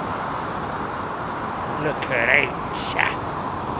Have some of that.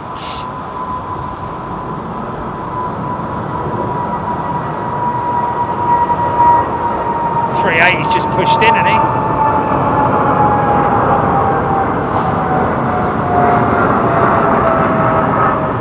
It's a shame it's not trailing. Yeah, someone's having a well-cooked burger, aren't they? Bang out of order.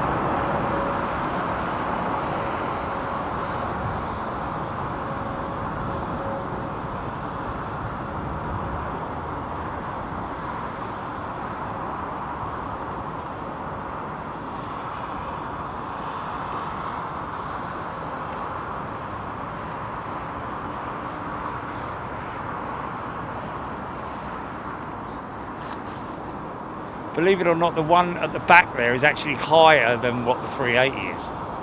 It's crazy, isn't it?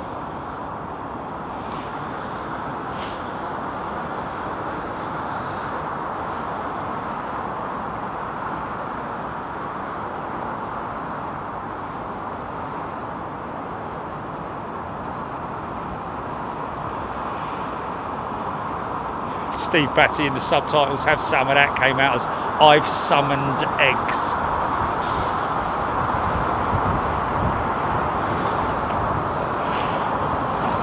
Yeah.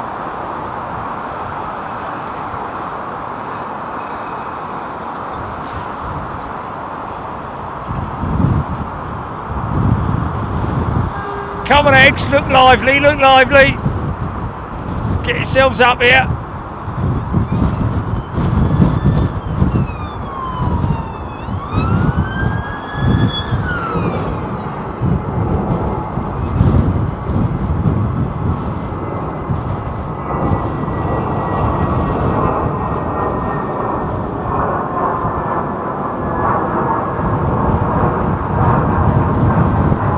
Final checklist complete.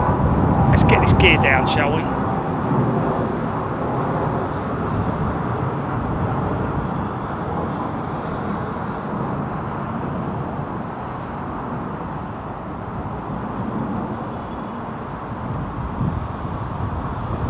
Maybe not just yet. Here we go.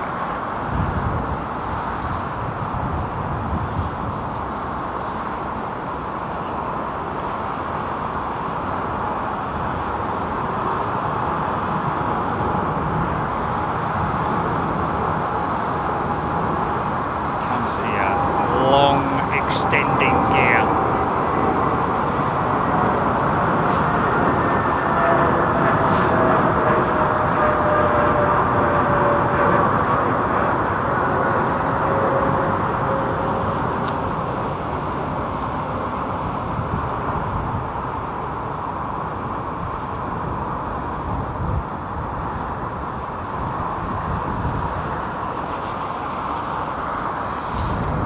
Well, folks, another highly successful and extreme generated show. Thank you everybody for joining me today.